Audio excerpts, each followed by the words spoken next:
2x2 formation. Road change now, we go racing for the first time this season. 3 hours of GT action, it's go. It's very tight as they come down. Group of cars coming in, this has all got trouble written all over it. This is G3 cars. Drop downhill there, head towards the Aqua Minerale. Imola, of course. There's another one off through the gravel. As wide as possible as they drop downhill, putting that truck inside line. Yes, he did. Through he goes.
Good evening, ladies and gentlemen. Welcome along to part 2 of the Apex Online Racing Endurance Championship. This is round 3 at the Nürburgring GP circuit.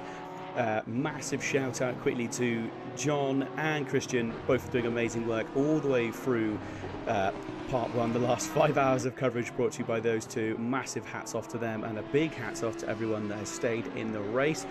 Done my very best to keep up to date with everything, so fingers crossed we're all up to date, and I will be being joined in the booth at some point by Chinson as well.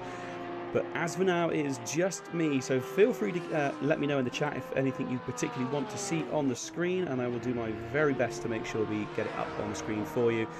But for now, here we are. We'll keep an eye on these battles, and so I think our closest battle on track at the moment is actually battle for 21st place, which is Rizzo and Loeffler. So the 115 versus number 46. So, oh, actually, Dubel, I think I just saw go off. Car number 500. Let's quickly jump on with that one, because that has been competing fairly well up the order. Where did that go? That was running in 15th place. So Dubel, or it's not Dubel anymore, is it? It is, well, it is Adam Dubel. So what happened there? We'll try and go back and see if we can catch that incident. So coming up towards the final chicane, on the brakes. Oh, just outbrakes himself in that skittish Ferrari. So, just makes a mistake and has to wait to rejoin. Very difficult part of the track to rejoin. Actually reverses out the way to try and get a better line back onto the circuit. Really, really bad luck from him there. Very easy to do though. Desperate to make up any gap you can under braking, and just slightly outbraked himself. Oh, I've just been reminded by John I need to come up with Tim's top pick. I've already chosen my favourite livery. And it is, of course, car number 1, the Honda with the Princess Bubblegum, the ridiculous livery on that, and it is stunning. Oh, okay, so the battle for 11th is also starting to hot up. Again, that battle was still actually we've just missed the battle for 21st place. Apologies about that. We moved away to have a look, and there we go, Loeffler, and I think he must have made that move on Rizzo in the pits, possibly. When did that happen then? There was obviously a big mistake that happened somewhere. Apologies, we missed that one. Still getting warmed up and used to where the battles are on screen. And let's have a quick look at our leading drivers. This is car number 9, Povolatis. Absolutely dominant drive from him this evening, but it has to be said he has got Hyler behind him.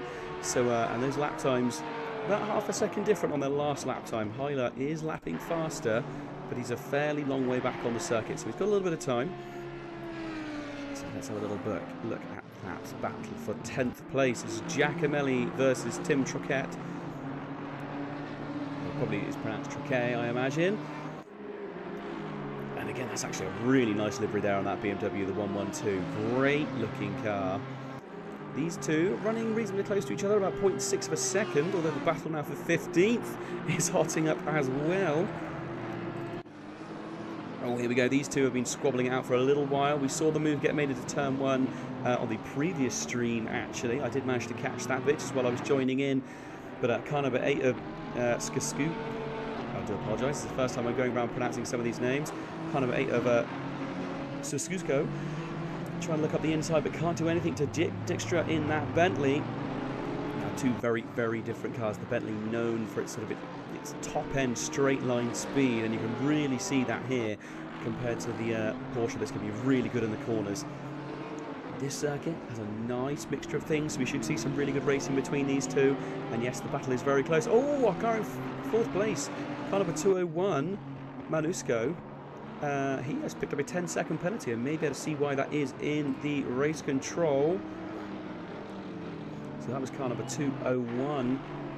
Yeah, that was an incident involving car number 340 on lap 129. So 10-second penalty for that one.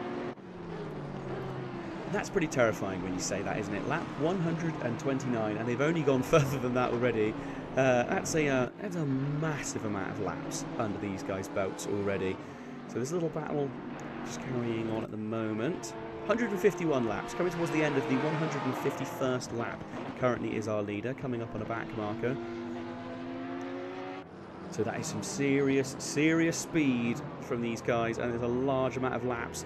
Let's go back to our battle. I think it was for 15th. Yes, it was. Still scrabbling on. They stay out for another lap. Say with about 4 hours and 47 minutes left of the race. Still plenty of time for positions to change. Let's see if there's any other close ones. I think about the 24th looks fairly tight as well. We'll stay on board for lap 1. See what happens here. No moves made there. Here we go. This is when you start to see the bulk of the silver drivers. Bernard coming on very nicely there. And in fact, he's actually opened up the gap reasonably from what we saw originally. So just seeing who is left. So currently running in 38th place is Vacosa. Lovely looking Mercedes there, and then we have Sherlin George in the 666 Lexus, and I don't think that is not our only Lexus, which is lovely to see that there's more than one Lexus out on track. So running in 36th place, and actually the back marker is being passed here.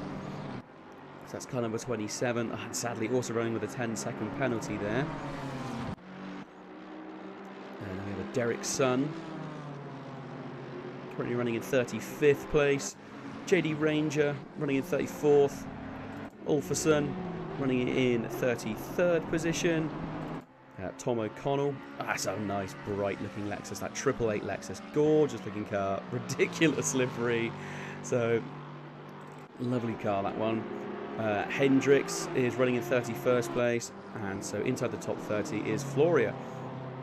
Lovely car in that 999 BMW. Then we have Zamora running in 29th place. Shooter 80 running in 28th position.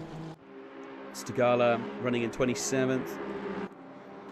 Blankensteiner running in 26th place in that incredibly bright car.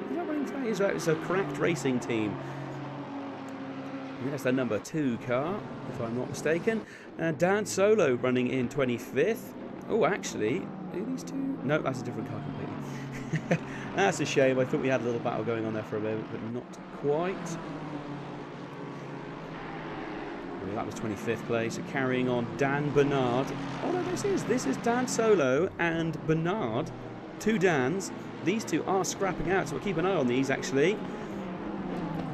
Mercedes looking to the inside, but not able to do anything there. Going to see if the big V8 can roll around the outside, possibly down towards the final chicane.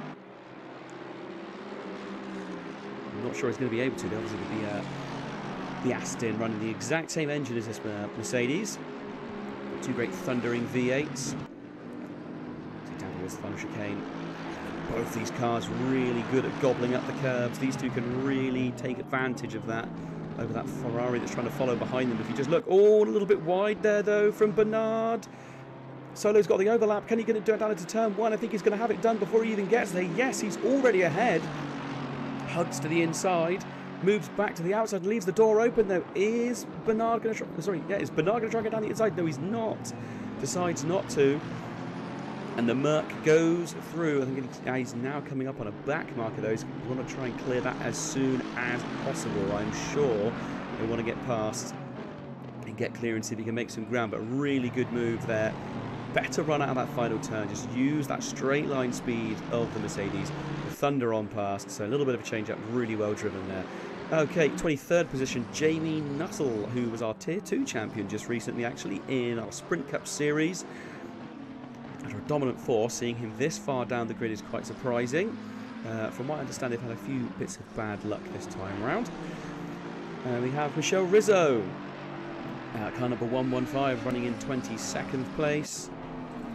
Michael Loeffler, 21st place. Manuel Rutter, 20th position. So now into the top 20 drivers. Kolkolov Eugene running in 19th place. Victor Bowe running in 18th place. Adam Dubau in that number 500 Ferrari, 17th place. Simon Suskio in 16th place. Justin Jitska in 15th place. And it's really good to see a Bentley still out there racing. Very, very rare these days, especially with the latest BOP, the balance of performance. Not seeing many of them in Sprint Cup series. So really good to still see one here in the Endurance Championship. Daniel Smith, and actually to be fair, Daniel Smith, or is that Danielle? Sorry, I do apologise. Smith being chased down by the back of Dijkstra, so he actually may be under threat reasonably soon. Spoto running in 13th place, Jfang in 12th, Langford in 11th place, so now into the top 10. Daniel Giacomelli running in 10th in the 202 Audi. Tim Truquet in the number 112 running in 9th. This is Fidelibus running in 8th position. 7th place is Riccatelli, do apologise. Running in 6th is Papel Roof in 5th. Joris Apel in 4th. Oliyars in 3rd. Hyler in 2nd, and Povalatis still holding on to 1st place. So really dominant drive from these guys. They've done really, really well. Haven't given up a single inch. They've held on to this pole position the entire way. So really well done. And so in fact, what we're going to do is jump back on board with the battle with this Giacomelli. 0.6 seconds. Oh, that gap appears to be going up. Oh no, we're not. We're going to get back down to 15th place. Dan Smith. He's lost the position. We missed that. We missed that battle. So it was on the main pit straight. You see, there we go. The Bentley, we thought he was right on the back of him, but there we go. Gets the advantage. Two very fast cars in the straight line. You can actually see towards the end of the straight, the Honda is getting away slightly. Bentley just a little bit braver on the brakes. Has the inside line. Takes it. Absolutely fantastic little drive from him. Really well done. And then the Porsche running behind. That is car number 8. So this is also for position. So car number 8, when I want to try and make a move, actually does look up the inside into Mercedes and does get through. So there we go. We just missed that one after the end of the replay. So Smith seeming to be reasonably struggling now. He's got a nice break backwards though. There's not too anyone right behind him battling for position. So he'll be very, very pleased with that one. So other little battles going on. But to be fair, Smith moving out the way and letting the Aston go through. So not a battle for position, so no positions lost for him there. Always a smart thing to do, just try and do it somewhere that benefits you as a driver. Let other drivers through, especially in an endurance race. If it's not a battle for position, no point struggling on and trying to maintain that spot. So Jamie Nuttall now, right on the back of Rizzo. So Audi versus McLaren. Two very, very accomplished drivers, these two. Very fast indeed. And we've seen sort of Jamie Nuttall up and down the order today in the cracked number 1 racing car. And you can see he's looking very aggressive, already trying to put his nose up the inside on the exit of the turn. Going to be interesting to see if he can actually put it together.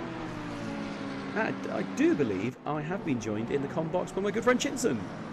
You have, hello. Hello, Apologies about the lateness. Absolutely fine, mate. Not a problem whatsoever. I was very nearly late myself. The kettle was taking far too long to boil. Oh, you need a kettle. I got stovetop kettle, so Oh, can't even change it. That's it. I know, stovetop kettle. I would say get an electric one, but prices of lucky nowadays.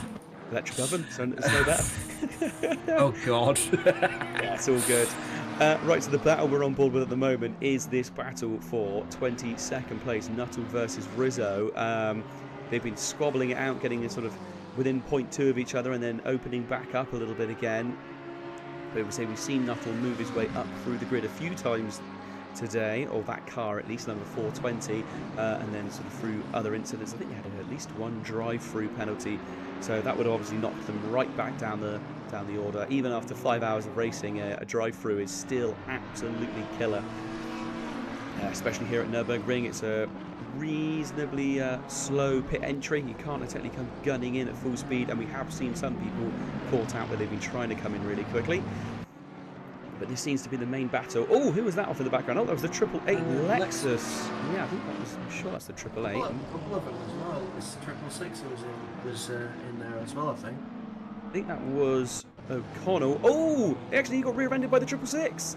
The 666. So I think they might even be teammates, if I'm not mistaken. That's not what you want. And that took a really, really long time for him to be able to get back on circuit as well. Took farm. Oh, actually, the 666 waited for him. So maybe they were teammates. We'll have a little look in a moment. And once it goes back to normal sort of display, currently still in the replay section. There we go. So he is running for Lexi 2 Endurance Eyesore. I'm sure it was the 666 car, which actually is running on track behind. Oh, and that was a Beeswax racing car. Okay, so no, they're not teammates. Just happen to be running very similar numbers in the same car. But yeah, bit of a mistake there. Caught the back end of that Lexus. It was a big old hit. So I imagine the aero on both those cars will be under significant amounts of damage now. Looking at the battle still here going on for 22nd place. Oh, well, in fact, it has changed, hasn't it? What's happened here? Yeah, Nuttall has made it past. Nuttall's made it on past. So we missed that battle, I'm afraid. While watching one battle, we missed another. I think that is the ongoing theme of the day, I think. So I'm going to quick look up again at the front. So within the top 10, the main battle going on at the moment is Giacomelli versus Triquet. They've opened up a little bit of a gap actually there. It's nearly a second between those guys. Have you managed to catch much of the first half? Oh, quickly! Rain coming in 30 minutes, everybody. It was a wet beginning to the race, and now it looks like we're going to have another wet session. So everyone was probably hoping, please let it stay dry for the second half. But no, it might be a case of wet start, dry middle, and wet finish. A very soggy sandwich, as it were. So oh no! We'll have to see how it goes. We'll have to see how it goes. That means you've got wet bread in there, Tim. Why? All right. Well, that's you horrible. can, like a bit of bread, you know, to soak up your gravy after a nice roasty. How's that? That sound better? Okay, oh, someone's just gone off at the final turn. It was one of the Lexus. Oh no, it wasn't. It was one of the BMWs. Which BMW was that? I can't quite see the number on the side of it. Annoyingly. 201. He's just going into turn 1 now. It's got another 3 and 112. Oh, the 77. Car number 77, that one. Okay. That's alright, don't worry. Literally was a case. I'm still keeping an eye on Richie Telly. He's still keeping to the back of. Who's in front of him actually? What position are we looking at there? Chisholm? What am I on? Are they chasing? Oh, my thing's break. My things are breaking. I don't know who I'm looking at. Come on. SEC, please. Yeah, this is the joy of commentating on anything that is based around Assetto Corsa Competizione, is that it just loves to throw a wobbly with the timing screens. Right. half the time the person that you can see in your timing app is not the person that's actually in the car, but someone who is in the car, and the battle is continuing on. Is car number 8 versus car number 48, Bentley versus Porsche. Again, this is the chalk and cheese of GT3 racing, these two cars. They really have no right in being so similarly paced on track. But here we are, the massive GT car, isn't it? Yeah, Bentley used to be an absolute beast. Like, funnily enough, I was fighting one last night at Monza, and it's just the brakes on the Bentley have not been touched. The rest of the car, however, yeah. Oh, that Porsche really... Is that getting out of the way for the Aston? I think it might be. That car number 169 definitely is not a battle for position, although I think I've seen that car go through once already. So car number 169 is currently running in 26th. Yeah, 26th place. That's Martin Blankensteiner. Oh, and actually, yeah, there we go. Damage, then? Say again, sorry, does that Porsche have damage, maybe? I'm not sure. These two have been sort of squabbling in and out. At this point, it would almost make sense for him to let that Aston go. Again, it's not a battle for position. If these two are almost slightly squabbling, there is no point. All he's doing is harming himself by not letting that Aston go if it is outpacing him, because he might be able to jump in the slipstream of that much faster straight-lined car, and actually has almost nerfed the advantage that the Bentley has in the straight lines. And hopefully then both of them can go through at once. It's a bit odd there, because that gap's now opened right back up again. So whether we just missed an incident with that car number 8, another great livery as well, whether we just missed something there and he didn't quite manage to get the car up and running as quickly as he wanted, because those two, yeah, keep cutting back and forth to that battle. It's definitely still a hot one. Yeah, Porsche's not the easiest car to handle, let alone at a track where you need a lot of. You don't even need like as much rear end grip. It's a lot more. You need a lot more on the front just to get the car point in the right direction around here, because the curbs aren't too big. The runoff is either a gravel trap or grass, which I love, but also hate at the same time if I'm the one going in it. And yeah, just the curbs are not car friendly, which is it is quite interesting to see, especially which cars adapt better. But yeah, I don't know that Porsche just seems to be struggling a little bit. I mean, the Aston's definitely I'd probably say a better all-rounded car, but I don't see why the Porsche wouldn't be able to try and just pull away in the slipstream. Although that Bentley's not very charging ahead, is it? The lap times are fairly similar. Oh, actually saying that, they really were not that last time around, actually. I think it was just maybe a bad lap from car number 8, to be fair, because he was well off of his best time. His best time has been a 1:55.7, and that was a 1:58 last time round. So I'm going to vote he maybe just had a bad lap and we just missed the incident. Little battle coming up on screen now. Battle for 14th place. This is Dubel versus Smith. This is a Platinum driver versus a Silver Class driver. As that car number 500, that Porsche, it's Porsche? Ferrari, I do apologise. So that little battle's starting to come together, really starting to close up on the back of him now. What can Smith do? I'm not sure if the Ferrari won't outpace. I don't think the Ferrari will outpace that NSX, I'll be honest. I think we saw it at the end of last season as well. The NSX at Laguna Seca was an absolute rocket. Yeah, I do remember that last season. It was pretty intense. I think it's had a balance of performance change since then, though.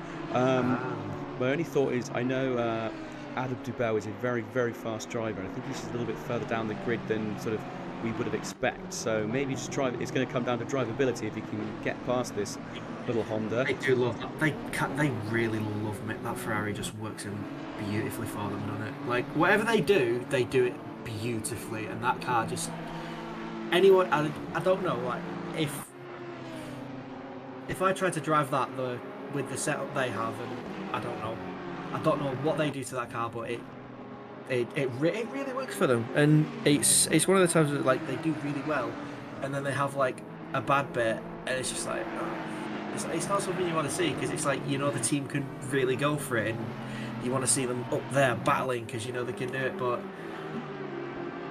yeah, Yeah, their pace is definitely up there with the leaders. Just sometimes their luck. A lot of the time it is luck, or maybe some people might call it racecraft. They just had some issues on these endurance races. But their pace is well up there, and they really do deserve to be further up the grid. But let's be honest, they're in the top half of the grid, which with this level of racing is ridiculous. I would be stone cold last. I've always been pretty open about that. Oh mate, you haven't seen me drive. You have not seen me drive, Jensen. It's nothing to write home about, sir. So this battle's still raging on for the moment. He's still right on the back of him, isn't he? I think this is probably still our closest battle on track. I'm just having a look around the field to see. It is at the moment, yeah. To try and close up a little bit, but nothing able to be done there. They're going to start going down the hill now towards the hairpin. Downhill might give the Ferrari a little bit of advantage, being able to hang on to the back of the Honda. Can it do anything under braking? It's going to be close if he does. Honda defends the inside. But mid-turn, the Ferrari closes right up.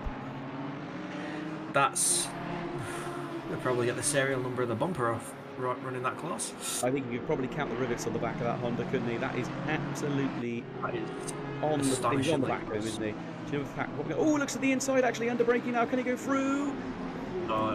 Honda leaves room.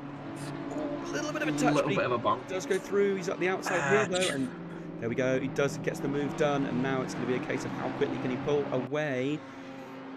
I think actually the Honda's now got. Who is that going up behind him? That's one of the Aston Martins. That's not a position behind them. I think that Audi might be though. That Aston jumped out the way fairly quickly for that Audi coming up. And as did the NSX, so that is definitely a leading Audi coming around the final. That's P2, so that's Matthias Heiler racing with Audi. Okay, so not a battle for position, but it is going to be a case of he is going to be under blue flag orders to get out of the way. In fact, already has, hasn't he? He's already let him through. So yeah, NSX dipped out just before the final turn. Yes. Yeah, so that Ferrari needs to pick its point, I think. Because that Audi will catch it, and it just needs to pick its point as to where to let the Audi past, because that can make your day or spoil your day. Hopefully, this one. Well, so yeah, looking at it, if that's Heiler coming up behind him, which it is, Heiler last lap was a 156 in traffic, and it was 157 from Tabel, so sort of around the second mark in pace different. I mean, they were both having to sort of work their way through traffic or go for moves, so it'd be interesting to see what their lap times look like now. They're both in a bit of free running. To be fair, there's worse people to be stuck behind than that number 500 Ferrari. Like you said earlier on, always a very quick car, just hasn't quite had the luck to really dominate this series. Speaking of luck, do you happen to know what happened to the 22? I think my timing screen showed it in the top 10. It spent a fair amount of time in the pits, and it's just dropped down the field. 22. Where are we looking at there? That would be. I wonder if they've had. It's John Papale. They've disconnected. Okay, they were in the pits before, and they're not. They may have disconnected. Okay. Okay, so. Put that down to technical issues? Possibly, yeah. I say, oh! 500 cars gone flying off. Oh my goodness, Adam Duval, huge mistake at the final chicane. Let's quickly jump back for that one. So, we'll jump back a little bit too far to be honest, so we're right back at the beginning of that back straight. Let's forget the name of this corner. Let's drag my little map across so I can see it. Yeah, look at that, that's professionalism, that is. Put my little map on the go. Go through the chicane. Oh, hit that big sort of. It's not really a sausage curve. It's a giant nugget curve on the inside. Massive collision with that, and and it's weird. The ACC damage model doesn't actually seem to do any damage to the car hitting the floor, but that may have given him a punch because that was a massive curb strike. Really big curb strike. So it was a hefty whack, wasn't it? Yeah. So there is the possibility that he may start to lose pressure in that front tyre, which is not what he wants because they are a long old way away from a planned pit stop. So as long as he doesn't lose too much pressure, he can stay out. But it is one to keep an eye on. Another battle heating up again. It would look like down to less than a second now. Giacomelli versus Triquet for 8th position. I do apologise if there's any odd noises coming from the background. As it turns out, the town where I live is having fireworks night tonight, so I can see them out the window and I can hear them from the headset. I've heard the fireworks going off the past couple of days. Just like, please, like, I understand you like them, but just like, go to a bonfire like everyone else, please. Yeah, proper displays, absolutely fine in my opinion. It's one of those things. It's only 2 nights, 2 nights of the year kind of thing, or also there's New Year's Eve as well. But yeah, setting them off in your garden is a bit of a pain. So, a couple of people still out there. I'm just seeing who has left. Yeah, car number 1, which actually was going to get my livery of the day, but has disappeared from the server. That was the is it Princess? Not Princess Bubblegum. Well, yeah. I don't know, is it Princess Bubblegum? No, Princess Bubblegum is from Adventure Time. The other one. The one from Grand Theft Auto. I always forget the name of it, but there's a car from Grand Theft Auto. Okay. I don't Princess, know. but I don't think it's... It's one. I'm sure it's Bubblegum. It might be like Bubblegum Ranger, and it was a car with some very scantily clad. It's something sort of though. ladies on it. Regitelli's made some. Was it Fadil? I'm losing all my words. Giacomelli. Yeah, Giacomelli has dropped back from Troche, but Troche is catching Fidelibus. There we go. Okay. I got my words out. Got there in the end. I got there. Okay, this is going to be a good battle to come up on. They're also coming up on the back of car number 8, aren't they? Which isn't for position, but not car number 8. No, it's lap traffic. Yeah, it's no slouch. Dipped a tyre in the gravel, though, that's not going to help them. Mind you, if you have a puncture, you have any damage, would you save it for the rain? Because it's going to be raining in about 10 minutes, so probably about 15-20 minutes. The track's going to come on car number 8. Car number 8 just popped the wipers on. Whether that was a mistake and they meant to indicate to let the other cars coming through, very easy when you've only got limited buttons on your wheel. But I'm sure I just saw wipers come on. It looks dry on circuit. I can see that either that's dirt or there's rain. There's no rain on the windscreen. Okay, it might have just been a case of, as I said, he was letting 3 cars go by. He came off. I'll do that. Ooh, might have been a mistake there from Troche though. Bit of again, someone else hit that giant nugget curve on the inside and unsettled himself. All I want is chicken nuggets now. Thanks, Dan. Sorry about that. You mentioned nuggets twice and immediately I want McDonald's. Yeah, that gives you some insight as to what I may have had for lunch. Come What was going on in front there? There was a battle. I think there was a not for position though. Is it the 2 Astons? It might have been actually the one I just saw in the edge of the screen. Just at the moment, sticking with this battle for 7th place. Has opened up ever so slightly. Giacomelli now actually really starting to put the pressure on. Since it now becomes the battle for 8th place. To be fair, that BMW's got a wicked livery, hasn't it? That DC sim racing car. I've just been looking at that. Yeah, I don't think I'm hoping I caught it last time out, but I may have. I don't think I saw that last time. I know there's been some changes for this race since the last one. Oh, battle for 16th looks like it's hotting up as well. Let's quickly jump back. Am I wrong in that? I was saying it was very close. I was saying it was 0.3, but Assetto seems to be completely on his own at the moment. So whether that was an overtake that we caught on the timing screen that we didn't really see properly, I'm not entirely sure. So Troche's just got a little bit of a break there. There's a back marker Aston that's just got in between the two. BMW got a little bit more of an advantage on it, so making a move. But Giacomelli and Troche are within a second, if the timing screen is correct, of at least the car ahead. So Troche is within a second to Fidelibus, and Giacomelli's just dipped outside that second. So he's not going to get the most out of the slipstream. Might get a little bit, but yeah, Troche's definitely got a nicer run down the straight there. I'm trying to have a little look now and see who's in front of him. It's car number 27, who is outside the top 20 at the moment. Yes, Oh, actually, he's moved right the way to the outside edge. I wonder if he's letting him past. I'm not sure whether he went to let the Aston through or just came offline by accident. I think it was a little bit of both and made it a little bit messy. Ooh, Yeah. that McLaren was fairly close to the BMW. In fact, is the BMW, the Troquet car, has it got a little bit of front end damage, or is that? No, I think it's just the way it was, the way the livery looked on that corner. I thought it had a tiny bit. Oh, battle for 21st, Rizzo. That has heated right back up.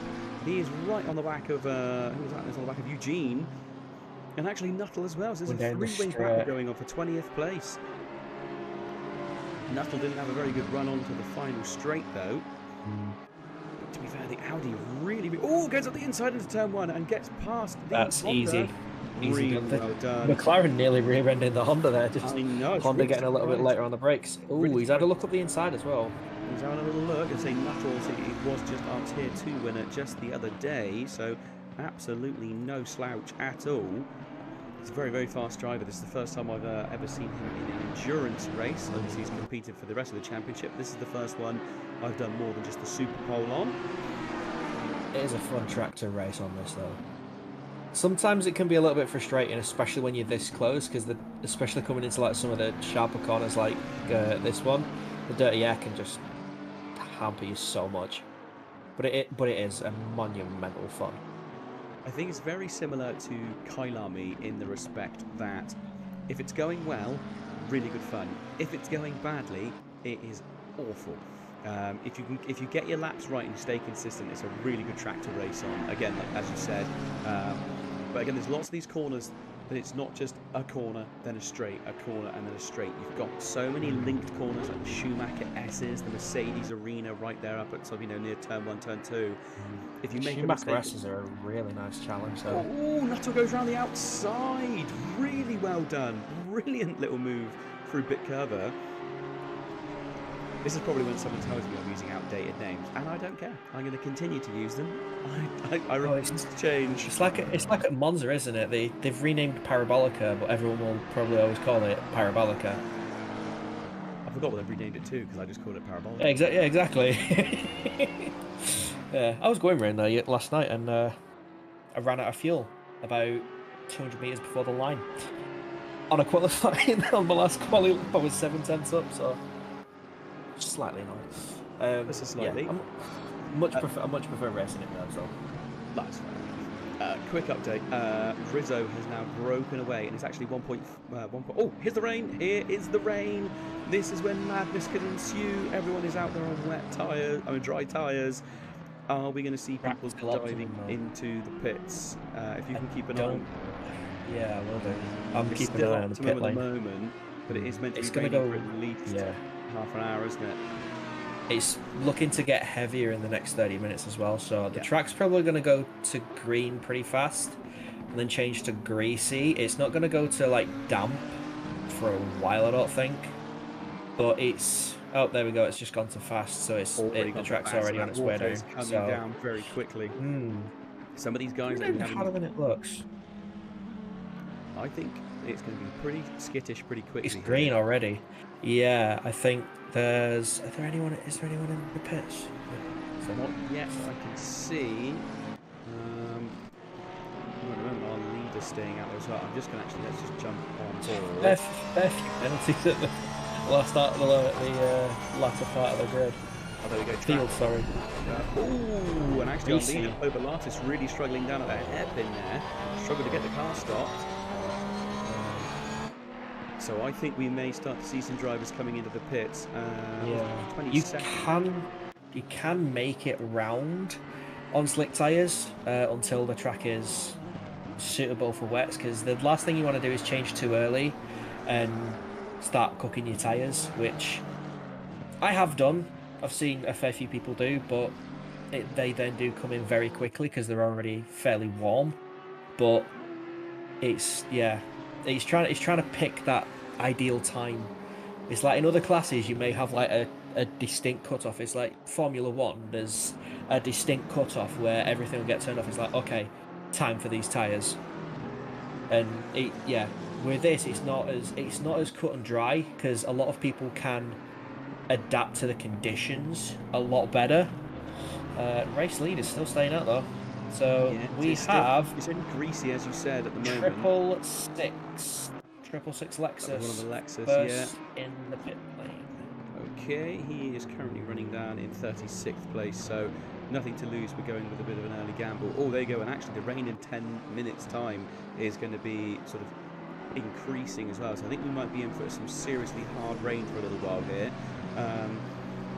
Just having a quick look, and as you were saying about overheating tyres, a few seasons ago in the Sprint Cup Series, a driver by the name of Jay Fang decided to go for a gamble, and he thought, he was convinced it was going to go wet again. It started wet, he was convinced it was then going to go back to wet, but it never did.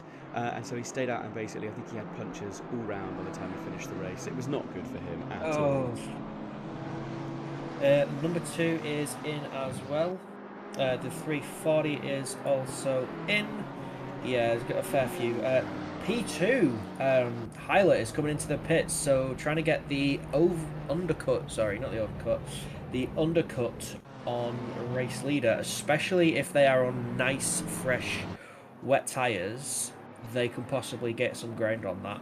Because they are, how far back are they? About the 4th place is really heated up, less than half a second between them now. The BMW maybe just slightly more stable in the wet compared to its counterpart, the 444 McLaren. And so that's gone from being something that I hadn't really had to keep on the radar to suddenly being very, very close. They're coming into the final chicane now. I wonder if they're both going to go into the pits. And yes, the McLaren's very, very skittish in the wet. Surely the McLaren stays out. The McLaren stays out for another lap. I think both of them are staying out. I think they want to fight this out. They don't want to fight it in the pits. I mean, that's a risky move from April, the car number 444, because the BMW looked like it had a lot more pace and confidence, and he doesn't want to lose the position now. Yeah, so Hyler's still in the car, so they haven't got a driver change on that one. Okay, just gone for a tyre change. So, yeah. Maybe a bit of a top-up as well, just to try and give a bit more weight on the car. Yeah, so I think with you basically get 30 seconds of free fuel, don't you, with the tyre change? So, it makes sense. Yes, there we go, car number 991, backed by Roof.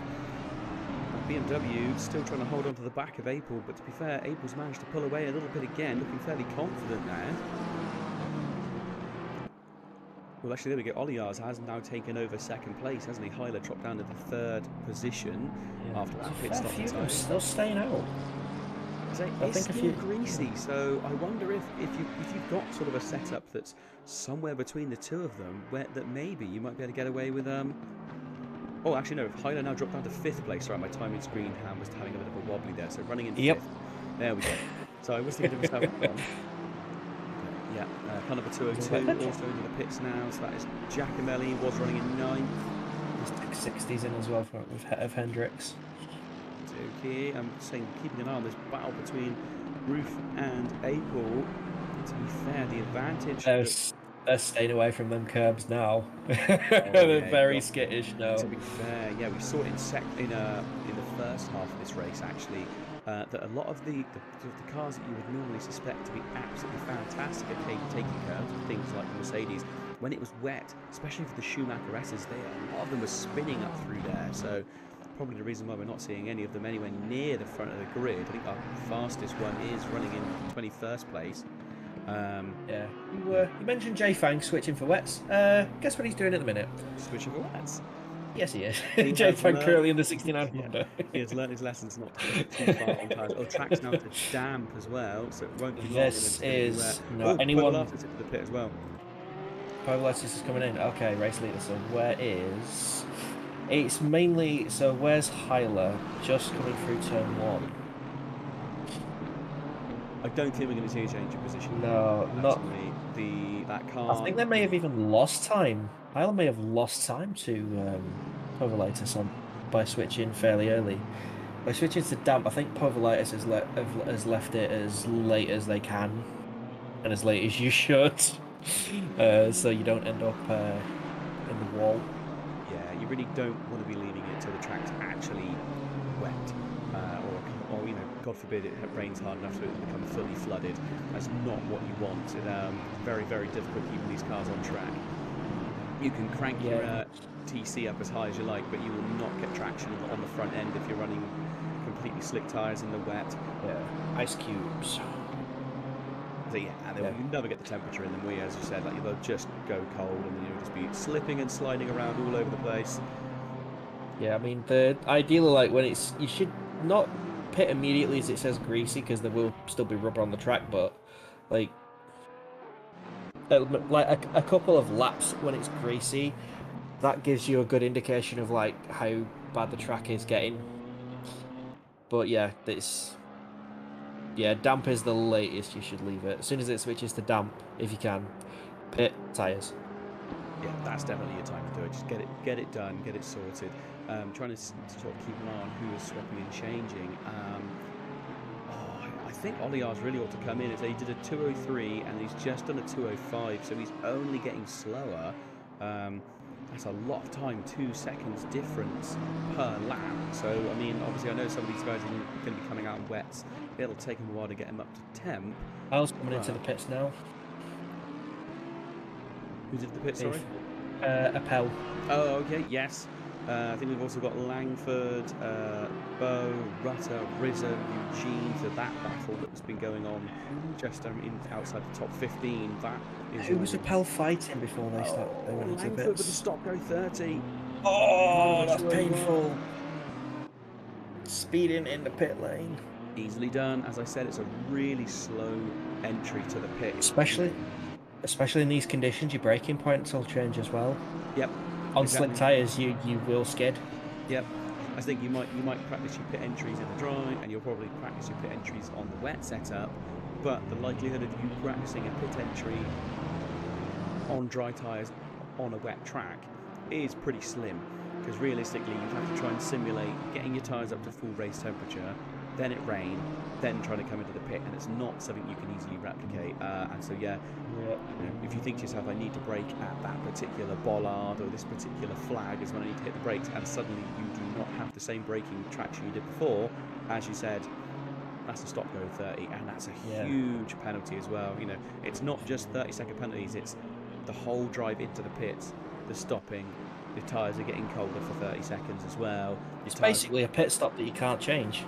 Yeah, exactly. It is a forced mandatory pit stop.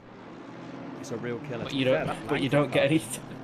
No, you get nothing out of it. All you do is lose tyre temp. Oliar's is in the pit now. Okie dokie. He's probably left that way too late. He'll have lost so much time on that. Because while his tyres have got cold, the opposition's tyres have got toasty warm. Well, I say toasty. They'll be up to pressure at least. I wouldn't say they're warm in this weather. Colder. That's the thing. They at least won't be getting any colder than they were before. Let's have a little look at a battle that's actually starting to heat up on track, and it's the battle for 17th place. Bow versus Jackson. It's a platinum driver versus a silver class, but it's still a battle for position overall. All the 500 Forza Italia car into the pits as well. It's definitely just left the pit lane now, isn't it? Langford serving that stop go straight away. Yeah, might as well get it done. There's no point trying to stay out for a little while, get your tyres up to temp, then pit, lose all that temperature and go back out. You might as well get it done while the tyres are still a bit colder, and just sometimes it's a hard pill to swallow, but you've got to get it down. Yeah, Bo's definitely moving out of the optimal line there. Bit of a risky thing to do in the rain, I'd say. As I think that does the number 7 come out just in front of them. They do. Where did they drop back to? Is that number? Needs my timing. No, it's not. Is it? It's Ollie. No, their number 7's Oliar's. I'm yes, just waiting for my timing screen to update as to where they are. I think Oliar's is going to end up in 15th or 16th place. Once the timing screen sort themselves out. Obviously, the pit stops are all still happening, so it's a bit all over the place. Hopefully, something that is correct is the battle for 26th position. Strugella versus Deck. That was very close, but actually now opened up. That Honda really pulling away from the Aston Martin there. A little bit of a report from the steward's office. There was 2 cars involved, the 444 and the 201. A 0-second time penalty for the 444, and no further action for car 201. And the 444's received a warning instead of a penalty on that one. I'm trying to think quite a long time ago, actually. I think that might have even been before. It's about 30 odd laps ago. Yeah, so that's probably before I actually joined the server. I think they were on lap 151 when I first did a count, which is a colossal amount of laps to do. Let's be brutally honest, sort of that many laps. In fact, let's see how many laps our leader has done. It's Grantis Caracas back in the car, and this is lap 173. Absolutely ginormous amount of laps to do around this circuit. Not around any circuit, let's be brutally honest. 173. Obviously, it is chopped up between a few drivers, but still, the concentration it takes to keep yourself on the track and on the straight and narrow for that amount of time. Oh, to be fair, number 9 looked very, very skittish there. That is BMW behind him. That's car number 20 something. 201. 201. Oh, so that is the 201 car. Okay, so he is currently running all the way down in 11th. How does that on it? The number 9 reminds me of a refreshers bar. I've only got blue and yellow on my side, so it reminds me of like the refreshers bar. That's a bit like a refreshers bar, to be fair. Oh, lovely. It's a little refreshers bar. Okay, so that wasn't really a battlefield position, but I noticed that Caracas off the racing line. I wonder if maybe where the track is still damp, whether he's still trying to make sure these wets last as long as possible, and he's trying to keep them as cool as possible. Maybe not pushing them too hard straight away. But yeah, very odd to see them on that pit straight, going off the racing line and running more in the dirt. I think you'd also avoid any puddles as well. Any puddles that form on the straight. They would more be online because that's where the track is clean, as it were. Whereas off track you do have all the marbles. So I have just noticed the old chat's a bit quiet. Normally we've got a fair bit more than this, but you know, don't be shy, ladies and gentlemen. Come and jump in the chat. We're not scary. Well, Chinson's a little bit scary, but only in a nice way. all right.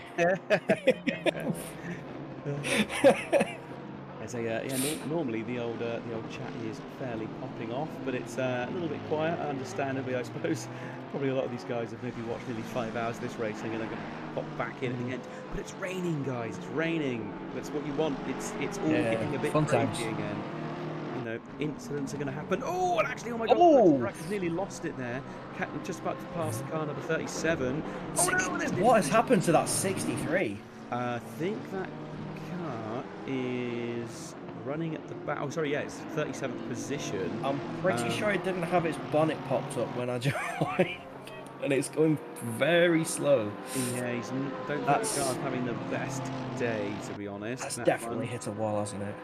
Yeah, we probably missed it by too much to go back and have a look at that battle. Oh, Caracas, to be fair, he actually is pushing really hard on these tyres. I thought he was trying to, you know, take it easy, but evidently not. No such thing for Caracas. He is absolutely on the attack. This is the battle for 17th place. Just put it up on the screen. So Bo versus Jackson. That's car number 13 versus 729. Honda versus McLaren. And it's a little battle that sort of it closes up from time to time and then opens back up again. I think we've seen the car number 729 a fair few times on the stream already. It's no slouch. No, I mean the McLaren's not exactly slow either, but it's probably a little bit more unstable in the rain than the Honda, I think. Yeah, I think the Honda's sort of brute force is probably almost its downfall, isn't it? It's so sort of hard and fast out the corners that, like I said, it's almost its downfall. It's not able to get the power down. To be fair, look at it actually there. It's really pulling away from Stockton there. I'm sorry, from Bo. Oh, change of positions. I think the camera angles kind of did us a bit dirty there, and we kind of missed some of that. Let's go back and see if we can catch that. We'll go to the helicam and we'll try and see what goes on here. So what kind of circuit is this? That's just past the hairpin. So coming up through the Schumacher S's, Bo is still behind. So what happened here? There is a back marker in play as well. So that means going to braking. Honda tries to go through. It does go through. Then goes out wide. So what happens? I thought there was 2 position changes there, but there wasn't. There was only 1 position change. So I do apologise in advance for my complete idiocy.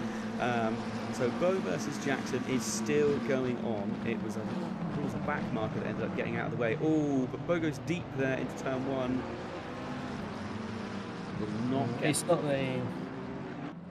Yeah, not ideal, but in the rain you probably won't lose too much time, especially out of 1, because you're not going as fast.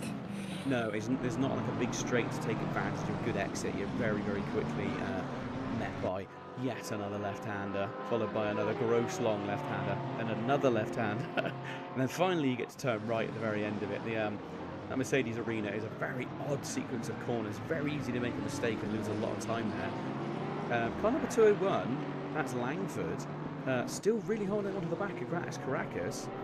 Obviously feeling pretty confident with himself. I think lap times 204 last time from Caracas, and Langford was a 204. So yeah, very, very similar times, within milliseconds of each other, actual lap times. Oh, again, Porsche not looking very confident on the exit of the corners, really unable to get the power down as he would like. Yeah, normally a couple of things you do in the rain is you turn the engine map down a little bit just to try and get off how aggressive the throttle is, and definitely turn your TC up. I wonder if Caracas has made any changes, or if they're sticking with the tried and true full beans method. If my history of watching Caracas drive is anything to go off of, it will be the full beans method. Very quick driver. I think the first series I commentated on. Oh, big slide there from car number 13 of Bo. Nearly makes a mistake coming out of the chicane. Manages to hold it together and actually closes up on the back of the 729 again. But is that Stockton coming up behind them? Yes, it is. While this battle goes on, that is Piers Stockton is closing up on the back of these guys. Oh, I've just actually seen that damaged Mercedes coming out of the pit, so obviously gone in to fix the damage. Obviously it was not bearable. You can imagine it. Quite a lot of damage the amount of time they're in the pits then. That was... Again, sure apologise if there's any weird audio coming through. It's an absolute battlefield outside the window at the moment, so...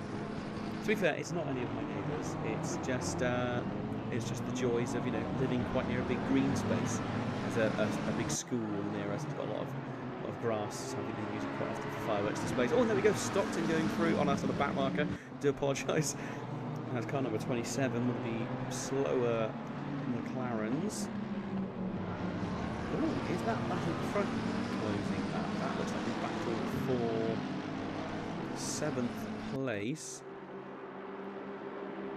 It was 0.7 last time we had a glance at it, so that is Dushka versus Samian. Big slide, but a very quick slide through the final chicane from the BMW. To be fair, he's made up a lot of ground. We'll see what the timing board says as he crosses the line. It was 0.7 a minute ago, now 0.5. So what is it now? 0.3. So obviously feeling a lot more comfortable in that BMW. Going down towards turn 1. Does look to the inside, but not close enough to really make a move. Can he continue closing up the gap through this section? As if he could jump on the rear wing of that Aston Martin. Really hear the deep rumble of that engine now. BMW again under braking. Just closes up. Let's see how they get on the power. Big blip before they turn right. Again, opening throttle wide open. Just at the moment, the Aston looks like it's just starting to pull away from sector 1. It'll be interesting to see where the BMW has the advantage. It does look very confident on the brakes. I remember that from, I think, last season, seeing the BMWs be super confident on brakes. And he's holding on to it now, and if anything, he might actually close the gap up towards the hairpin at the bottom of the hill. Bo's just gone deep into turn 1, and Stockton's definitely seen an opportunity there, so dropped a lot away from Jackson. They were close, they were catching him quite fast. Oh, is Stockton having a look up the inside? Oh, Bo's keeping it nice and tight through there, but runs very wide and almost loses the rear. There was the mistake. Again, the Mercedes Arena claims another victim. That exit curb. I yes, see that dirty tarmac out towards the outside edge. Just jumped on the replay for it, and yes, Stockton, nice position, just maintaining that pressure. And sometimes that's all you need to do is just keep the power, keep the pressure on, to unsettle the driver in front of you, force them to make a mistake, and then boom, there we go, straight on through. Really well driven by him there.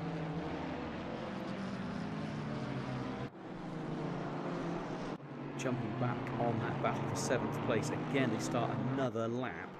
Absolutely nose to tail. That BMW, its great big nostrils sniffing all over the back of that Aston Martin like a truffle pig. You reminded me of the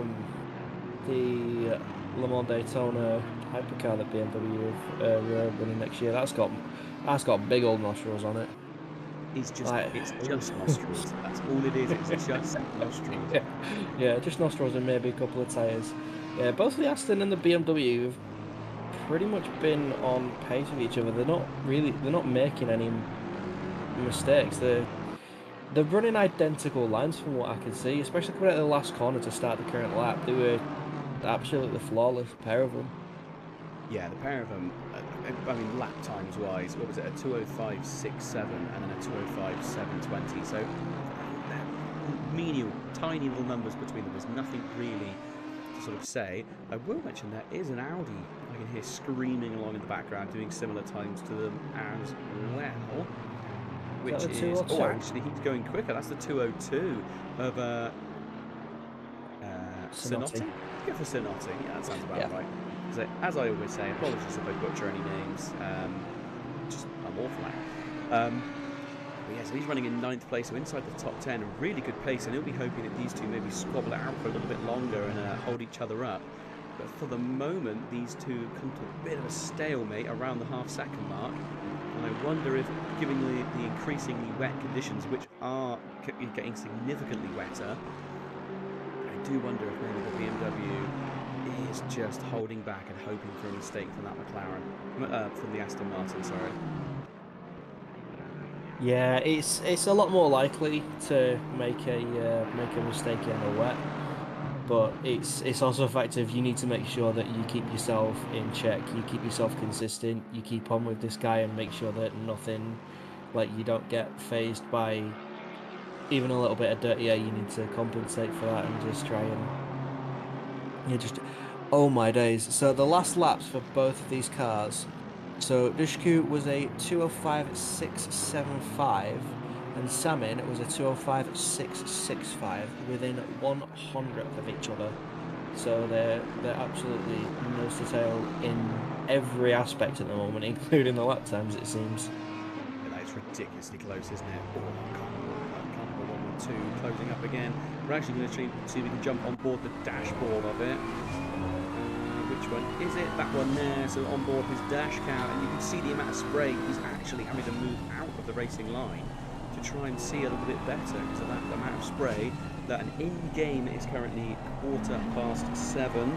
And to be fair, that's the same time as it is in real life right here in the UK right now. It's 7:15. So I would imagine we're going to start seeing some darkness creeping in over the next, well, basically 4 hours still left to go. Oh, both of them go a little bit deep there down at the hairpin. Yeah, that's probably... Sorry, go on. So you get an idea of what these drivers are dealing with, not only the circuit, but also just the sheer amount of visibility they lose when it starts to rain with these onboard shots. You really get an idea of just how wet it is. Yeah, the wetter it gets, the worse it gets, and it's just absolutely... It's absolutely ridiculous, especially how fast they're going. The amount of spray they kick up is monumental, and if you've got any back markers in front of you, which they do, it just gets worse. It doesn't even look like much. I'm looking at the helicam. It looks trivial, but I do know that if you are behind a car, it's like some cars will literally go offline just so they can see. Well, I think that is kind of what. Oh, there we go. So the Lexus dives out of the way, lets them both through. I thought the BMW was going to be able to play that to his advantage, but was not close enough to strike. And actually the gap has opened up as they cross the line now. It is now 0.6 of a second, so decent lap there from car number 3. Just extends a little bit of lead. Hopefully he'll be able to get his head down and get some decent laps in. See if he can extend that gap.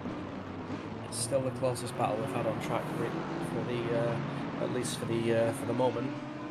Stockton still having a reasonably good little scrap, a bit further back. So He's keeping with him. Yeah, that's the battle for 17th place, isn't it? Although it has opened up slightly again. So we've got trying to see if there's anyone a bit further back that we missed. Trying to see that car number 420, which was the Cracked Racing, down in 20th place. So still not making it up the grid as we would have expected them to. I'll tell you who is at the front of the grid. Grantus Crackers, absolutely flying, and I couldn't think of any other words to describe it. He is flying. He is working that car and the tyres fairly hard though. He is twitching a little bit, so he's definitely trying to increase the gap between himself and the car behind. As he comes into turn 1, the car behind is just coming through the Schumacher S's, so quite a distance ahead for the moment. Yeah, he's got a little bit of comfortability there, hasn't he? I don't want to say he can afford to make a mistake, but if he gets up behind a back marker that isn't quite so courteous or doesn't realise that it's not a battle for position, he's not going to be immediately worrying about losing another position anywhere else. That it is a bit of a bonus for him in that respect, but he's not going to lose too much. I'm just trying to see if there's anything, no more information from race control at the moment. Everything else staying reasonably clean. Stockton again appears to be quite a good little battle within half a second of each other. Salmon and Dushku are having a go again. Salmon's having a look up the inside into turn 1. Okay. And I think there's a back marker Lexus in front of them as well. Got the red and white one. I think it's 666. There's a 666 Lexus in front of them. Oh, that BMW went a little bit wide into. Is that turn 2? I think so. Where is this? Yes, that is. Well, turn 2, turn 3. It all kind of blends into one here, doesn't it? That Mercedes Arena. It's a very squiggly bit of circuit. You've only got to make one mistake and it all goes wrong. But very lucky, the pair of them made it through sort of reasonably unscathed. Oh, Jackson, I think, is coming up on the back of Stockton now. No, it was up with the timer screen, and it did say at one point it was 0.3 apart, but now it's opened back up to 1.6. So we'll keep a little bit of an eye just on the times, but stick with this battle for the moment. I think this is our closest one on the circuit for now. No sign of the rain hold letting up in the next half an hour. I think we might be on for a sort of hour of wet at this rate, I would imagine. At the very least, yeah. I think it's been wet for about 20 minutes. It's been properly wet for about 20 minutes, so we've got an ace. At least it's not going to get any worse in 30 minutes. It'll get worse in 10 minutes, but not in 30, so... Yes. Battle that is kicking back off again. I think it might be the wet affecting it, is the battle for 12th place, and it is Bentley versus Porsche again. And in fact, we've actually got the same Aston Martin behind them. Again, that's not an Aston Martin for position, but it is that same car sniffing around the back of these two. And there's a white flag for the car 729 going slow. Oh, he was letting the back marker. He was a back marker letting someone through. Yeah, he was letting the Cracked Racing car through.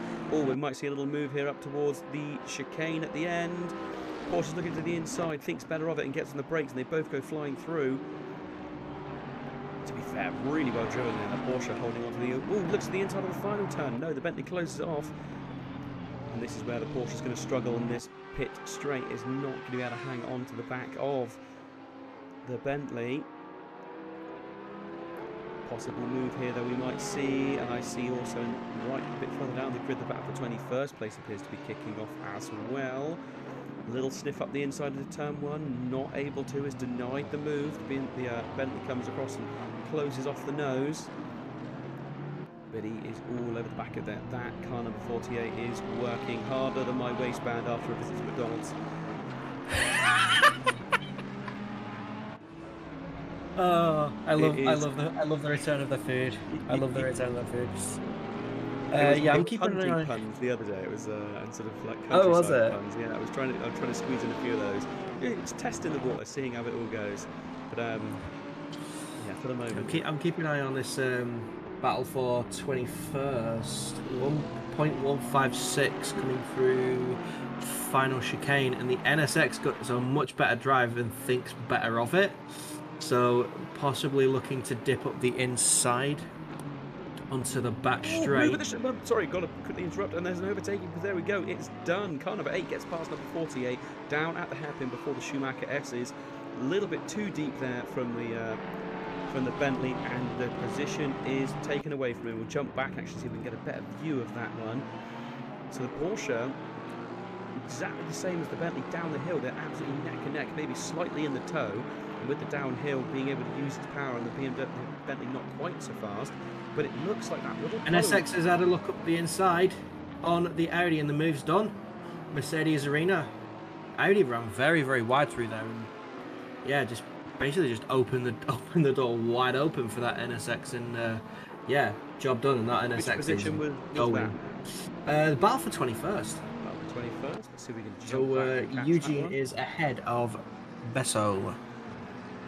Jumping aboard now, they're just going into what looks like the Mercedes Arena. Yeah, oh yeah, the Audi does go deep there, doesn't it? And lets the Honda through.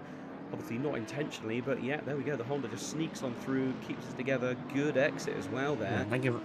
I love that. Thank you very much. Yeah, job done, wasn't it? That was immediately, just absolutely got the job done. The spray, actually, you can now see in the helicam, is pretty horrendous out there. I feel sorry for anyone that is behind the wheel and in a close battle.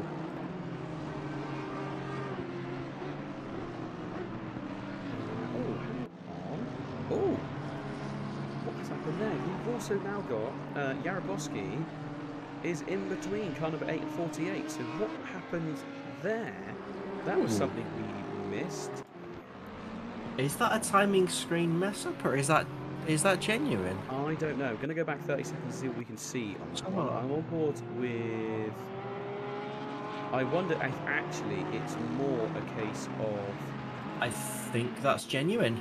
Yeah, I think we missed whatever it was. I think actually it was Dijkstra maybe made a mistake, and the gap opened up and allowed the 500 to come through. Or was that Bosco just sort of side of the track there? Very odd. Not sure what happened there. I lost track of everything a little bit in the mix of replays. But there we go. Yarabowski running in 13th place in that Forza Italia car.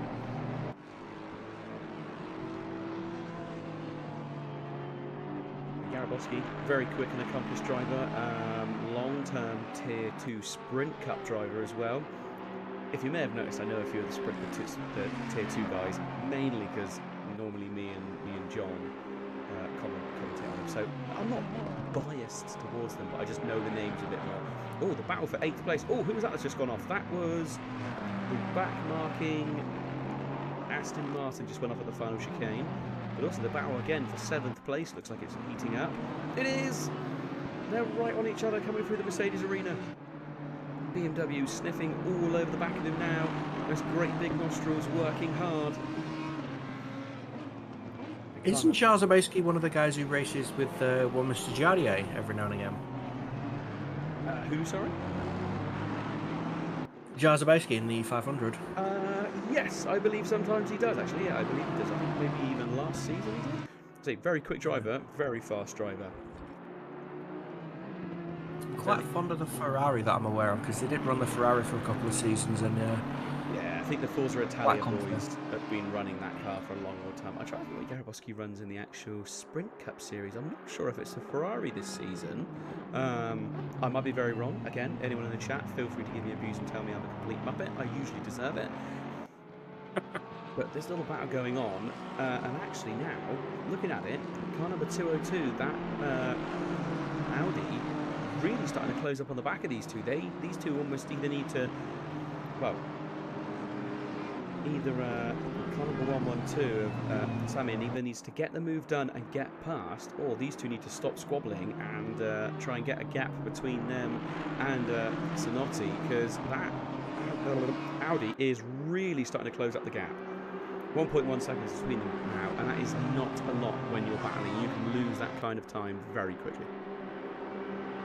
Yeah, I mean that's come down a fair show. It's definitely definitely something both of them will be aware of, but they obviously don't want to let up too much. The BMW running a little bit wider on the last corner, maybe to try and get a little bit more traction. Well, there's obviously no grip out there. It's absolutely pouring down. Although in the next 30 minutes that will change. It will get slightly lighter. So the weather radar's the weather report's probably the only accurate thing running this afternoon, because my time in list's a little bit messed. A little bit of a wobble from the Audi, I think. Yeah, just through the dash cam. You've got it very wobbly there. I'm actually on his dash now, and the amount of spray coming off these two cars in front now, obviously car number. Oh, that's horrendous. I can see it on the. That's awful. You can't. You only just see them. It just gets worse. As soon as he closes up, I say, when they all, you know, sort of like bunched up through that first set of corners, it was absolutely horrific. He had both cars producing spray, and then obviously, where it's a corner, you're not even driving through directly the spray of the car in front. He was getting a mixture of both cars at once, so he was absolutely blind through the Mercedes Arena. I wonder if maybe that's why he lost a little bit of ground. A little bit deep there. Again, the Audi's one of those cars, it's a really nice pleasant car to drive, but you've got to be so careful with the traction control. The way that it's very intrusive. So you really have to drive just within sort of, you know, the traction control. You can let it kick in a little bit, but if it kicks in too much and you get a bit of a power slide, it then cuts your engine power so much. It's very, very aggressive, and it can just completely unsettle you. It's very difficult. You get a bit of a slide, you almost want to turn into it and, you know, sort of feed the power through, maybe try and slide the car slightly, and you don't get that often in the Audi, unless you can tune it out with the setups. But most of the time, once the car is gone, it's very, very difficult to actually get it to close back in. And this lap has lost a fair bit of ground on that battle for seventh place. Yeah, the BMW's line much wider, isn't it? But it's like, he goes for a later apex, it would seem, through that final turn. But it isn't working. Aston Martin's still able to get a better exit. So whether or not maybe it's a case of trying to avoid too much aero wash, I'm not entirely sure. He's not close enough to do anything into turn one, or saying that, really close enough, actually has to go evasive. Goodness gracious. That was close. That was a hold the steering wheel straight and stamp the brakes as hard as you can. I would imagine both of them are absolutely hoping they're wearing brown racing suits, because they are now anyway. Yeah, the suits have definitely changed colour. Surprisingly, the Audi hasn't. That Audi hasn't really made any. It's actually gone backwards, 1.8 seconds. So yeah, we'll see if they can. We'll see if they can change that. But those two do look like they're closer than half a second now. It's going to be interesting to see what they can do with this. That rain is still increasing for now, but then in 30 minutes time it's going to get less. It's going to take a little while though for it to actually dry off again. Obviously the pit stops all kind of went out of whack because obviously everyone had to pit for wets, so it would have been around the hour mark people needed to pit, but now it's completely changed because everyone's the stint timers would have been reset just by driving through, and obviously new tyres as well, so a little bit of an unknown. I think it has been, as you said, it's been over 30 minutes, nearly 40 minutes probably of rain at this point. About 15th, looks like it's heating up. Yeah, I've just been keeping a very watching eye on it. I've just been watching this. Yeah, they've just been etching closer and closer. That Audi's just been creeped for. Although I had a little bit of a slide there. Stake there from the Bentley. Can Fidel go around the outside? Oh, sorry, Fidel go around the outside? Yes, I think he can. Really well done. It. Will he get? And he goes up the inside. And does he keep it? Yes, only just. Really well that driven. BMW is that's the number 7 behind them. Okay. Really well driven. The Bentley might be able to do something here just before the chicane, but unlikely.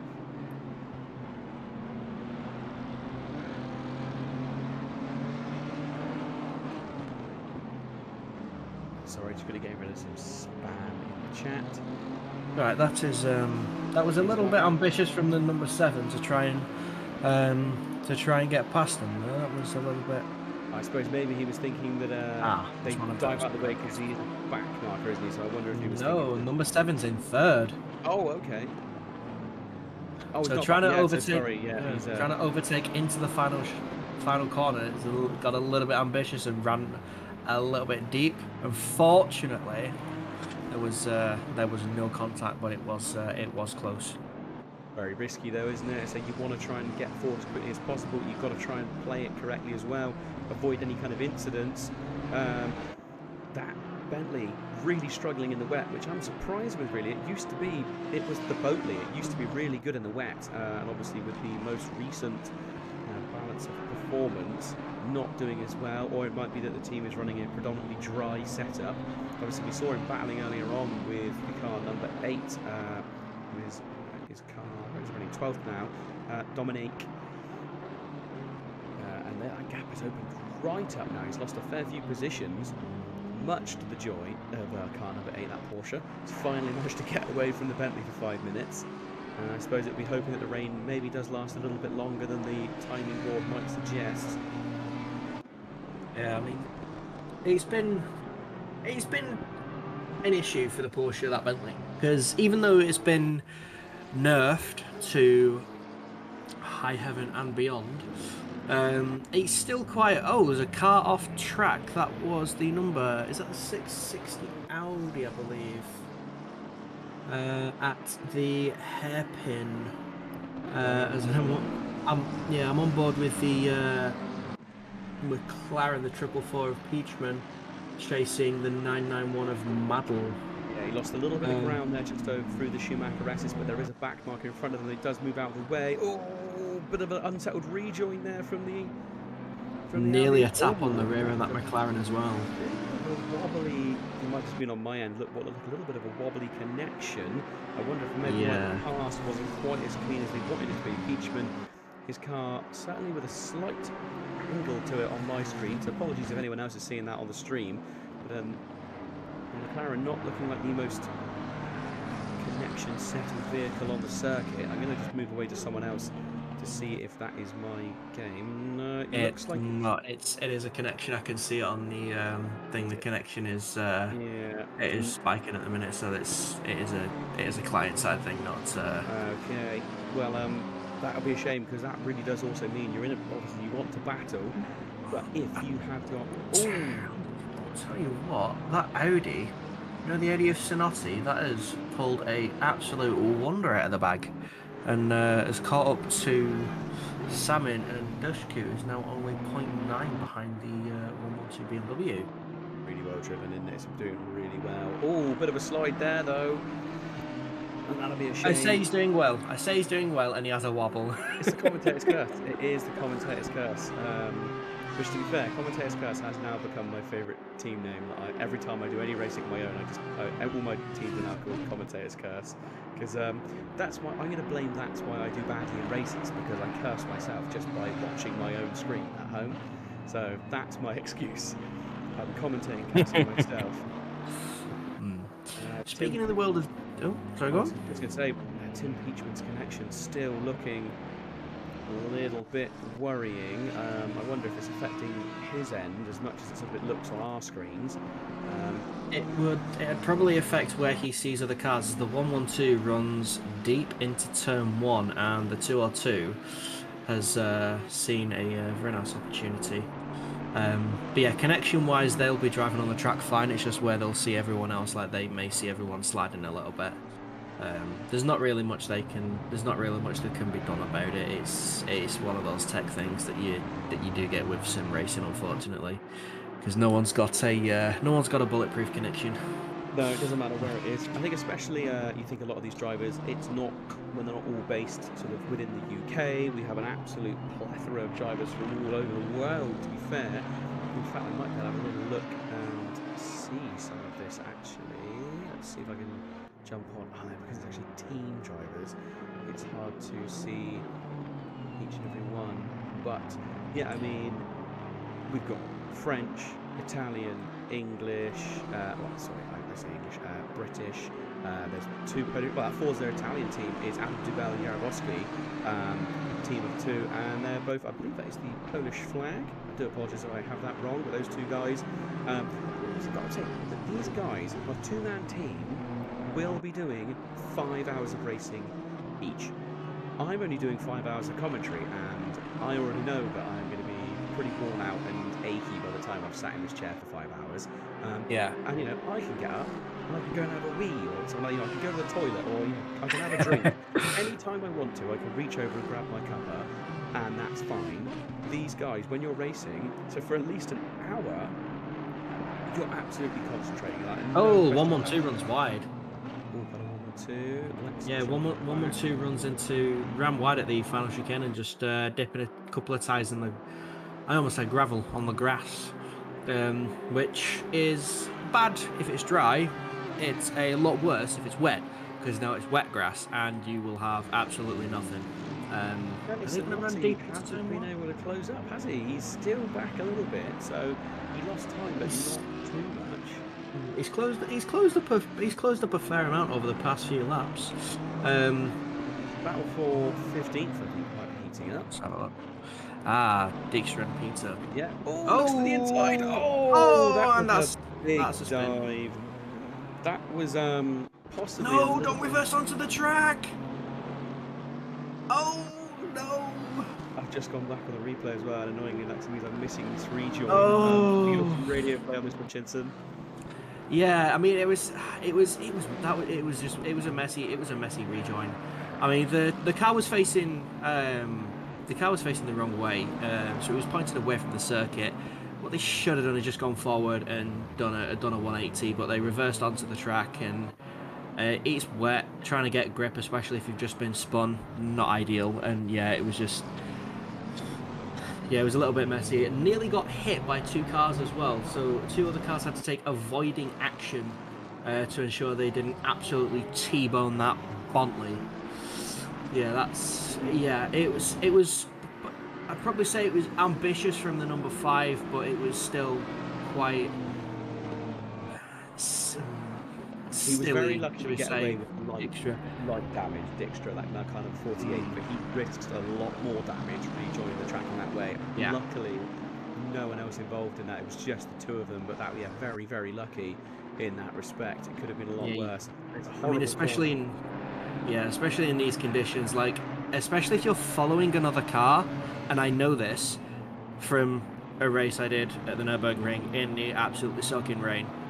If there is a car that spins and you're following another car, if the car you're following takes avoiding action, you will not see the car in front of them until it is more than likely too late. Yeah, it is. That is exactly why if you spin off the track, stay off the track until you are able to rejoin safely. That is the utmost importance, especially in these conditions. Well, obviously tonight as well we have live stewarding, so if anyone reports the incident and they say it was an unsafe rejoin, there is a possibility that you might actually face a time penalty for rejoining incorrectly. And as we said, obviously we do have the live stewarding, so any penalties that you see pop up on the screen, the game will always do in sort of certain ones drive-through penalties for track limits, and it may also pop in the odd one of stop go 30 for abuse of speed limit in the pit lane. But we'll also see these little penalties coming through, 10 seconds, maybe, you know, sort of anywhere. I think it's 10 to 30 seconds, I think is the biggest they can do. Yeah. And they'll be popping up as and when. Oh, dealing with a back marker, and that has slowed down car number 201, car number 112 significantly, and that gap for Sonotti is really, really close now. This will be his time to strike, although he looked a little bit unsettled there into the Schumacher S's, runs the inside curve as best as he can. Holds it together. So I mean, the only two penalties that the game will apply are either a drive-through or a stop-go 30. The stewards will then apply any figured amount of time as a penalty. So if you ever see, like Tim said, 5, 10, 15, 20, 25 and 30, that has been done by our race stewards. I think you get 3 drive-throughs for track limits, and then you are disqualified by the game, which, yeah, I mean, if you've done 3 drive-throughs for track limits, and you're still doing that is kind of naughty. That I know that I know it is something you can turn off in the settings, isn't it? I don't know if they actually have turned that particular rule off for the endurance races. Obviously, on a sprint track, on a sprint race, or maybe it's an hour that was like a race that was a couple of hours, then yes, that does make sense. I think on these longer races, that is something that is turned off just to avoid people being disconnected, disqualified. I think endurance stuff may be switched off. Again, I'm not sure. That would definitely be a question for one of the coordinators. You might be able to get an answer to that. Yeah, might give us a shout, and he's like, "Oi, how do you what goes penalty wise?" Yeah, because I can't remember if that is switched off or not. I mean, obviously, in things like sort of real life endurance racing, I think you can get away with more than 3 drive-throughs. I mean, especially like Spa this year. God, it was horrendous over the 24 hours of Spa. Yeah, some of the team, like every other lap, it seemed like they had a drive-through. Yeah, a couple of my buddies went this year, and it's just like, like they were posting. We have a Discord for that, and they were just posting pictures, like so many nice pictures, and also of the brand new Ferrari, the GT3 that's coming next year. Yeah, both to endurance racing and rumored to come to ACC as well, and I for one cannot wait. It looks absolutely beautiful. They demoed it last weekend, actually, at a Ferrari celebration at Imola, and it does sound really nice. It looks gorgeous as well. But yeah, it's basically the fact of all of us in England were like, we cannot miss this next year. So there's a few of us planning to just pack up and drive to Spa next year. So that's a good 2 days to get down there and 2 days to get back, and maybe some racing in the middle. I think very much worth it though if you're going to go for that. Oh, Sonotti's gone off. Oh, okay. Sonotti went into the grass, running. I thought he looked a little bit odd going into that final chicane. Right, just jumping on board with him now. He's just going on to that back straight, or the Bogan corner as they come through here. Coming down towards Vedel with that final chicane. Yeah, he definitely didn't look comfortable going in there. Oh yeah, he hit the great big nugget curve and then couldn't get it back on the tarmac again. It pushed him out to the left. Did well to keep it in a straight line though. Really did, yeah. That would have been very easy to lose it. I think obviously just feathered the throttle to avoid the car rotating either direction. But it'll take a little while to get his head back into the game now. You see it quite often. Like you make a little mistake and you just need maybe half a lap just to get your brain back together and sort of compose yourself, because you were pushing at your absolute limit and you make a mistake. And you just need to sometimes have a little breather, you know, whether it be shake your head or give your cheeks a quick slap, and then back into it, especially at this point in the race. 3 hours, 20 minutes-ish of the race left. These guys have done a lot of racing. This is the SPQ Racing team, isn't it? So, let's see if we can see. Oh, this is the Platinum team, isn't it? So they've got 3 cars, and they only got... Yes, they've got... Yeah, I keep making this mistake. They have the 201, 202 and 203. Right, yeah, so this is all Italian teams. This is Giacomelli, Carlino, Alfarano, and Sonotti. Sonotti is their main driver on this team. So that's their first driver, essentially. Yeah, they have 2 Audis and a Beamer, and I keep making the mistake because of... I think it was Vanwall SimSport last year. They ran identical Beamers. And it really threw me off. Yeah, so now during this, it's like one of them's got a Beamer. Where's the other ones? Oh, it's not a Beamer. Oh, it's an Audi. Oh, okay. Yeah, I've got that wrong a couple of times this season so far, and I refuse to make that mistake again. I'm sure you will before the end of the race. It's unavoidable. Battle that is heating up now a little bit on track. It is the struggling car of Dijkstra versus Boe, or BOE. Victor, car number 13. Ooh, BMW has gone the 991 of Madl. Lost it onto coming out of the Schumacher S's and went into the gravel. The 444 breezed on by. So a bit unfortunate for the 991. Very easy to do in these wet conditions though as well. And at this point, You know, the guys have been racing for a little while. It's probably coming towards the end of their stint. They might be starting to, like, obviously, with ACC, any tweaks to tyre pressures, the amount of fuel you're going to run, anything has to be done by the driver in the car. So while you're racing flat out and trying to go for battles and trying to keep your times together, you've also got to be trying to think to yourself, oh, what do I need to do tyres-wise? Obviously, you can hand it over to your teammates to actually do the maths side of it, but you have to physically do the inputs in the car while driving. Yeah, and it's not easy. It should be really simple. You would think, oh yeah, it's just pressing left or right on a D-pad, or you know, just scrolling through. But actually, it can be quite taxing on the brain while you're trying to race. Oh, possibly a mistake there for the Bentley. Looked like it oversteered slightly coming out of turn 1. Managed to catch it and then use it to his advantage before he started going down into the arena. Triple Four's making a dive on the 13 just to try and get past. Where was the 13th and 18th? So back with Bo, where you were but a moment ago. Yeah, so that'll be a little bit of a breather there for kind of the 48. That Bentley, now knowing that there is a car between the two of them, that would be a huge breather for him. And I wonder if the McLaren of Bo is thinking to himself, can I hang on the back of the 444 and try and push through?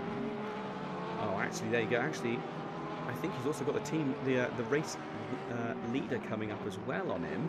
So car number 13, he's got a whole sea of faster cars coming up behind him. And is it still Caracas at the wheel? Yes, it is still Grantis Caracas at the wheel of that number 9 Porsche. Oh, what if Lexus pretty much comes to a complete standstill to let those guys past? Which Lexus was that? Who's the car? 666. Okay, so they are running pretty near the back at the moment. So yeah, they obviously weren't too worried about losing the position. Always really good to see some of the guys that are much further down the grid sticking it out for the full race and not just quitting out. It's obviously it is frowned upon leaving the servers before the end of the race, but it does happen sometimes. Either people have technical issues or real life issues. You know, obviously I'm doing this here, but if an emergency happened with my family, I clearly would just abandon ship and run for it. So yeah, sim racing. Oh, hello! Battle going on for 7th place. Dushka versus. I have been keeping an eye on it. They have been keeping pretty much a same pace. So the gap hasn't really been getting bigger, but it hasn't been getting smaller. So they are pretty much on pace with each other. I did join these two just to see if any of them were a little bit skittish. The BMW is taking a little bit more curb than the Aston, which I think he's normal conditions. Yeah, he's definitely trying to get by, but that's especially in the wet. If you hit a curb, if you want to hit a curb, you need to hit it perfect. You cannot make an inch of a mistake, otherwise, no grip. Goodbye, either into the grass or into a wall. Well, either way, it's not good. I believe it was a racer by the name of Kenichi, who I used to race with back in the Forza 7 days, I think. Good old days. It might have even been Forza 6. Like, I raced with him for quite a while. It was all back in the day on Xbox. Yeah, as he said, no risk, no reward, and it was or high risk, high reward. So it's got to be true if he wants to try and make up these few tenths here and there. And actually, we might see him move down into turn 1. He looks to the outside. Is he going to try and switch back across? He's not. We saw these two nearly get together before here at turn 1. Still having a good look around the inside though. Takes a tighter line. Is he going to try and get a cut back? No, he can't. Again, he came off of that main racing line, looking to try and get an advantage. Maybe he had to switch back into the turn, but just being so wet offline, just wasn't able to put the power down and get the grip. And bit of a slide from the Aston Martin there though. Bit of a mistake, and the gap comes down even more. The Bentley, not Bentley, Aston Martin. Oh my God, BMW is the word I'm looking for. Sniffing all over. You got there. Got there in the end. I listed every car in the game first, but we got there in the end. That's the important thing. These two just absolutely hammer and tongs. I know as soon as I move away, the overtake will get down. There'll be a mistake. Something will happen as soon as I scan away from these guys. But I think these are probably our closest cars on track at the moment anyway, or at least within the top 20. These are our closest guys. I'm not sure if there's any battles going on outside the top 20 we need to keep an eye on. Is there Chinson? You can probably see that like Not outside of the top 20. No, there's a few cars that are, they're just circulating fairly Possibly nicely. down towards. Where's the track are we now? Again, just after Schumacher S is not able to do anything there. But Samin really starting to look hungry for that position. Really starting to apply the pressure. He's obviously, I think later in the stint, he's obviously got a lot more confidence in the car. But also, headlights are on now as we come towards the 8 p.m. mark. Oh, and he's flashing the lights as well. He's saying, "Come on, lads, out the way. Let me go past." Yeah, I mean, I will be honest, like, especially when I'm driving, if someone does that, it's like, you may have, like, faster pace, but at the moment, I'm keeping pace with you, and I have track position, so if you want to get past me... You've got to work for it. Yeah, exactly. I mean, and it's like, yeah, I can understand it's like, yeah, overall, like, their pace may be faster, but it's a fact of, if you have track position, you don't have to do anything. No, it's still about the position. You're more than entitled to defend your position. I mean, it would be no different than if you had a race and whoever qualified on pole, they could be 2 seconds a lap faster than you in qualification. But if they've been it on turn 1 and you go past them, you are more than within your rights to defend that position fairly.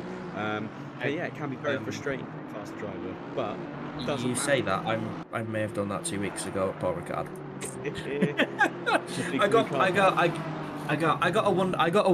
I got a pole I wasn't expecting, because I'm normally in like the midfield, like maybe like top half the middle of the field, so like normally just outside the top 10. I got pole, second lap in, right at the end of the back straight, stuff it. And I ended up last at the end of the race, so I got a few points for pole, but nothing else. So yeah, you say that and I'm just like Well, it's one of those circuits, the big blue car park. It's definitely one of those tracks where you have a lot of time to think I about love corners. Paul Ricard though. I do love Paul Ricard. I struggle personally. It's probably a really fun track, but I do struggle there. But that's just my incompetence. So nothing against the circuit, just myself. But I like a smaller technical track. That's me.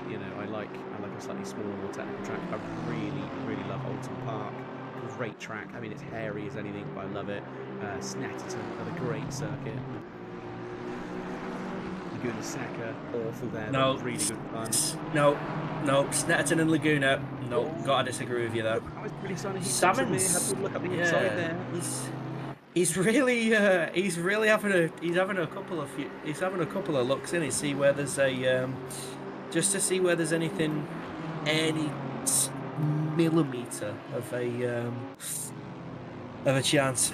I think he is trying to get the move done for the pit stops, which does make sense. I think that's what he's doing now. It's coming towards the end of the stint. I think he's now really determined to try and get the position away from him before the pits, so he hasn't got to try and take it after the pits or during the pit stop. He wants to get this done on the track. He's been sat on the bumper of his car for a long time. It's probably a case of before he gets out the car, if this is the end of his actual stint. Oh, rain to stop in about 10 minutes. In 10 to 20 minutes, the rain is going to be stopping. So that is something these guys will also be trying to look at, trying to work out their stint timers. Yeah, I mean, it's like some of them may get lucky, because I think it has been roughly an hour of rain, and I think there's a 17-minute stint timer on this season, so they may get away with it. But the issue with it is you would have to stay on wet tires longer during transition than you would the other way around. So you're on wet tires longer for going from wet to dry than the other way around, because rain does not want to go away. No, and even when the rain does stop, the track is still going to be wet and obviously damp for quite a long time. It's going to be a little while till slick tyres are advantageous to fit. Oh, here's something that could shake things up a little bit. There is a back marker in front of the battle for 7th place now. And though, to be fair, the BMW's dropped right back. He looked a little bit unsettled through the Schumacher S's. Through that first left-hander of the S's, it looked the car got unsettled and then maybe ran a little bit deep into the curbs. Where's the move going to get done? He's not. Oh! And car number 3 held up on the final turn by the back marker there. nothing intentional and nothing wrong, but it was just a case of on the racing line it wasn't quite what he wanted. But actually, yeah, it's so far back.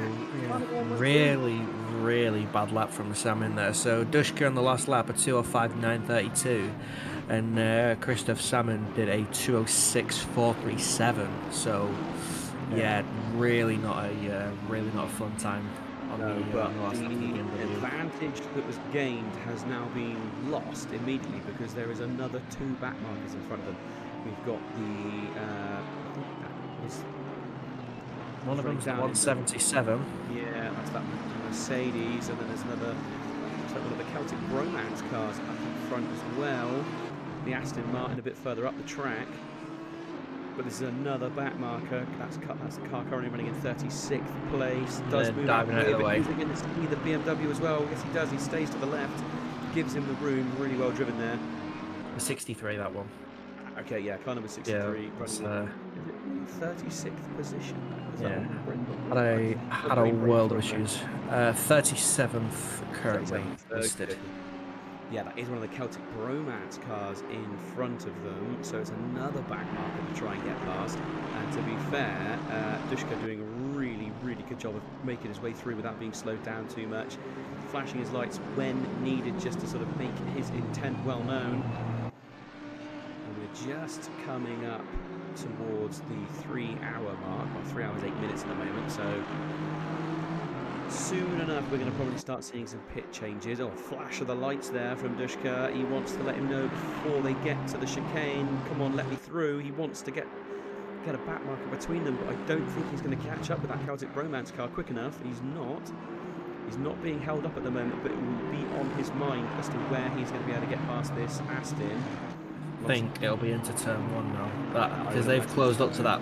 They've closed up to that 177. Yeah. Oh, he's moved across. Aston moved off the racing line, but hasn't really lost the throttle. Oh yes, now he has. Yeah, there we go. Yeah. So let him through. Nicely done. But the BMW is going to be stuck. The BMW is going to be behind him for a couple of corners. And if you stop behind a slower driver here through this first sector, well, that's going to lose him a lot of time. Gap has actually opened up between them, 1.2 seconds as they cross the line. I wouldn't really say that either of them were held up particularly at the time across the line. They were sort of reasonably clear at the time. Yeah, I think that Celtic Bromance did well to keep out of the way, and then I personally wouldn't have seen a reason to stay offline, because if the BMW was so far back, it's just a thought, will they catch me before here? No, okay, move back across and just keep your race going. Yeah, all you've got to do is stick to your racing line. Don't defend against lapping cars. All you have to do is stick to your line. Oh, there we go. Someone coming into the pits. That is Hendricks into the pit. And it's 660 in the Audi and a 760. Yeah. So 2 of the drivers into the pits now. So it is beginning to see some guys coming in. That's gonna be another set of wet tyres. Which again, I'm wondering what would happen in GT racing if they had intermediate tyres. Too much tactics, I think. You're getting into that's one thing. You're getting into F1 territory there, I think. It's just the thing. It's like intermediates would probably be perfect for this. Like it's going to be drying up, but it's not at the minute. So you still have it's something that again, a couple of buddies. I should really stop talking to my mates about GT racing. Honestly, they just come up with the silliest things. No, I think it's really weird. It's like it is something you see in other forms of motorsport. I think just sticking with the 2 tyres as well. I think it might probably keeps the costs down as well to a certain extent, allowing smaller teams to come in. They only need to have wets and dries. I'm sure for some of the really big events, the endurance races, actually, I'm sure it was. I think they were talking about it with the Spa 24 Hour. I was banging on about it again. Where it stayed dry pretty much the entire race, but there was a whole team from Pirelli there just to be prepping wet tyres for the teams, and they did nothing with it all day. They just for the full 24 hours didn't have to change any tyres because no one fitted a wet tyre. It was just dry the entire time, wasn't it? You think you've flown all the way there, you're all there, you're all pumped and ready to do your job, and then as it turns out, the weather kind of goes, you're right, mate, have a bit. Oh, hey, still getting paid.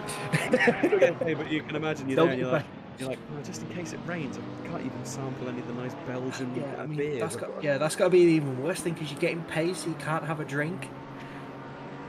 It's like you can't have a drink. You're on the clock. It's just like, but I can imagine there's just so much stuff around. Like I know from again a couple of buddies of mine who were just posting pictures of like just random butty vans in the paddock as well. Like you go to like, okay, anyone in England, you go to like a football match and you just have like these fast food vendor vans just literally everywhere selling like burgers and chips and hot dogs and things like that. Literally just like loads of those. But like it's I'm probably gonna upset some people. Better food, because it's not English. Like English fast food vendors they're not great. It really depends where you go. I would say I've been to a couple of different circuits around the UK now, like for British touring cars, and also watched one of the Sprint Cup series for this year. Well, just ended now, for the GT3 cars. Brands Hatch, absolutely awful, overpriced and rubbish food. Donington, absolutely amazing, really well priced. So yeah, absolutely fantastic. Like cannot say enough about Donington. I'll also say Thruxton do really good food, really good food. So I would say if you're going to go to a circuit and you want snacks, Donington, well worth a visit, and also Thruxton, well worth a visit. Two very different circuits and two very different ends of the country. How do you think it was? How do you think it was at Silverstone? I've never actually been there for a proper race weekend. I've only ever been there for like car shows, like tracks, and there was something else. I forgot what it was called. I went last year for the F1. Chapfest, it used to be called. I think it was the car show. And yeah, it was very overpriced at the time. Also, I was a lot younger. Salmon is coming to the pits as well. Okay. So the 112 has done a pit stop. The 115 has done a driver change. No, I'm thinking of a different Audi team. So they've just come into the pits as well. So I think, yeah, we are getting to that render pit stops where it is now going to be effective. Whoever, if they're doing a driver change, your stint's getting cut short. Good pie and salt, that does sound nice though. Good pie and salt. Also, someone's very happy that it's absolutely soaking. Oh my god, you got me a present. Went to bed and everything was drying. Get back and it's pouring down. Yeah, it's been pouring down for about an hour. It's actually been alright. It's been quite entertaining. I would say Mini Simeon might actually be like the unofficial mascot of Tier 2 racing at Apex Online Racing, because they are in every single race. They are in the chat. So yeah, a bit of a round of applause for this person, I have to say, because they are there every single race, all the time, without fail. And obviously, I saw them earlier on in the chat for part 1 of the endurance. They said they'd gone to bed and then got back up and they've decided to watch us again. I was going to say if they were watching the Tier 2 stuff, I know you commentate on that. Maybe they're just here for you, Tim. Just let you sound on your voice. It's probably more for John. Probably more for John. Oh, Definitely the one with a better voice. Say something. That Grantis Caracas is having an absolute wonder time at the minute, getting past all these back markers. He's already cleared about 3 of them, all into corners, not even on straights. We're just all going around corners and everything. Yeah, he's not letting up at all. He's Grantis Caracas, still going as full beans as he was at the start of his stint. Yeah, Silverstone's oh my god, yeah, his last lap was a 2:03.9 compared to Hyman's last lap 2:05.4. That is unbelievable speed. That's ridiculous. That is low fuel, but that is also warm tyres. That's impressive. That is absolutely flat. He's done a 2:04.1. Grantis Caracas is extraordinarily happy right now. Is he just? He's just having a nice drive. He's just having a nice day. Just driving around. He's had some very mixed fortunes here. I think actually in that same race that I said about what's his name, Jay Fang bursting all 4 tyres towards the end of the race because he refused to go in and pit again after having wet. I think that was also the same race that Caracas, I think he was in second, ran out of fuel and ended up finishing somewhere within the top 10. He basically ran out of fuel in the final corner and rolled to the line. So he's had some very mixed fortunes, has Caracas, here at Nürburgring. So I imagine he'll be pretty pleased that he's managed to hold on and he's still doing such competitive times. I'm waiting to see when car number 3 of Dushka goes into the pits to see basically where he comes out in comparison to the 112. He's staying out for another lap, so I'm sort of... I will just be right back. Okay. Yeah, so I'm just sticking with him for the moment to try and see what we can see. Hyler coming into the pits now, so that is car number 49 running in second place into the pits. So are we going to see a driver change? It's Hyler there at the moment. Other cars coming in as well. Jackson and... what car is that? That was on the... Audi's coming in. Car number 728 also into the pit. That's Deck. Oh, this car's all over the grid coming into the pits now. Going to jump on board quickly with our leader still. That obviously is still Caracas flying around in the Porsche. And you can now see the darkness is really starting to prevail. Just after 8 o'clock in game. 20. If you want to call it that. Really, really starting to get dark out there now, and the visibility for these guys is only going to be getting less and less. And let's actually see, there's the onboard. It's not too bad this part of the set. We've got the lights from the grandstand, there's still a fair bit of light coming from the sky. There is Hyler coming out of the pits. Is Hyler actually going to go a lap down here? Yes! Hyler after the pits is now a lap down. So massive advantage for Caracas. He's going to pit, and he's got more than a lap to get his pit stop done, so he can really take a breather. He knows the next man on circuit is an entire lap behind him. That is a huge bonus and a testament to how quickly this team are going. This is the Grease Racing UKR. Absolutely smashing. Porsche as well. Yeah, I'm not sure how the Porsche does at Nürburgring. It's not a car I've ever raced at Nürburgring. I mean, it's not a car I ever really got on with. So when I first started the game and had a bit of a play and went through everything, I decided to settle for Mercedes in the end. It's just kind of a big boat that handles the same in the wet and the dry. It kind of does everything.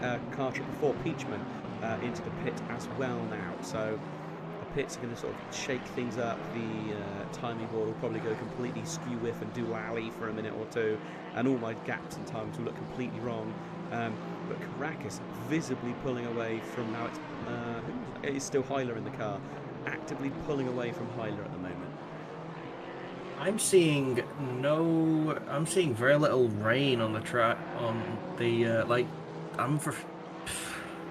I'll start again. I'm seeing very little wet patches on the racing line.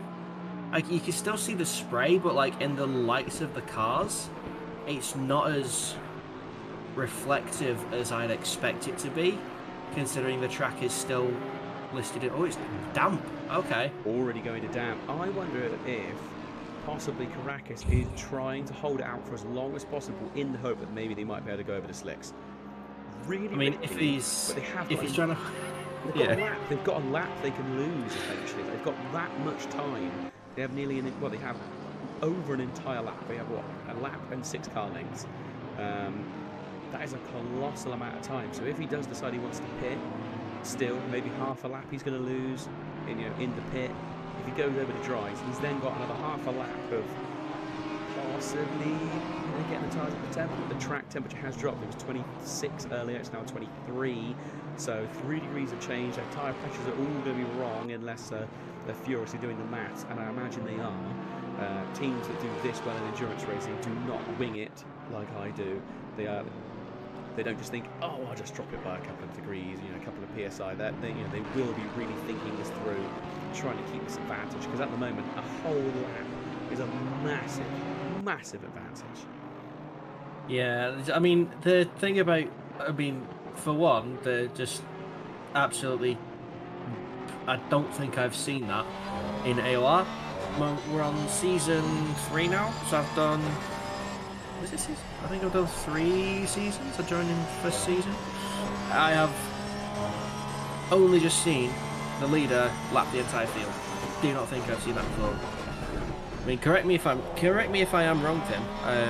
No, to be honest, I can't think of a time when that has happened.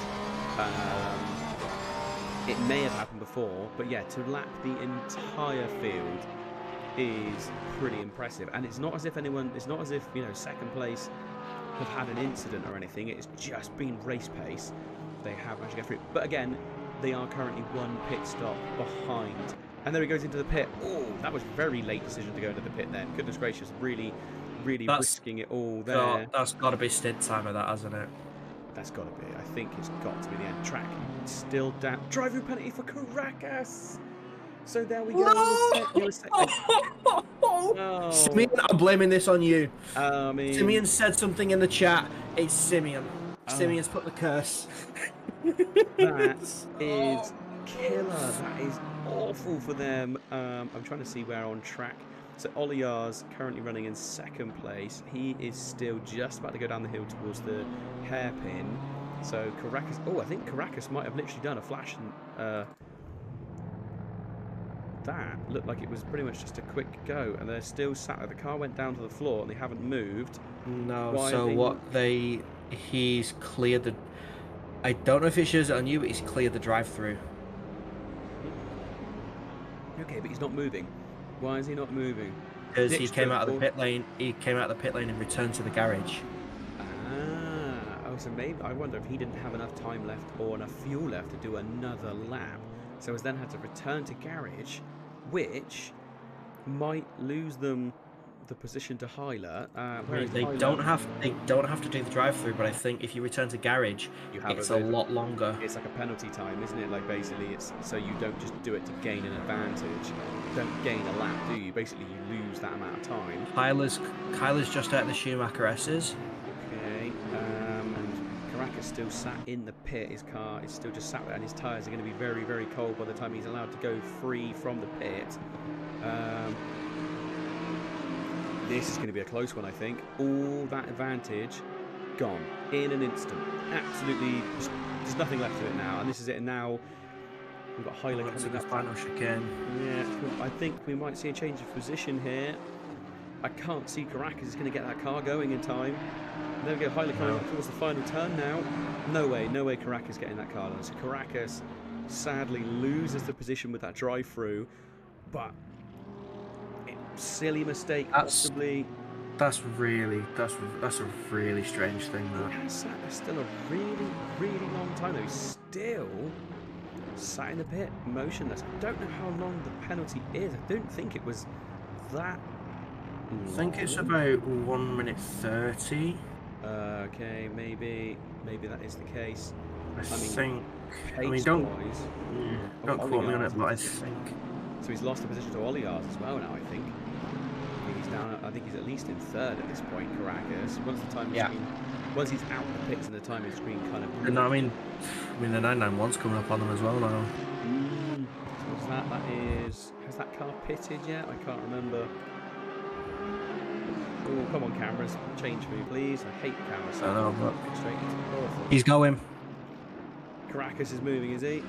Caracas is moving, so it's going to be a case of seeing what the timing board does. This could be killer. I think he's lost a fair few positions. He's already on the attack there. Fourth, I think.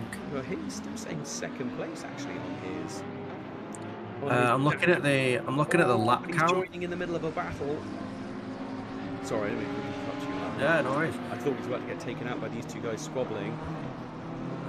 Yeah, Lowy still get his fourth. He's at the third now. 991's already gone by. They're all on. So the top 5 are all on the same lap. But Caracas is in front of the 444. That is a monumental. Oh, there we go. Just seen. Grantis needed 1 more second of stint timer for that to work, and he didn't have the fuel to go round again.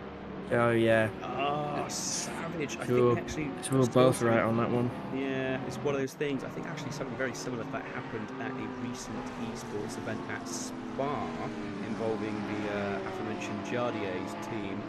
I think they had an issue of. I think they picked due to stint timer, but got a stop go, and then they needed to lap, so they had to return to pit, and then I think they were speeding on the pit lane as they exited as well. it was all a complete meltdown. So after this, what can only be described as a masterclass for the first 7 hours of this race, it is now all started to fall apart and they're down into 4th place. And for the first time, Caracas really has some ground to try and make up, and it's a large amount of ground. Where is he now? Caracas currently Also, if I'm not mistaken, still on wet tyres. Ooh, that's going to be because the track's damp at the moment. I don't know what Hyler's running. I presume he's still running wets. Let's have a look. Because there's no way he could have gone for dries that soon. The track already a damp, obviously, but I don't think you could have done it quite that soon. Because we're there. Oh, there we go. And Hyler making short work of a back marker there. Getting past 27th position. Just trying to see if there's any battles heating up. And actually there is, at long, long last, the battle for 13th place. Would you believe it? Back on again. So Hyler is on wets. He's on wets as well. Okay, that's Hyler's on wets as well. only advantage. Only advantage. Well, I say advantage. Only benefit that Caracas has is that they are both on wets, and he knows they have to pit again. He might be able to take advantage of this. Got some fun information. Go on then. Stop raining. Stop raining. Completely. It's just spray while people have got their wipers going. That's the only reason you'll see them blades going. So even if there's no rain falling from the sky, you can still see the amount of spray coming off the cars in front. On board with kind of 8 Dominiac, and you can see he's got battles for position in front of him and also got back markers as well. That car to his left, just passing now, that was just a back marker. But he's got Jaroboski in front of him, and then I think that's kind of a 201 Langford as well. Yes, this is all for positions. And they're all bunching up into turn 1. And there's squabbles going on in front as well. This is a right little battle back. A great view, but you can see there's no rain falling from the sky. This is all just spray from the cars in front of him. As soon as he's in a slower position, slower parts of the track, not as much rain, and as soon as there's no one in front of him, you can't see it on the windscreen. You can still see how much, even though the track is just down, how much it is blinding still. So, Caracas is roughly. I mean, the leader's going to the hairpin now, and Caracas at turn 1.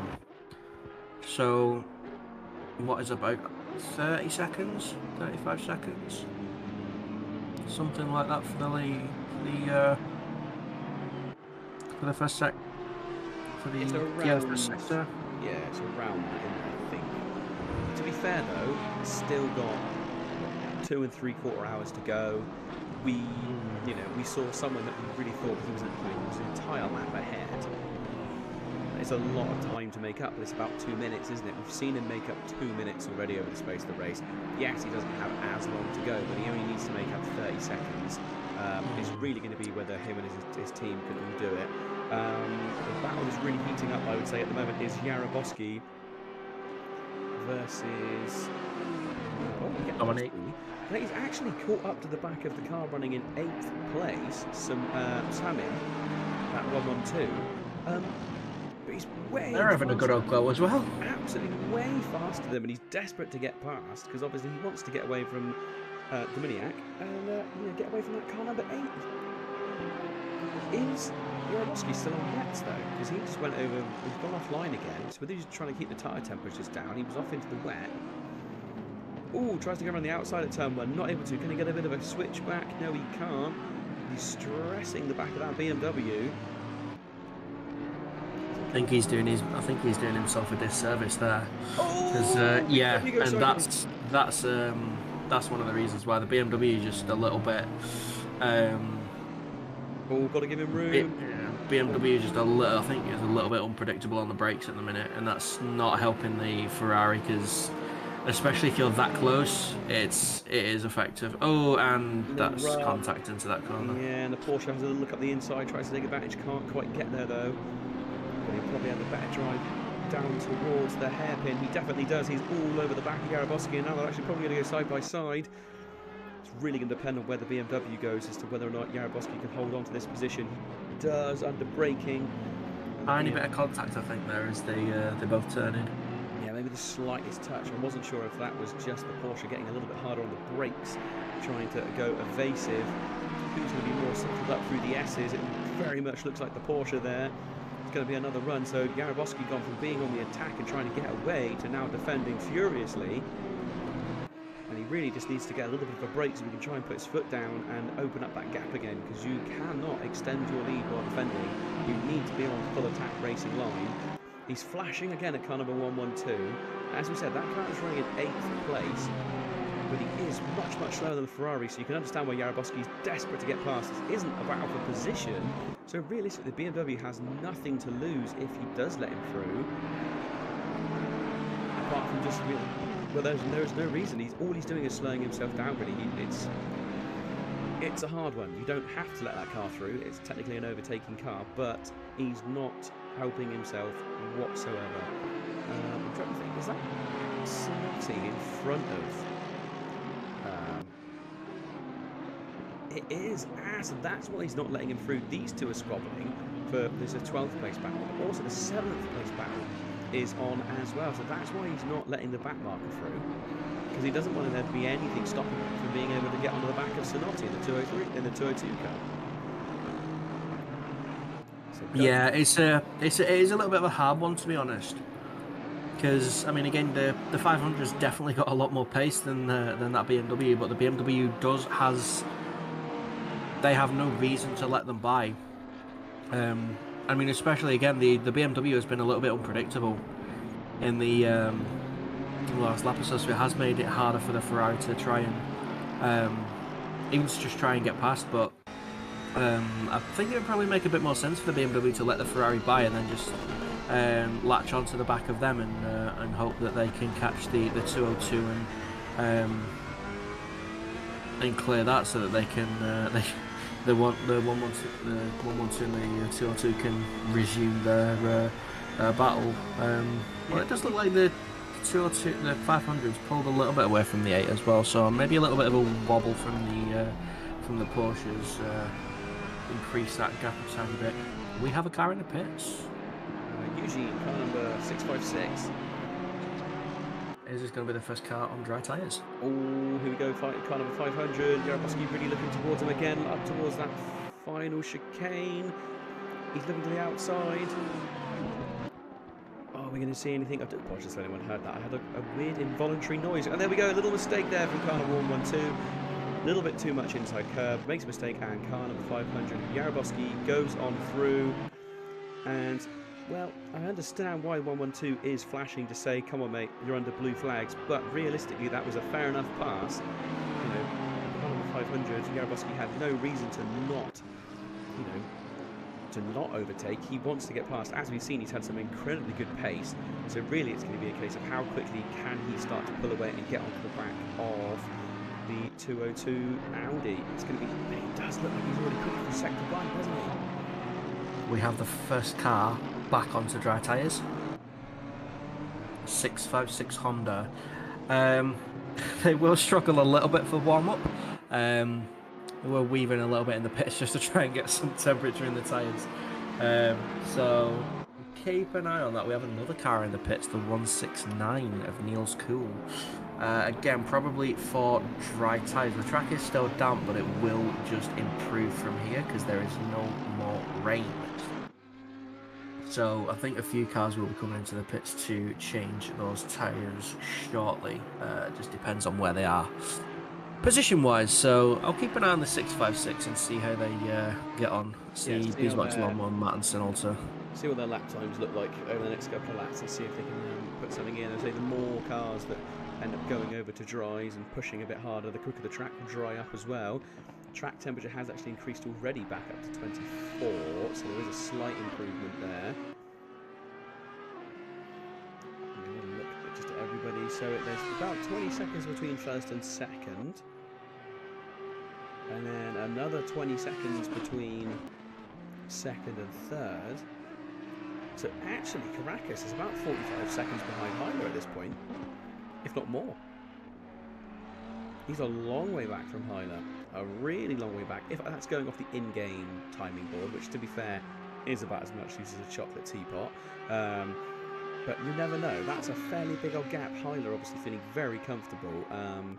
At this point, it's about 8:30 in game. Darkness has definitely settled for the evening. Yeah, I mean, it's not outside the realm of possibility that Caracas can still win this race. It's a tall ask, but the amount of pace Caracas has shown from the get-go, it's definitely something where it is something that would be quite possible, shall we say. Yeah, it's not an impossibility, is it? It's definitely something that could be done. Currently 48 seconds behind the lead. I've just checked it on the what's it called? The pit wall? Not the pit wall, the thing we have for the cameras and everything. Oh, Because it measures current. Yeah, broadcast, yeah, that for one. example, implementation V7 is currently what I'm using. You know, a very. I really wish they'd fix it. It just rolls off the tongue, doesn't it? It's it did. Oh yeah. It got updated a little while ago, but not particularly well. So, quick update. Yaroboski has pulled away now from that 112 car, and is making some fairly decent ground. And looks like he's going to be pushing up towards the back of Sanotti, the 202. Again, he's going to be trying to unlap himself against that car. But also, that Porsche, we just missed it. I'm going to go back and watch that. The Porsche's just made it past the BMW as well, so the BMW 112 really struggling, and I wonder if that maybe is a case of the tyre choice. He needs to come in and fit dries, I wonder. Because, where was it? It was under braking. Wow, and in fact, it looked like the BMW pretty much gave way to the Porsche. So that is the car running in 13th place, overtaking the car running in 8th place. Just let him on through at that point. Who's that into the pit? Car number 203, Zamprieri into the pits. So the 656 just coming around the final corner. So they're about on pace with everyone else, a 2046. So they are roughly around on pace at the moment. The track is greasy, so now is definitely the time to come into the pits as a 69 for Ada Wilspin does so. Yeah, a lot of them will be whacking on them dry tyres now. Like, forget any stint you had. The wet tyres are just going to start cooking at this point. Yeah. It's a lot better to change during a greasy track rather than cook your tyres and try and make it to dry. Yeah, at this point it's, you know, throw your strategy out the window, rethink it, have a little bit of a, you know, work out what you need to do and go from there. Chinson, I need to quickly just run away for 2 minutes. Who would you like me to leave everybody watching? Let's keep with Masij Hyler, race leader. Yep, no we'll worries. See how they get on, because I don't think they've come into the pits as of yet. So no, they haven't gone over to dries yet. They're still running on those wets. So be interesting to see whether anything changes. We saw a pit stop change everything for the battle for first place earlier, so it might all change again. Right, back in 2 minutes. I will leave you in the very good hands of Chinson. He says they're very good hands. I might take the option to slightly disagree with Tim there. Yeah, a little bit. It has been incredibly unfortunate for Grantis Caracas that issue. I'm watching him on my end while you guys keep on the race leader. They're coming across the line now, so I want to see what the timing is for. I basically want to see if Caracas is lapping like a boss. I mean, oh jeez, his last lap was a 2:02.1. There are faster cars on track, but they may have already pitted for dry tyres, which a lot of them now have. So yeah, the 656 is kind of circulating at the same lap times. I want to see. So Caracas is coming across the line now. 42. So they've made up 6 seconds on Hyler. So once again, Grantus Caracas has decided to go absolutely hell for leather and just put his foot down. I mean, he's definitely got the pace. It's definitely not a definitely no doubting. What was his last lap? A 2017. So I think that is, it's only just the fastest time of the field so no, it's the second fastest time of the field so far in the current conditions. The only one that's beating that is the number 3 in P8 currently with a 201.697. So even then, not beating it by that much, a shy under a tenth, which yeah is absolutely mental. And he's going through traffic again. Is Grantus Caracas? He's just absolutely flying. Yeah, I don't know what he put in his coffee this morning, but can I have some? Absolutely beaning it. It's like, again, he's just on a Sunday drive, and he seems extraordinarily comfortable in that Porsche. Like, we bring this up quite a lot. I mean, especially, I mean, I do, but it's one because you guys ask, and two, it's sometimes like there's. I know Christian last time was we're just wondering, he switched to PC, and again, like new people sometimes ask, what is the best car? The first answer, not the Porsche. I don't know if he's I don't think that's on Caracas' mind. Is he waiting to pit? It's basically a factor of how much time can I make up before I definitely need to pit for dries. It is a certainty. Yeah, he is trying to cool his tyres down on the marbles on the off part of the track there. But it's just, yeah, he's made up so much time. He's made up so much time. He's about, I think he's took another 2 seconds out of Hyler's lead. And it's just absolutely ridiculous. So, Olajars in the number 7 is, yeah, roughly about 19 seconds behind. So there you go, 19.3. So Grantus Caracas is just absolutely flying at this point. He's just getting, yeah, he's just absolutely ripping. The 203 has just done a 201.152, so the track is definitely getting better. Igor in the 55 in the Victorious Secret. Aston Martin's just done a low 201 as well, so the track's definitely getting a lot better now. And the lap times are just going to keep on tumbling. Grantus Caracas is now in third, having passed the 991 of Tobias Madl, which is the Bentley's the best car. Yes and no.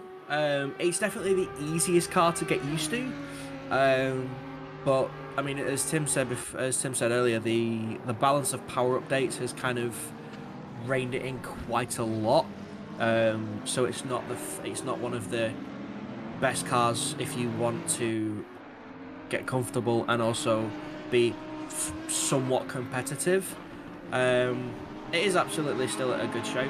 I'd probably say the Aston's probably one of the best ones to go for. Yeah, Aston's a really good car for consistency. It's not necessarily the fastest car at a particular circuit, but a very well balanced car. Grantus Caracas is now 39 seconds behind the lead. I mean, of course he is. I'm not even surprised by that. He's lapping over a second faster than the 2 cars ahead. Both of which, mind you, are yet to pit still. The cars that have pitted, there's the 203, it's just on the first 1:59 of the evening. So and that's the 203 of Giuseppe Dana in the SPQ Racing Team 203 Audi, not a BMW, the Audi. So that's definitely they're definitely having a lot of fun at the minute. It's a right-hand drive car and it's cool. Yes, I mean, again, yes and no. Like, it's awesome that it's right-hand drive, but it's also horrendous because it's right-hand drive. is if you want to switch to any other car, left on drive. Yeah. So, I mean, again, I started in Bentley, yeah. made the change. I went to Ferrari. Don't know why. That was back when it was the 2018 Ferrari as well. what? You know, Why would you punish yourself like that? because you know, there's got to be. I've got to have at least a reason to be slow. Oh, I think we just missed a change of position. That was. Yeah, that was. Let's go back. See if I can catch that one. So Oh, it's Fid Bayless, wasn't it? Yeah, Philadelphus versus. Fidelibus. I call him Fidelibus. Fidelibus. Yeah, it's I don't know. Fidelibus. So he's coming into the final turn. Yeah, the Audi out the chicane, really slow. Goes wide, leaves the doors open. Through it goes. So car number 202. Oh, that looked very easy.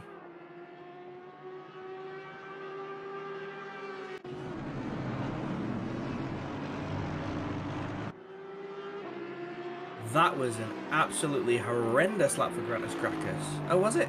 No, it wasn't. Yeah. Nope, definitely wasn't. Ignore me. No. He's now 37 seconds. Yeah, I don't know. Like I said, I don't know what he put in his coffee, but I want some. Like Yeah, very, very quick driver. Little battle going on at the back here still. That Yarabowski versus kind of 8 of Dominiak. And again, these guys actually now catching up with the same Audi that we just watched get passed by Fidelibus. So that Audi obviously running a little bit slower, possibly not handling the drying track as well as some of the other cars. As we said earlier on, traction control very, very intrusive on these, so if those tyres are overheating and starting to lose grip, you may not be able to sort of work and play the slide quite the same as some of the cars. You might now be struggling to actually get the traction down out of the corners and maintaining mid-corner speed, because that Ferrari behind him looks very, very pokey. And you would imagine at this point all the cars have been slowing down. Yeah, by this point the tyres probably are blistering. If we're brutally honest, there's probably a few of them that are really struggling. And yes, in comes Yarabowski. He decides to pit. get rid of them nasty wet tyres. Yeah, they're useless to you now, and it looks like it's sunny for at least the next half an hour. It's funny enough though, even though it's been getting drier, the track temperature has decreased just because it's night time, so the lack of light now really starting to make a big difference to some of these guys. Going to jump on board briefly with Oliars, as haven't actually really had to watch much of him really today. He's sort of kept his nose out very clean and out of the battle. Bit of an update, Grantus Caracas is coming into the pits. Okie dokie, so going to be interesting to see what he can do. If he is already lapping this quick on wet. Do not get another stop go. Do not get another drive through. That's going to be the one. We'll keep an eye on it furiously. Marble also coming into the pits as well. Yeah. They're all. I think they're all coming in now. Anyone that can come in is coming in. Okay, well, Caracas has made it into the pits without getting a drive through. Yeah. So that's a bonus. At least he's at least made it in, as far as I know. Battle for 8th place. These same cars. It's a mixture of back markers and lead cars. So car number 112. Now. Look, time, it's because obviously people are pitting. My timing screen has gone absolutely doolally again. Because car number 48, who's currently running 23rd. Yeah, 23rd, has just gone flying past. Car number 112, who's currently running in 8th place. So it's all a little bit all over the place. Let's be brutally honest, timing screen wise. So we might have to wait till the pit strategies to end before we can really lock in on a proper battle. Grantus Caracas is the number 9's out of the pits. I don't know if they've done a driver change yet, but they have.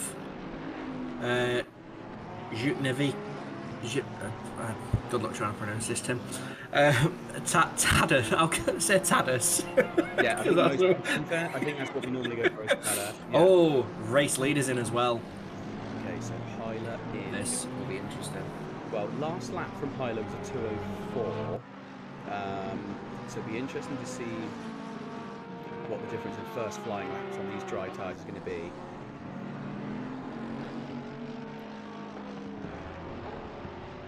Olajars is in the pits as well. So the front end of the grid all pouring into the pits. What have you just put in your mouth, Chinson? What did you just nibble on? Might be some pizza. Nice, very good choice. I obviously had a big lunch earlier, and now I've got a peanut butter butty, which is a mistake because every time I take a nibble, I then have to furiously try and get it to go down before I need to speak again. I mean, I did have a big bowl of cornflakes for my lunch, so It's breakfast. Yeah, That's not lunch. it's food. It is food and it's consumable, so I had that for my lunch. I mean, it's better than what my breakfast was, which was a slice of cherry bakewell and a can of Red Bull. That's good. That's nice. Yeah. That's Not the greatest breakfast. No, that's part of a well-balanced breakfast. That Okay, Tyler's out of the pits, and that Porsche looks like it's absolutely chipping it through that last already coming from the final chicane. turn, isn't it? So Did you see it through the final chicane? That was absolutely bouncing. That's he's really pushing, isn't he? He's desperate to remake up the position. And I say, obviously, because obviously it's running on red, that means that they're actually a stand-in driver, aren't they? They're not even.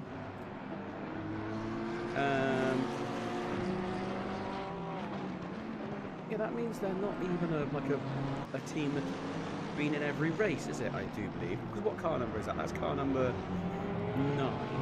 So let's try and find car number.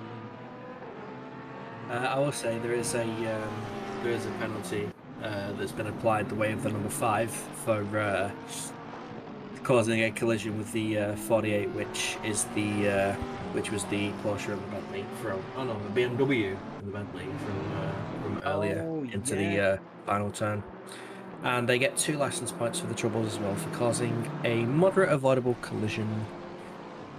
It was a fair old strike, wasn't it? Let's be honest. Yeah. 10 seconds on their next pit stop. I mean, to a certain extent, luckily they've got a pit stop coming up, so they will actually have to stop at some point. Track went to optimum quick, didn't it? Sorry. The track went to optimum quick, didn't It it? has just gone to optimum, hasn't it? My goodness, that was really quick. Oh, car number 5. Gone off really wide at the chicane, all through the gravel as well. I wonder if they've pitted yet or not, or whether they tried to stay out for longer on their tyres and now they're sort of facing the issues. Because it does not look settled. He was braking like mad through the Schumacher S's, so I wonder if he's maybe having some sort of drivability issue there. Just trying to work out. So currently, I didn't realise that Hyler got out of the car as well. It's Anderson then. Max Lenham Anderson, yes. Yeah, and so didn't change for a little while. And actually, then it is Trafficker in car number 7 as well, which that didn't change for a little while. Yeah. Oh, K-Mac with a a stop-go 30 down in 21st place. Ouch. Yeah, the 177. It's an Aston Martin, isn't it? The 177. Oh, that's Celtic Romance. Yeah, it's Kiki Mac. For a minute, I was like, K-Mac, I recognise it. Yeah, Kiki Mac. Yeah, so they'll be kicking themselves about that. Stop go 30, that is going to see them lose the positions. That's painful. Yeah, they've got Blankensteinen in 23rd place, about 46 seconds behind them at the moment, so definitely going to lose that position, and he may even lose another one to Fleety as well, depending on how quickly they can get the car up and The go. last lap from the number 9, a 1:56.8. And they're 6.7 seconds now behind the lead, which means they're 23 behind race leader. Really quickly, I'm waiting to see what the first flying lap from Nine Anderson is going to be. He's going around the final corner now, so... Yeah, we're going to wait and see, looking at the timing boards. Giving a little eye on Bernard for a moment, actually, in that 177. Just, nice to put something different on the stream, just for 5 minutes. I can also very much assure you,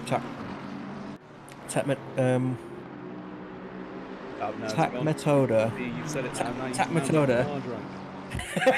No. You can't. No alcoholic beverages are being consumed. Because it sounds like you are. Okay, there we go. So, Lionel Anderson's first flying lap was a 1:57 versus a 1:54 which is their best lap of the race so far. Yes, but It's only a tenth off 49's best lap of the race. That is insanely fast. That is bonkers amounts of speed in comparison. It's just, I mean, at that point, someone has got to be looking at the timing screen and just sort of like scratching their head and thinking, what on earth can we do to try and match that? I mean, I wonder if to a certain extent the pace that that car number 9 had been showing for most of the race, I wonder if that was almost a little bit of how you say, just working the gap, just trying to maintain it, keeping fast, keeping on, keeping on their front foot, trying to push forward. But I wonder if that was really them pushing as hard as they could, and now they need to push hard. They really are. But to be fair, Neil Schroer as well, 155 on that last lap round. Sort of not that far off their best. So that's running in 4th place. In fact, let's pop them on the screen. So, Mats Lindholm Anderson was 2.5 seconds slower on the last lap.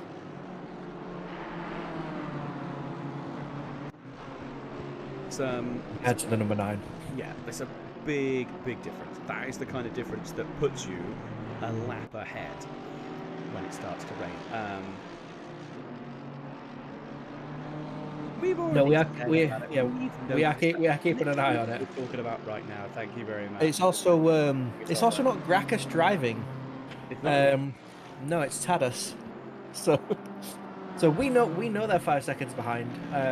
Sorry, 4.284. I said this has been a really good drive as well from Nils here at this point. Well, it hasn't been just his drive, but that car number 991 up into 4th place again. Really well driven by them. Again, hasn't really been a car that we seem to have had on stream lots. It's just been gained and inside. Yeah, Porsche's on a mission. Yeah, they have done well actually. Where did they start? If I'm honest, can't tell. You should be able to tell by going into, if you wanted to, you could go return to garage and look at timetables. You can see the qualifying positions very well. I think car number 9 did 991, 10th. Wow, so that's a really good effort, up into 4th. I mean, obviously I know it's been a long old race, but you can see the pace of the guys they are up against. A bit further down the field, I think it's the battle for 20... Blankensteiner, chasing off the back of Fleety. He's very close to the back of him at one point. Are we going to see a change of position? I'm not sure. That's a wicked looking car, that cracked racing try hard 2, try harder. But, it is a good one, isn't it? It looks fantastic. It really looks like the kind of thing you would have seen in a 90s toy commercial, like when you turn the TV on in the morning. Maybe just be a really bright advert for something that was absolutely rubbish, but looked really good on the advert. Although actually, I think Fleety's pulling away from him. Where's Fleety? Fleety's on the back of Simon. Is that for position? It's a Honda in front of him, so no, it's not for position.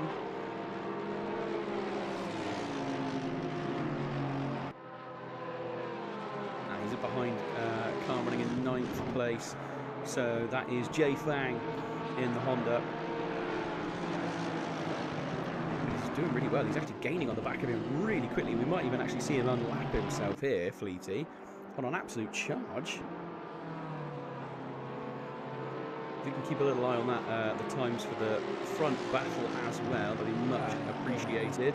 To be fair, I think their current laps pretty much identical. They have evened off. Give or take a 10th or 2. Fleety unlaps himself there on Jay Fang.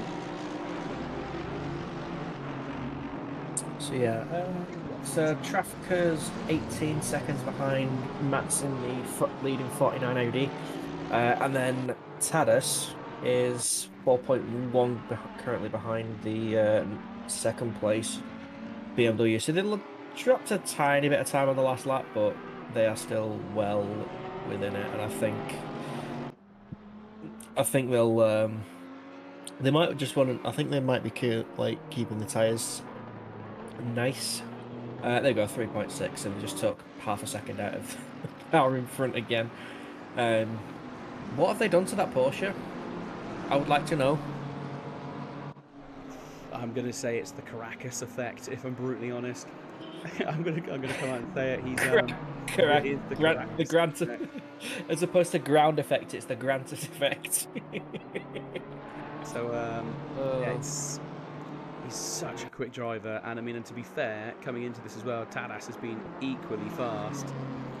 These guys have all sort of plateaued off, and he does have a back marker to contend with. It's another Porsche. That's the number 8 Porsche, I think. Kajewski. I think that sounds right. And that moves right out of the way and lets that car come through. So number 9 being let through by number 8. Not on the same team, but we're back to where we started when I first joined. Me and you trying to pronounce names and not doing anything successfully. No, apologies about that. As I like to say, we are British. Dangerously dyslexic as well. So whenever I try and read even just a bog standard name like Dave, I end up having issues. I'm just British, so I'm going to buy that. Charge from car number 9, pushing forward. He's got nothing but clean air in front of him now. Dropped half a second though in that last lap again. Yeah, he was dealing with the back marker though, so it's he did have to get past someone. There was room left. I think a few of them are dealing with back markers at the minute, which would explain where the timings are. Although it is now clean track between the number 9 and the number 7. And car number 9 is 0.2 up, but to be fair, so is Lionel Anderson as well. He is also 0.2 up on his fastest time, so they're going to be setting even quicker times. 3.5, so they've got that half a second back in that first sector. That Porsche's really good in the first sector, isn't it? Yeah, and actually, to be fair, for the first time in a long time, on the cameras, you're now starting to see car number 9 sneak into the back of the shot. There it is, sneaking into the back of the shot. We haven't seen it for a little while. It is coming for car number 7. 3.5 seconds between them. Where's the next timing line's coming up at the end of the straight, just before the final chicane. Ran a little bit wide, but not horrendously wide. Probably a little bit more than Tadas would have wanted, but it's not too bad. Lovely little battle going on here. Okay, we only took a 10th out, so Porsche's definitely got something on the BMW in the corners, but the BMW, I think it's got a little bit more grunt under the bonnet, so... another battle going on as well. It's about 15th place. Loeffler versus Jack. Just following them through the chicane on the rear wing of Jack at the moment. You can see the flames spitting out the back of the McLaren as he's desperately trying to get the power down. He gets a much better run than Loeffler there, though, and it's a really nice run down the pit straight. That's a bit of a wiggle on exit, isn't it? Yeah, huge advantage for him though, coming down towards turn 1.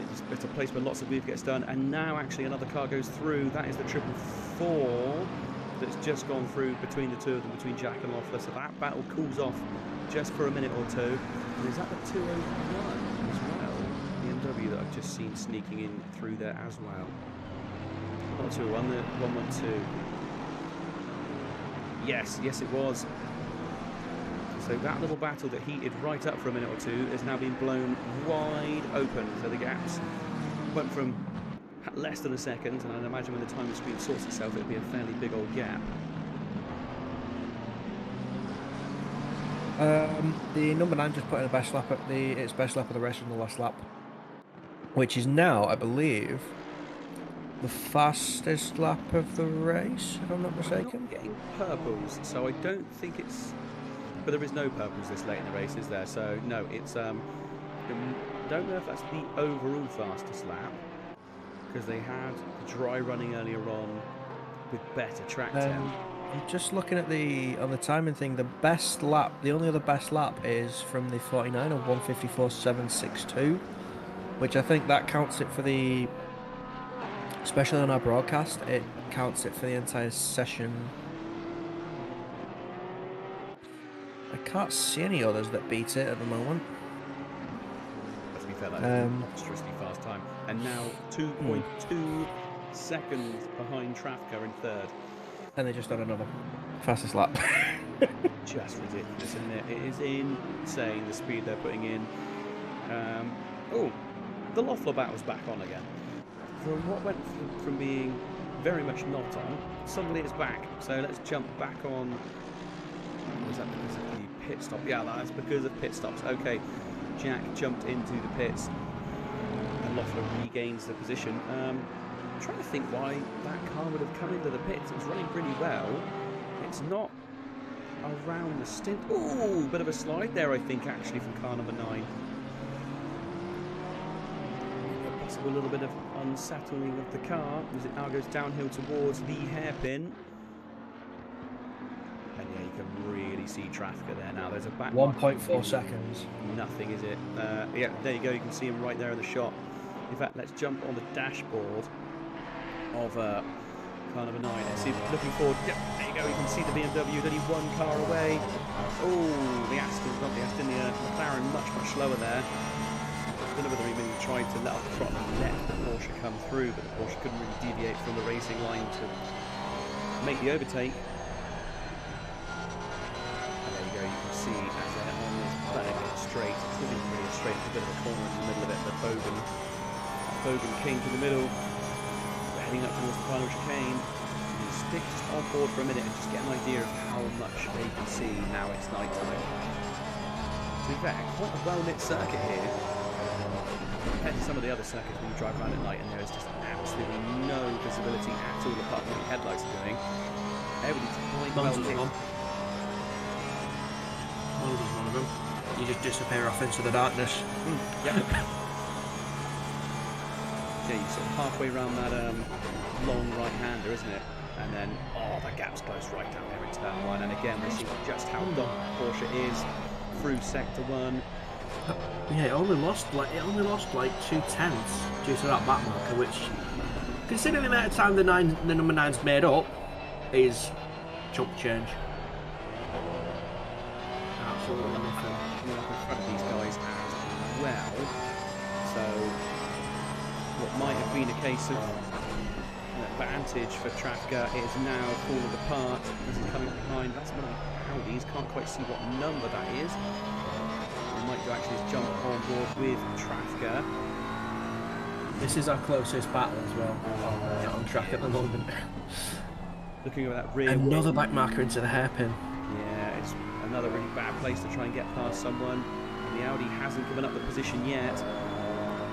Looking over the rear wing currently of Trafka, looking back. Oh, and that was a really good run there from car number 9. Yeah, it's the 115 of Hortensia that's in front of it, in front of both of them. Okay. Maybe we'll let them past here. Oh, that doesn't look too friendly. Definitely angry there. Yeah, I think now's the best time to let them two through. He's going to have to let the pair through. Oh, that was... Yes, he does, but the gap is tumbling down. There's another car that's going to be really tight. Wasn't fully committed to letting the Porsche by as well, which is not ideal. Oh my days, that gap. There's nothing between them now, absolutely nothing, nose to tail, and it's a really good run by the Porsche as well. Less than 4/10. Over that rear wing, you can see the BMW is matching the Porsche on pace, but not able to really get any kind of distance. Under braking into turn 1, the gap closes right up, and the Porsche's right there. He'll be looking in his rearview mirror. He'll be able to see the eyes of Tadas. Porsche looking really well, glued to the floor. Oh, he looks a little. We had a look. He had a look. Do it though, is he? Putting the pressure on. Oh, he's keeping a tighter line to try and open up this next turn, get a better run. Does he? I don't think he does. No, not able to. I think he was hoping to maybe get the move done midway through that section and wasn't quite able to. Under braking, the Porsche looks superior. They ain't half chucking this Porsche around, are they? Yeah, this entire team has done a really good job in the Porsche. I say high risk, high reward. But goodness gracious, 3.8 seconds between them. No, even less now. 0.29 seconds between them. I do apologise. So up for the Schumacher S's. Who is going to get that better line up through here? I think this is the first time they've both run through. Porsche's run a bit wide on the entry, but kept speed. Really good exit. The pair of them using absolutely every last inch of the circuit. Finally it's dry. Finally they can use those curbs. Throws it in. Again, are we going to possibly see a move just before the final chicane? It's going to be whether or not the Porsche can hang on to the back of the BMW. In fact, the BMW moved, I want to say, off the line a little bit sooner than normal, trying to break that toe. So into the final chicane. Hard on the brakes. Porsche again really pushing hard. Amazed how well the front end of that Porsche is turning in. The setup they must be running is fantastic. For it to be that pointy at the front end. And normally it just runs away. You try and turn in, and the Porsche's just like, nah, I don't want to go that way. I'm going this way instead. Have fun. Oh, but a bit of a bad run, I think, into that final turn. Yeah. He's lost a little bit of ground. He'll probably make it up through sector 1 again. So Oh, just in the braking. Goodness gracious, the braking on that thing is astounding. Absolutely monster brakes. I mean, the Brilliant. BMW hasn't got bad brakes either. That thing's got, the brakes on that are amazing. But Jesus, just show. Oh, he's having a look. To the inside. That was a bit cheeky. I mean, got to be done though. You know, got to try and make those moves, unsettle the car in front of you. I'm wondering where is the next back marker in front of them. In fact, these guys, the next car in front of them is 7th and 8th position on the circuit. Teammates, in fact. They're the 203 and the 202, so they've got a little bit of clean air in front of them. It's not for position when they do get up there, obviously, because otherwise they'd have no one enough to get past. But yeah, these two absolutely powering it through at the moment. And to be fair, they are battling, but they are actually still outpacing Lynham Anderson in first place. They're still outpacing him, not by a massive amount, just by a few tenths, but enough.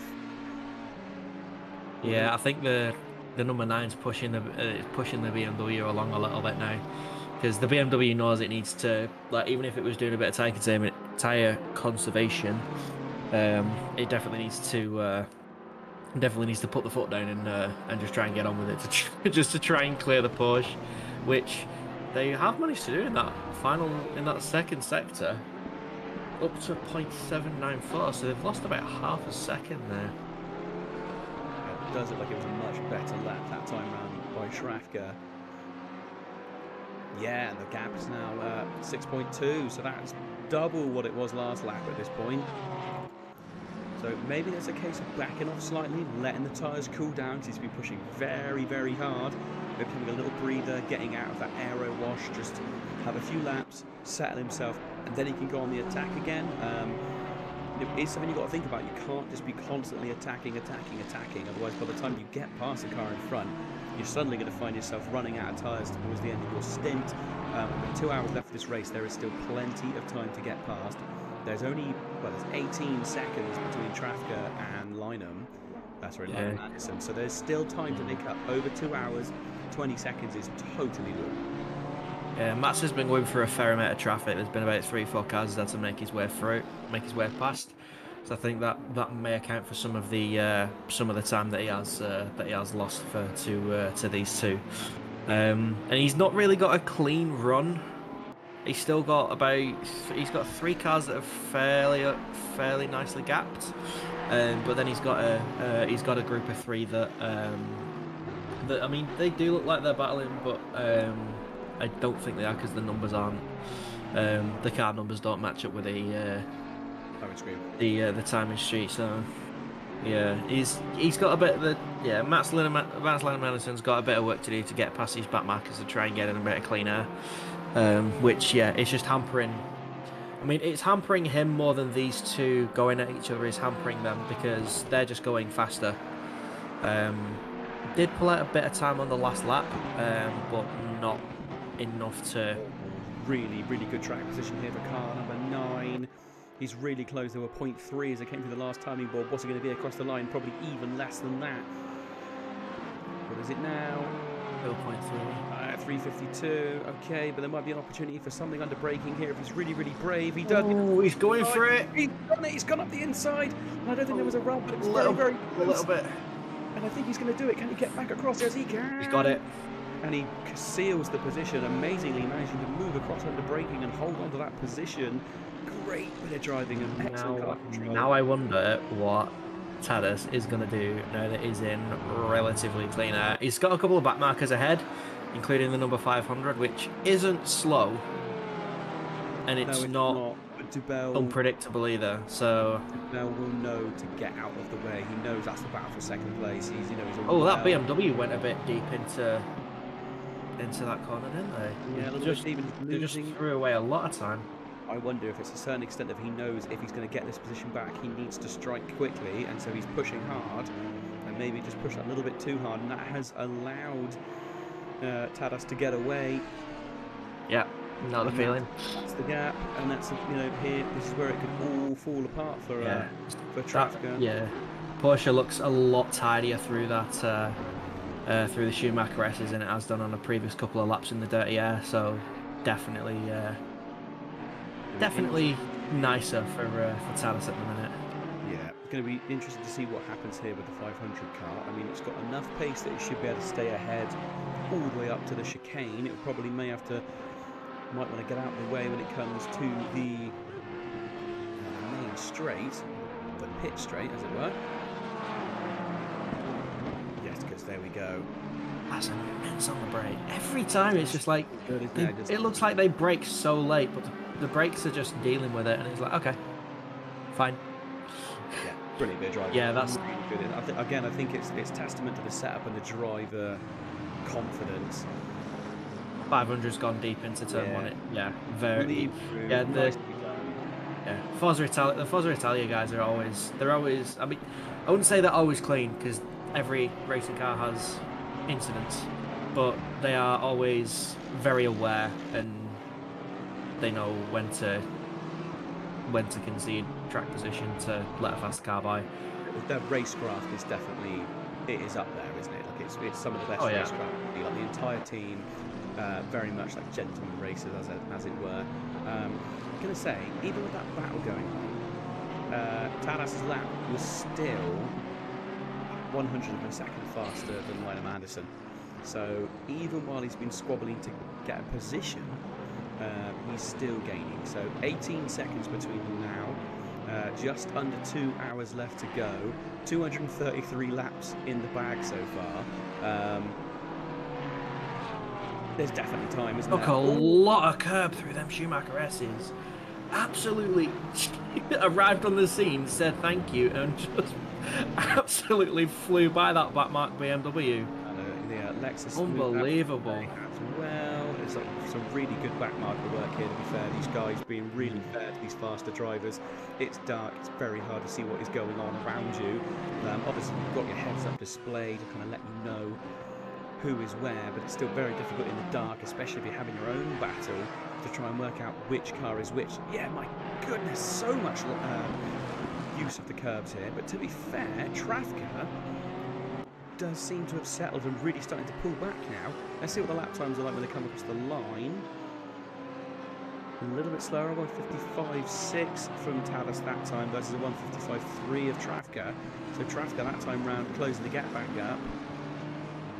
0.7 at the moment, so it could be a case. I'm just wondering if the battles into turn one may have had something to do with that, because Tadas wasn't. Ooh, that was a little bit wide on the exit. Don't do that too many times, Tadas, or you may incur the wrath of the ACC track limit stewards. Just having a little look. No more race control posts at the moment, so no more penalties. Then Milan Hacks closed up to Martin Blankenstein in the 169 quite nicely. Yes, he has. Or is my timing screen going mental? That's the battle for. It's got past. Yeah, He has got past. He has, yeah. So Yeah. something else removed. Thank you, timing screen. Yeah, the timing screen's just not quite catching its up. That. You know what? Let's get back. Oh, that was Yeah, coming through them Schumacher S's, a Porsche had one heck of a wobble. That BMW's just absolutely rocked up to the scene of that Porsche again. And that was an incredible wobble coming through the Schumacher S's. And the BMW dips it in the gravel. That's all Tadas needs to get away. To be fair, there was a back marker, wasn't there, just as they entered the Schumacher S's. I think that's what unsettled him as they went through. There was a McLaren back marker. Yeah, not not ideal, not ideal in the slightest. No, not for them. So what is it going to be like when they cross the line after that one? The gap last time round from first to second is actually increased by basically a second. So Yeah, he lost that. Ooh, good lap from Lunn and Chinson though, 54.937. Wow, that is really quick. That's nearly. Getting a better cleaner. Yeah, that's nearly their best lap of the day, isn't it? So. Yeah, 2/10 off. It's stint anyway, at least. So I want to pull away almost, but I think there's a battle there for 18th place. So this is Everything, Jack and Dressler. Yeah. Oh, has that changed? On my screen it's saying it's... I'm looking at the race. Again, it was the timing screen doing us dirty on that one. It already changed, and that's actually a different BMW in front of them altogether. So yeah, that's already gone. Dressler versus Jack. That has already been and gone while we were busily trying to work out the front end. We do apologise. We can only spot it as quickly as it tells us, which isn't as quick as you'd like. By any means. I think it runs off the sector timings as well. It's like they don't have like mini sectors. Yeah, so you only get like 4 updates a lap really. You get the finish line and 3 of the sector lines. Just jumping on board with our race leader at the moment. He's coming up behind some back markers again. In fact, he's got a lot of traffic in front of him this time round. Looks like 4 cars in front of him. He's going around the outside of the BMWs, although the BMW is not letting off on that straight. Maybe he'll brake a little bit early. It's 5 cars all together. He's got one he's battling, 1 in front, and then there's 3 in a group. So a lot of cars to scrap their way through. Although look at the gap now between car number 9 and car number 7, 1.3 seconds. That has opened right back up again. Yeah, Tadas has just done a 54.9, so definitely happy with the car now. And I think, are they in a bit of clear air again? A little bit, yeah. Still got to clear the 202 and is that the 177? Yeah. But there's only 4 back markers between Tadas and race leader. And we have an hour and 50 to go.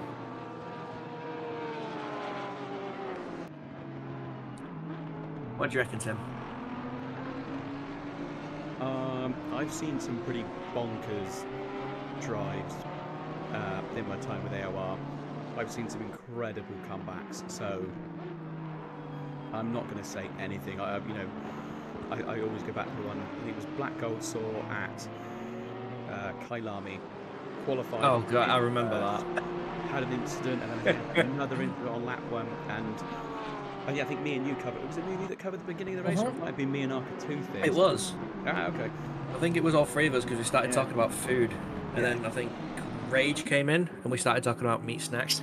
Yes, it was meat snacks car. Yeah, I think it was there where Black Gold Saw and his team. Yeah, they had a crash on lap 1. I think they had multiple incidents lap 1. They were way behind. They had to pit. They had damage. I think they were basically a lap down, and we all said, well, it'd be really good if we could get into the top 20. And then, well, maybe the top 15. Okay, maybe top 10. Maybe top 5. And I think they ended up winning that race. I can't remember if they actually won it or whether it was just top 5. I think they did. I think Black Gold Saw crossed the line with in pole. Wait. Yeah, I think they did because wasn't it? I think they just run out on the stint timer, and they think they put like 2 liters of fuel in, and the last of it, they were either in a Bentley or I thought it was Ferrari in my mind. I might be really wrong. I'm trying to think years back at this point. I'm gonna have to go back and look. Yeah, you should be. It should all available for us to find. Who have we got here? Fleety versus... Is that? Jigsaw OCG, or OSG, sorry. That's a really easy name to read. Thank you for that one. Car number 729 versus 189. And this was a battle that was on, and maybe that may have already sort of come and gone. It's now looking like minutes in front. Yeah, that's a battle that's come and gone again. This is the issue when you get cars that are going so much quicker than someone else. By the time it's coming up with a gap, the move's already been gone. Right, so update on the front runners. Line of Anderson still running in pole position, and then we have Tadas running in second place, now 18.5 seconds behind. But actually, this might be an update on time screen, so let's just hang on a second for that. Just wait and we'll give you the most up-to-date we can. I think the issue is they're almost a sector apart from each other, so it comes up with 1 lap at times. But the gap between second and third is 2.5 seconds, so that has really opened up at this point. Massive gap. So what is the gap between these guys? 18.3, so it is slowly coming down. Not very much, but very, very slowly. It's going to be a case of which driver sat in the car and how hard they're pushing, really. Obviously, and again, it's going to be how many track limits warnings have you had. You know, if you've had too many track limits and you've only got 1 left, you've got to be a little bit more careful. You can't afford to go off. You can't afford to push too hard. It is something that does play into it at the end. This late in the race, a drive-through penalty is absolutely catastrophic, as we saw earlier on with the number 9 car when they ran out of stint time over that drive-through. What can you do? You're up, you know, you're down a creek without a paddle, as they like to say. Just a little look around the rest of the grid, so I'm trying to see if there's any really close battles going on. Ooh, number 9 going a little bit wide there on the exit, giving the running in 8th place. So that is Giacomelli, giving Giacomelli a big old flash down at the chicane, at the hairpin. Sneaks on through. Giacomelli leaving plenty of room, letting him go on through. Gap down to nearly 18 seconds between first and second. 18. They didn't win the race, they came 4th. Ah, okay. Oh, yeah, sorry. I knew they came inside the top 5. I just looked back. Yeah, they came. Yeah, because there was. Yeah, because it was the number 1 Bentley that a few of us had issues saying the name of. So I think it was either you or Rage called them Bentley Neils. I think that would have been Rage, because there was all 5 of us going at one point. I think there was about 2, 3. Yeah, it was definitely me, you, and Rage, because we all started talking about food. Yes. Like biscuits and cakes and things like that. And we couldn't pronounce the name, so someone called him Bentley Neils, and from that point on, it was known as Bentley Neils for the rest of the season. Yeah, they finished 4th. Gap from first to second. I need to add that to the playlist though. Less than 18 seconds at this point, so it is still coming down little bit by bit. Oh, car number 127 for Dell into the pits.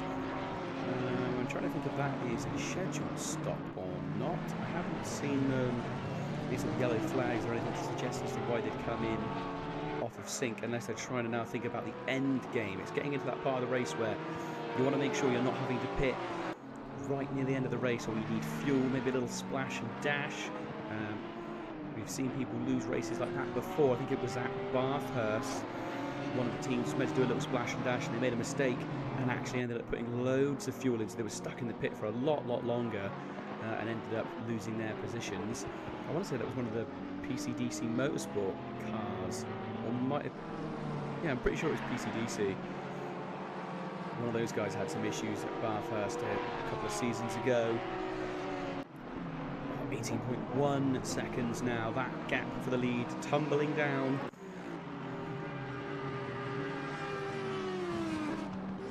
About it's 55 to go. Yeah, it's been mental. Yeah, an hour and 45. And what was the last time for Tadas? 1:55.3. Yeah. So about half a second quicker than Lando Anderson. So they're chipping away, but I think it's the longer the clock goes, the more it becomes effective. They need to chip on a little bit faster. Sounds a little bit odd, but yeah, they need to chip on a little bit quicker than they are. Which that has got flashed up to 18.3. It's going to be really tight, isn't it? It's going to be super tight. I think it's going to come down to pit stops. It's going to come down to who's got the better pit strategy. I think they might put Grantis in the car for the last hour, and just literally tell him, sack the tyres, go for it. But I mean, also, you think about themselves, they are, again, as we said, they are only a reserve team, the car number 9. So they have, but to be fair, again, so is car number 49. So these guys have really got nothing to lose. They just want, the honour of winning this race. They're just here for this race. They're not necessarily as worried about the championship. They are more here for the race. So really, these guys have nothing to lose. They might as well put absolutely everything they have into it. Actually, just having a quick look at the championship standings before this race. So if we look overall, it is the number 201 car, currently running in 11th place. They are currently in the lead with 88 points. Oh, well, actually, joint lead with then Renwelter Esports. Who is that? That is... So People Burnt Rat Peachman. So I'm trying to see... Ah, there we go. Currently running in 5th place, the 444. Okay. To be fair, at the moment, they are looking like they're going to come away from this race in the lead of the championship. Then we've got Virtual Racing Team. So that is Dushku, Porsche, and Fidelibus, which again I'm not sure they're with. So they're running in 6th place. So it's pretty. So I think they're the two. I think they're the two who are fighting for the most tonight. I think. Yeah, and then again, you're looking 4th overall. It's the car number 500, the Forza Italia. So yeah, there's a really nice little. There's a bunch at the top, very very close together. And then SBQ Racing, car number 202, they've got 46 points. So they're out on track as well. I think it was Giacomelli. Yeah, Giacomelli's out there at the moment in that car. Oh, the number 9's having to go through 2 cars at the same time. Oh, that is not going to help them. That was a little bit scruffy. I thought they were going to go 3 wide into, I think, is it turn 5? Yeah, turn 5. Just having to count them round. But yeah, a little bit close into, well, coming out of turn 4. But no damage to any car in the number 9, although it will not have helped their charge on the race lead. So I think it will come down to the pit stops for the win on this one, as to how well they can get them done and get out and get the tyres up. Just having a little look through the championship points, and I think this might be the first race that number 9 car has competed in, because they're Beaver Grease Racing UKR. They are obviously a reserve driver, so you would imagine they would be in the bronze category, which is where the Race Anywhere SimSport car number 49 is, currently winning that part of the championship. Is there not normally a Beaver Grease car? I swear there was a Beaver Grease car running last month. It might be a different car. I'm looking in, trying to see if I can see the Beaver Grease. I do apologise if I'm a little bit lacklustre on the commentary. I'm just trying to find it. The team they're listed as is called Papega, even though on the thing it's Beaver Greasing Racing UKR. So I wonder if it's some of the Beaver Greasing guys who aren't able to race, but some of them still want to. This is the first race they've actually competed in. The Papega cars. They were non-start and a non-start in the first 2 rounds. Actually, to be fair, the car number 49 won the last round, didn't it? Was it Suzuka they did last time? It was Suzuka, wasn't it? The endurance race, I'm sure.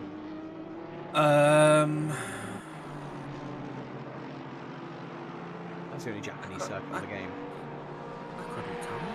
I'm pretty sure it's. I've genuinely. Hang on, I can look. We'll find this out. Apologies, everyone. Our brain. Yeah, it was Suzuka. It was Paul Ricard for round one. Okay. Then it was Suzuka for round 2. It's Nürburgring this time round. And then next time it's Indianapolis Motor Speedway, which I've done a couple of races at now. And I've obviously commentated on one race. It's a hard circuit. It's awful, isn't it? It's awful. I mean, the GT4, great track, great car, like, you know, great little like thing to have a play on. But for, I don't know what it's like in a GT3 car, really. I imagine Awful. it's a bit difficult. Oh, well, there you go. We'll go with you or saying awful. I mean, the thing is, I absolutely hate it.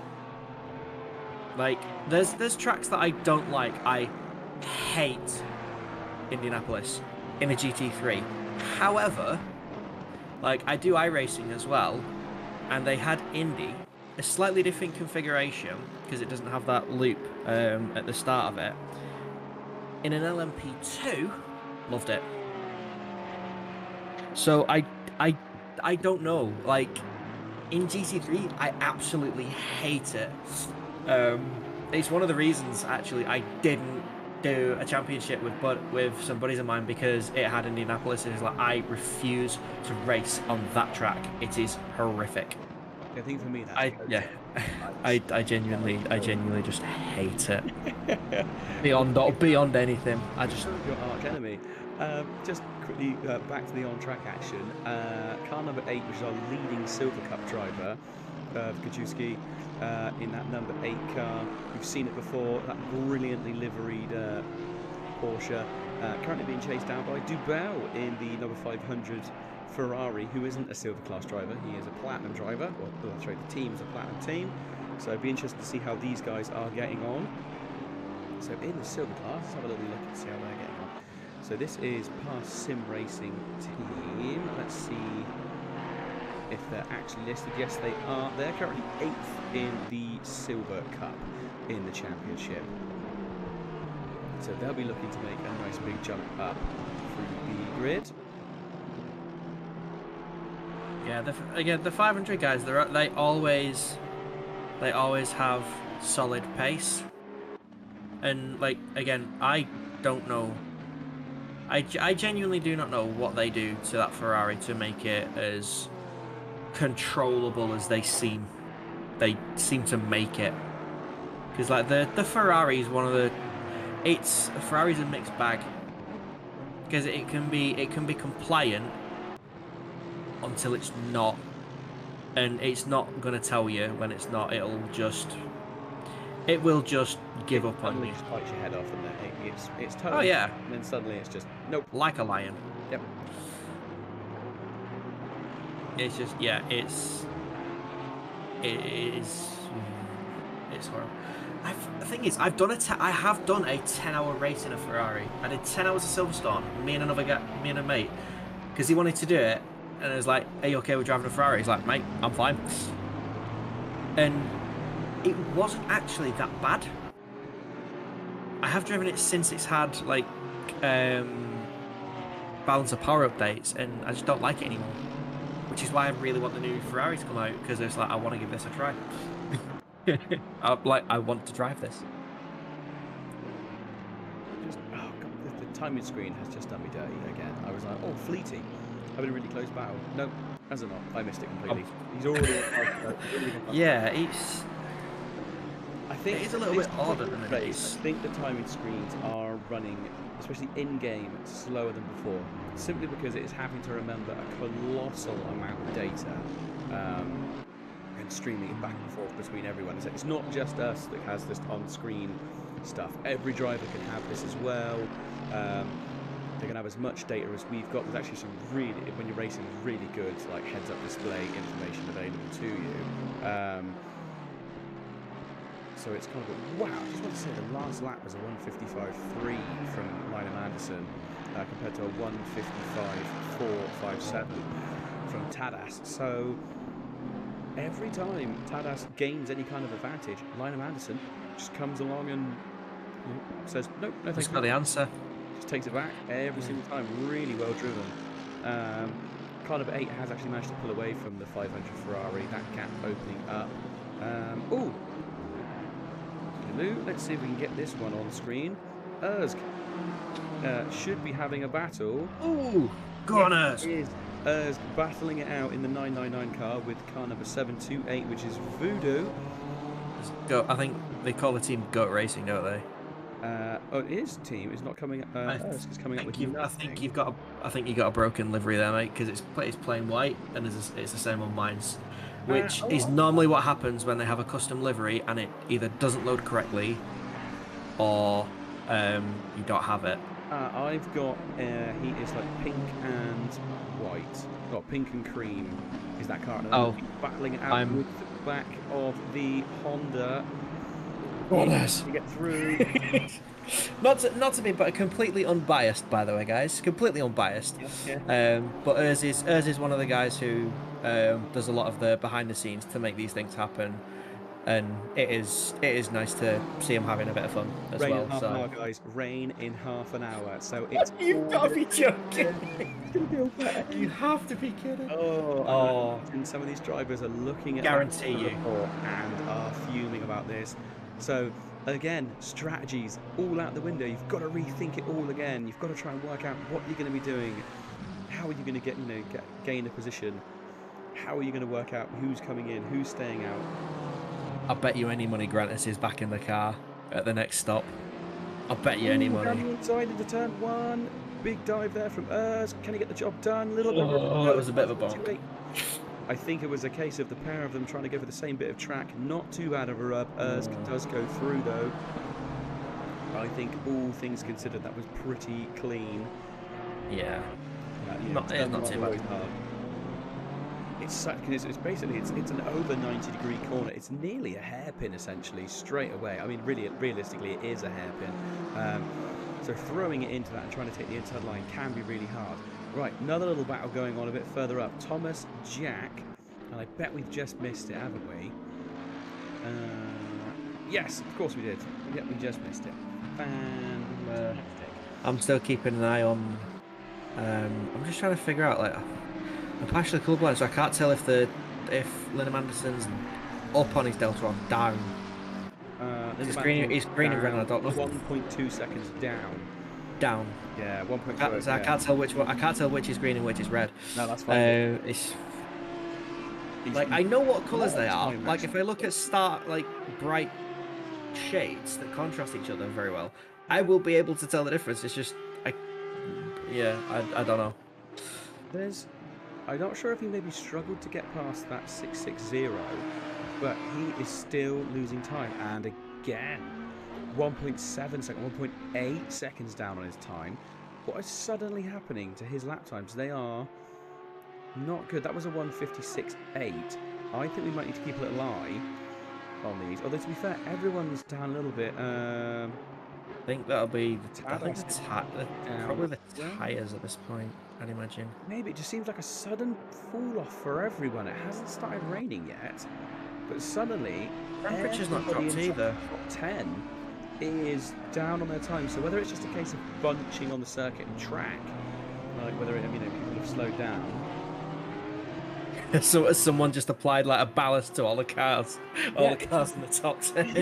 Maybe that was it. Maybe as soon as we said about Ersk, maybe he was like he's done it. He's like he wants to get some more places. And now suddenly, so we can keep an eye on him. Someone off there. Was that the 666?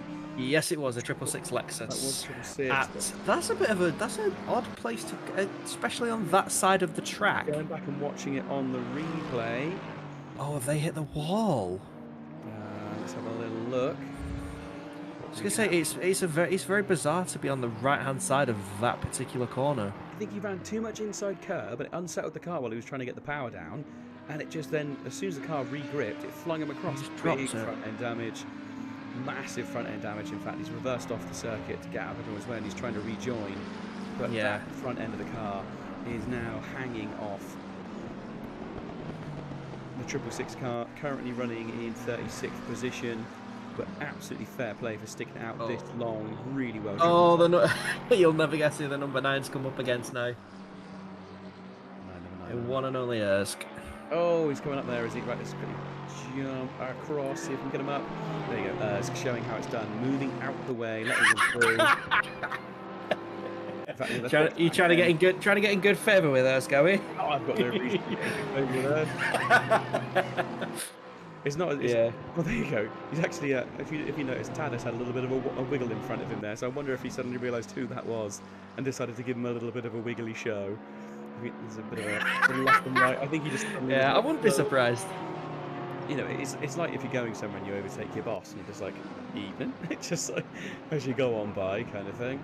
But to be fair, still a really good lap time from him there as well. Him only had back markers to contend with. Ooh, 16.9 seconds between second and first. Yeah, so the time is still going down.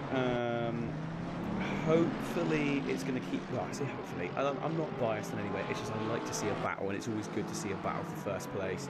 So any battles on the screen is good, whether it's a battle for third place, first place, 37th place, doesn't matter. Just seeing battles is what we like here. It's the most entertaining bit.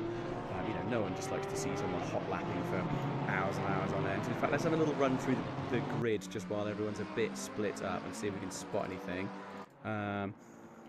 Okay, I think Carnival 63 has basically retired to the pits at this point. Oh, I might be wrong actually. They're currently still on a lap. I might be wrong, but yeah, they're running in 37th place. This is, come on, cameras change. Rubbish, there we go. So this is a Jeep, I'm going to say. I apologize if I spelled that wrong. So that was the Carnival 666, who we saw go off just a moment ago. Charles Phillips running in 35th position. Who have we got here? We've got Huzak running in 34th. Ulfason running in 33rd. That's quite a nice little livery on that car, actually. I do quite like that livery. Then we have Nins. That's a AAA, and that is a very, I think they even call themselves the Lexi 2 Endurance Eyesore. To be fair, probably a pretty accurate thing. It's such a mess of liveries. It's for me, it's the bright green diffuser at the back that any car coming up behind it, you've got to see it. If that car gets any rear end damage, it'd be ridiculous. Right, who have we got here? We've also got Gilo in 31st position. Philip Doring in 30th. I think Voodoo we might just catch in the pit. Yeah, there we go. Voodoo running in 29th just before he pitted. Someone just put that car looks like someone threw up on a Lego set. Yeah, fair play. I'll give you that one. So then Urs running in 28th. Ribeiro running in 27th. You can really see how dark it is out on track now. Really struggling to see some of the cars now. And then we have car number 670 running in 26th. Juin. Sorry, I do apologise for that one. Patrick will go for. Dan Bernard running in 25th place. Blankensteiner running in 24th. Another great livery. Actually, I think that might actually get my livery of the day. I love this livery. Don't know what it is about it. It's great. It's just, I like it a lot. Rizzo running in 23rd place. John Jigsaw running in 22nd. Milan Hack in 21st. In fact, is this a battle going on? Position here? No, it is not. Dresler running in 20th. Fleety running in 19th. Ben McCall running in 18th. Thomas Jack 17th. Marton in 16th as he comes into the pits. Spoto in 15th. Loeffler 14th place. Adam Dubel in 13th. Fidelibus in 12th. That is Kajiskwi. Sorry, I mispronounced that completely, and now my brain needs to reset. Kajewski, that was the one that people helped me work out to pronounce it. Apologies. Running in 11th place. Farina running in 10th. Thissons running in 9th. Jfang 8th. Giacomelli 7th. Deanna running in 6th place. Burnt in 5th. Nil Schroner in 4th. Trafka in 3rd. Tadas in 2nd, and still and into the pits as well. Nearly missed that. And running in 1st place still after that upset a bit earlier on. Lynham Anderson with 250 laps under that team's belt. The Race Anywhere car is proving that it can race absolutely everywhere. Yeah, I think the thing with the number 9 now is that they have to. Are they going to split the difference and do 2 shorter stints to get lighter fuel? This is the point that you have to get to in a race, especially if you have. If you don't have enough time on a stint timer, you basically figure out how much time there is left, split that in half, and then split the difference for the fuel. Because the tyres, you're probably going to want new tyres regardless, because you can't do over an hour on tyre. Well, you can, but it's not normally a good idea. So yeah, you are just wanting to kind of want to split the difference and just get the most out of the car that you can with fresh tyres, lighter load on fuel, so you can just go that much faster. And I wouldn't be surprised if that's what the number 9 crew are doing. So it'd be interesting to keep an eye on their lap times to see exactly where they come out. If they start going into the 53s and 52s, which it is possible at the Nürburgring. Mind you, there's rain in 30. I completely forgot about the rain. I was so busy. I just had a look. It's like, yeah, track's optimum and everything like that. Oh, there's rain. Okay. So, At this point, is that resetting the stint? Is that going to sort the stint timer for when it rains? You just throw on a set of wets and go to the end.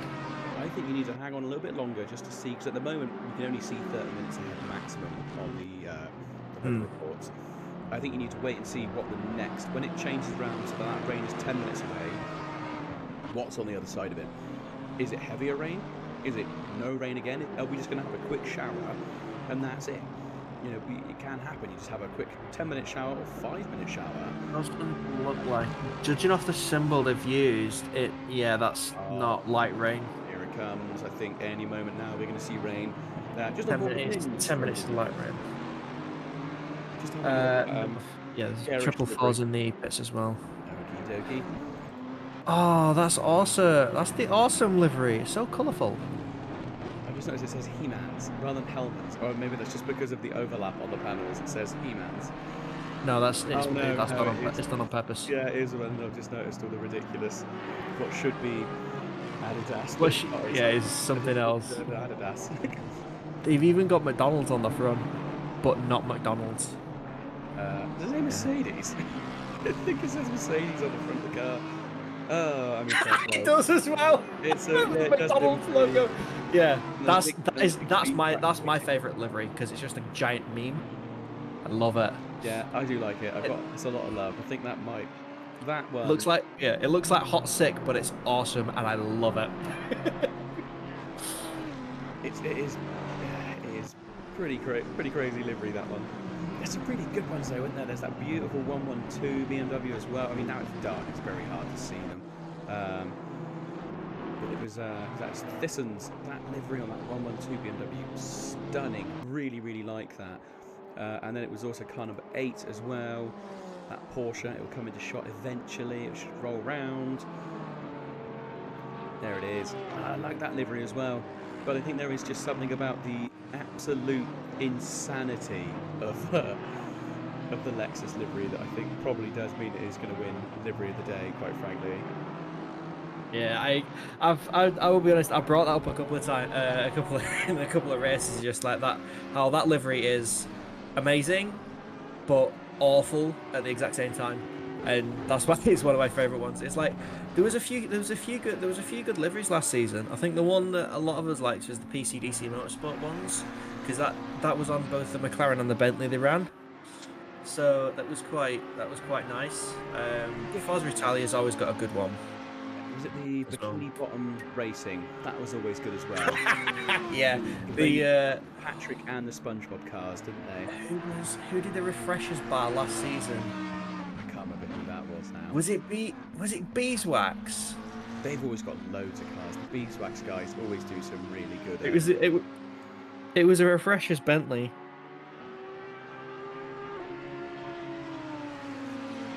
Was it? I think it was a refreshers Bentley. I'm having a quick look at the gaps at the front again. Oh, that was okay. Not. Oh my days. The number 9 just up the inside. I think it was up the inside of the 500 in the Schumacher S's, and I don't think they were too aware they were going to do that. Okay, I'm gonna have a look. I'm there now, looking at it. So that was round the hairpin. They were pretty close together. Big flash from the Porsche before they get to the S's. Oh wow! I almost think that maybe the Ferrari went to turn it. I think they may have actually collided then with the Bentley, number 48 Bentley. I think the Ferrari went to turn in and then maybe was just a little bit too high on the curbs and couldn't.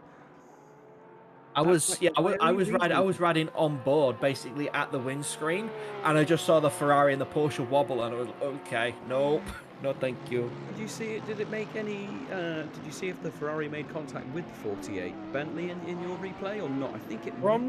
It didn't look like it. Didn't look like there was any contact.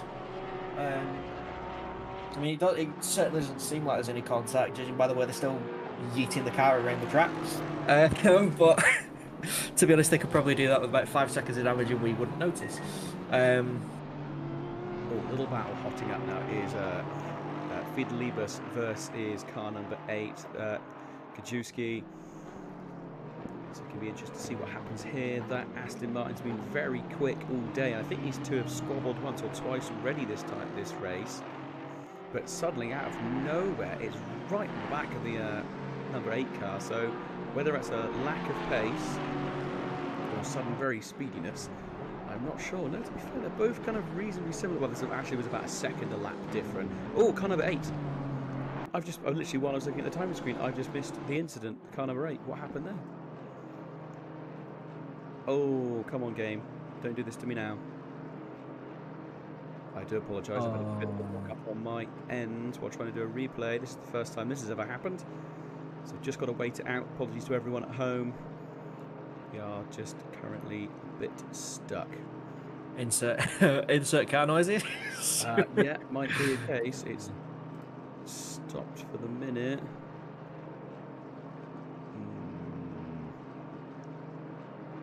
Right. Have you broken it, Tim? I think I may have just broken it. Oh dear. Right. Okay. 2 seconds, ladies and gentlemen. We may have to do some rejoining here. I'm just going to put you back to the pre-screen, but we will be back. You'll still be able to hear our voices, but I'm just going to put you on the pre-screen for a moment, just so you're not having to watch me go through menus and such. So 2 seconds. Do apologise about that. Yeah, I'll. If you can still hear, I'll try and keep up to date with things that are going on, because I have not broken my ACC, unlike a certain Tim has. So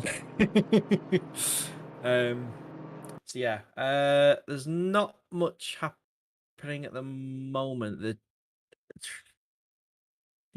still. So where were we? I've lost exactly where we were. Apologies about this. Hashtag blame Tim. I changed the camera, did a replay, and then tried to also change cars all within about 2 seconds. And you as we were broke saying it earlier on with the replay manager, it's not necessarily. Oh, here's something spicy. Race leader is coming into the pit lane. Okie dokie. With 1 hour and 16, so they will have to stop again. I'm surprised they're coming in because it hasn't started actually raining yet, has it? But we were still expecting rain. Oh no, we're not. It's gone away. The rain's gone away, hasn't it? No, it hasn't.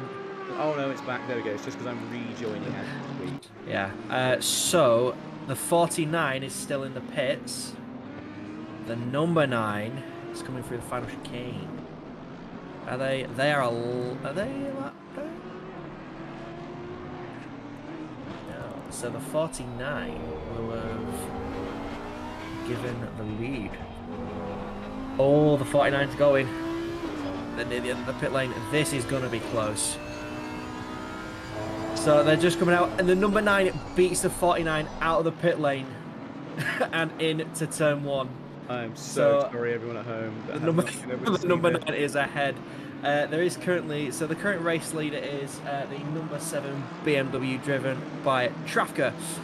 We then have the 991 BMW of Niels Schroer, who was previously in 4th, now currently in 2nd, with at least one pit stop to make, depending on the strategy. The number 49 is no longer ahead of the number 9 as they come into the... As they're going down towards the hairpin. The 49 is just coming out of turn 5. So there's about 6 seconds in it between those two. Okay, 4.6 then. Unlock. Why don't you kick me while I'm doing it? Right, we should all be back. Apologies about that. Yes, we are. Yeah, that is the joy of sometimes trying to get everything to go, everything at once. The game was just like, no. We cannot do this. Hang on, sir. It is one of the reasons why I tend to stay away from the instant replay, I will be honest. To be fair, it was my own fault. I changed driver, I clicked the replay button, and I was trying to change cameras all very, very quickly. Normally, you could get away with 2 at once. Trying all of them at the same time was a bit foolish of me. I got all excited. Yeah. But I mean, to be fair, it has been.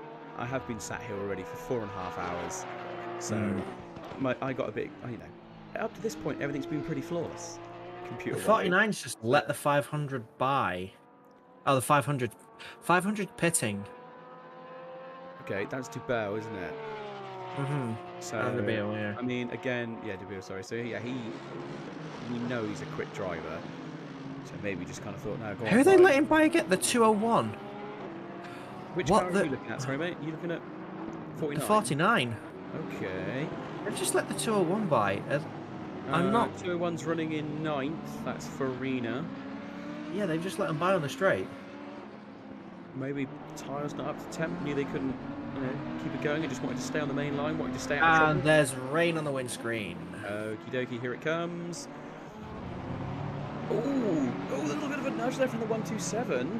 Oh, that was not friendly. Running in 13th place, so he's flashing to say, get out the way and let me through. But I wonder if, to a certain extent, maybe Urbish in that number 49 was thinking to himself, oh well, I'll just try and stay out of trouble. I'll let these fast guys through while I get my tyres up to temp, so I can definitely make it to the end. Maybe they're going to try and stretch a set of. Oh no, to be fair. Well, track's already They'd gone have to green. stop again. Are they on wets? Can we see if they're on wets? They'd have to stop again because of the stint timer. Yeah, but I didn't know if Makes they might just do if they've got enough fuel and they want to stretch their tyres, they might be able to just do a drive through, reset the timer, and all they'd have to do is drive through, which would be, gastronomically quicker than even the quickest actual. I mean, it's a gamble, though, isn't it? 127. I'm really surprised at what is going on here. He's finally let them go through, but pace-wise, kind of 127. 991's in. What is their best time? 127. Their quickest lap has been a 155.6. So comparative to a 154.7, you can kind of see to a certain extent, why they didn't want to let that car go through. 991. And then number 9's back into second. Oh, okay. The track's not happy anymore. The number 9 had a little bit of a wobble going into turn 1 under the brakes. Yeah, already greasy, and the rain is increasing over the next 10 minutes significantly, and then it's going to be even worse in half an hour's time. So all ones pitting as well. They're all pitting for wets. They're going for it. I mean, they say they kind of 49. 49's on wets, isn't it? Is it on wets? I think you said. I think you're right. I think they are. I think what you said about them trying to just eat the tyres in, so that it's the perfect for when the track's wet. I think you're right. Because there's the pace they've had. There's no way that they'd be going that slow on a brand new set of slick tyres. Might make sense. They were just trying to ease those tyres in, wait for it to get a bit wet, wait till there's some moisture out there. That would make a lot of sense. That would make a lot of sense for them to be on wet. Just a quick one looking, Kylo in the chat asking who has got the purple. In this stint, it is car number 9. 154.9. .440. Just simply because of how long the race is and how unstable Assetto Corsa is, it ends up getting rid of the purple on screen. You don't actually see it in the in-game screen anymore. I think the number 9 will be coming in for wets fairly soon because it's had a few skittish moments. It in 157, So, which isn't bad. Trav going into the pit. It's just the front end just seems Yes, they're coming in. There we go. Right, he's really got to be sure he doesn't speed into the pit lane this time. So they now don't have to stop again. He's going to have to brake soon. Did he get it done in time? We'll find out as the exit. We're going to have to know. If it's not a major offence, it'll tell you on exit. Right, so, but there we go. Here's car number 49 coming round onto the pit straight now. So definitely going to reclaim first position. That is an absolute certainty. Where is... Oh, there we go. Yeah, car number 9 has only just stopped. Or only just hit the floor. It's still there. So I'm guessing we just caught him as he joined the pit into his pit box. And there's nothing more painful than watching your competitor drive away from you. I say at this point, 1 hour and 9 minutes, you could make the fuel last that long, you could make the tyres last that long, depending on what the pit timer is set to. You could almost do this in one stint, if it's 70-minute time, stint time. Number 9's on the roll. Yeah, that felt like a very long pit stop though. High change, so... Yeah. I don't know, it felt like a very long... Yeah, that's it for the number 9. And to the end of the race. Yeah. Whereas the 49 has to go through the pit lane again. At least just to reset that time, stint timer. And I say, yeah. I'm pretty sure we've seen it before where you don't have to stop, you don't have to do fuel, you don't have to do tyres. All you have to do is just drive through the pit. Just drive through. Basically like a drive-through penalty. Yeah, if you manage your tyres and your fuel, you could just do that. And these sim racing guys that have done these endurance races, they would have done some very quick math. They would have known, yes, we can get away with it. No, we can't get away from it. So at the moment, car number 9 is running all the way down in 5th place, according to the board. But that's obviously people still needing to pit, and they should. Oh, that's not helped them. No, caught up with the back 77 BMW. I think the 77. Does he even know he's there? He will do, but I don't think he's going to let him by, because I think he's chasing someone. Yeah, I thought he was going to let go. There you go, he lets him go on the exit of the S's. Maybe thought to himself. Not ideal. Bit more time lost. Who is that in front of him? That is one of the Astons who I thought was diving out of the way, but actually it's just that part of the circuit. It's the Victoria's Secret. Right, Aston those 55. guys are well versed in sim racing. They'll know to get out of the way if they need to. To be fair, yeah, they hold a slightly tighter line, make sure they didn't cause any issues. Plenty of space before they get to the chicane. And as we said before, it is Grantis Caracas in the car for the final stretch. Knew it. Yeah, it was kind of always going to be that way, wasn't it? We knew they'd stick him in the car. The 444's coming into the pit lane now, so... Okay, so they're coming in. That is... Oh, they're already in the pits. Okie dokie. Again, this is a case of trying to like look through the times and see who is where on track. But everything could change. I think at the moment top 4 is correct, barring the 444. So Ebrick, Aljaz, Roof, and Caracas. All of those should be correct. Right, so I mean, really, Caracas has got quite a lot of work to do again here. I mean, we saw what he did last time. We did, and it is only going to be getting better. So, and like we said, that car number 49 does need to pit one more time, even if it's just a drive-through, but it has to come in. In fact, we're going to jump onto the dashboard of this car. To be fair, the rain isn't too bad out there at the moment. The track is still only down, so these guys are going to have to be a little bit careful because the track's looking pretty fine. At this point, you could probably still get away with slicks. Ooh, and he went a little bit deep there into the chicane. Nearly had a collision with the big nugget curb on the inside, but he cannot afford to sort of be gentle. He needs to keep pushing hard, otherwise he is going to get caught. Oligar's not that far behind. Roof not that far behind either, and Caracas still a bit of a distance back, but still well within catching distance as he needs to get basically an entire pit stop. Oh, and he goes super deep into turn 1. Is this man on wet tyres? He has to be. The way they were driving, there's no way they're not on slicks. At the moment as well, trying to get the car to turn in, and then nearly over rotates there. It does not look like a happy Audi from the onboard. Not in the slightest. No. I'm on board with the. When he come round last push, 0.6 down on his lap time already. So whether that was just a mistake at turn 1 and then that's unsettled him, 0.7 down on his lap. 8. It is just tumbling along, whereas Caracas is 0.1 up on his lap time. Got a couple of back markers ahead of him at the moment, Caracas. I mean, I think just either way, he's going to be gaining a huge chunk of time on car number 49 of Urbich. Yeah, Urbich a second down on his lap at the moment. You know, he did a 2:04.8 last time round. Oh dear. Decent for the wet. What were you hearing about? Were you hearing about that? Or that time? Three wide out of turn 4 again.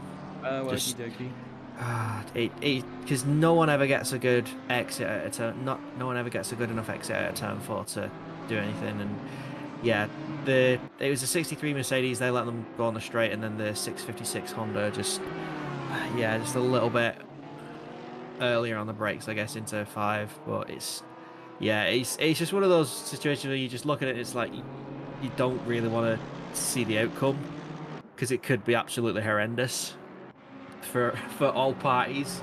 It's just like, it's one of them times. It's just like, just back off. But yeah, it's Grantis Caracas. He ain't backing off. No way. 2:05.3 is the last lap from Vincent Urbich. Looks a bit more planted this time round. And it was a 2:04.1, I think, last time from Caracas. Oh no, he's still coming up towards the end of this lap. So we're going to possibly see.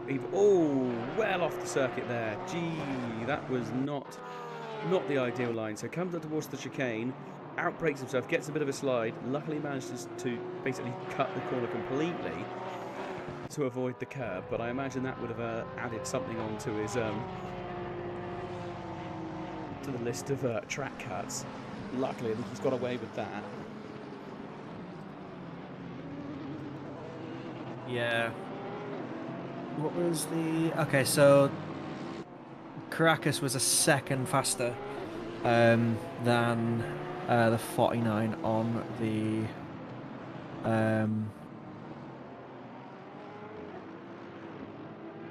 What was that? 2:04.3 last time round compared to a 2:05.3 last lap, so a second.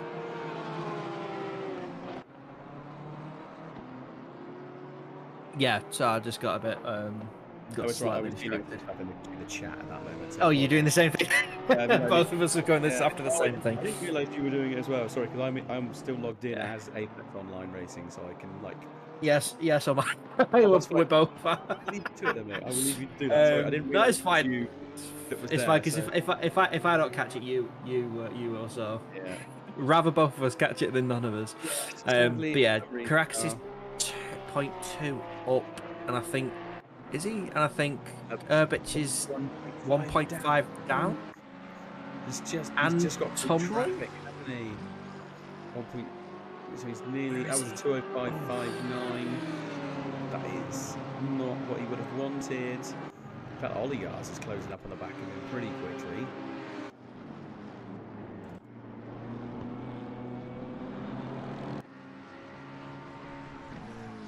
I bought myself an energy drink, just as a quick one for everyone, and I decided this time I'd go for something a bit different, and I went for a juiced drink with a big M on the front of it. It was mango flavour, and forgetting that I despise mango because it always makes my tongue really hurt. So, you know, there we go. My tongue is currently on fire. Is it possible that I have an intolerance to mangoes? Who knows? But there we go. Oh, My tongue currently feels awful. Been dealing with that for the last hour. So, you know how it is. Oh, okay. Incident report coming through.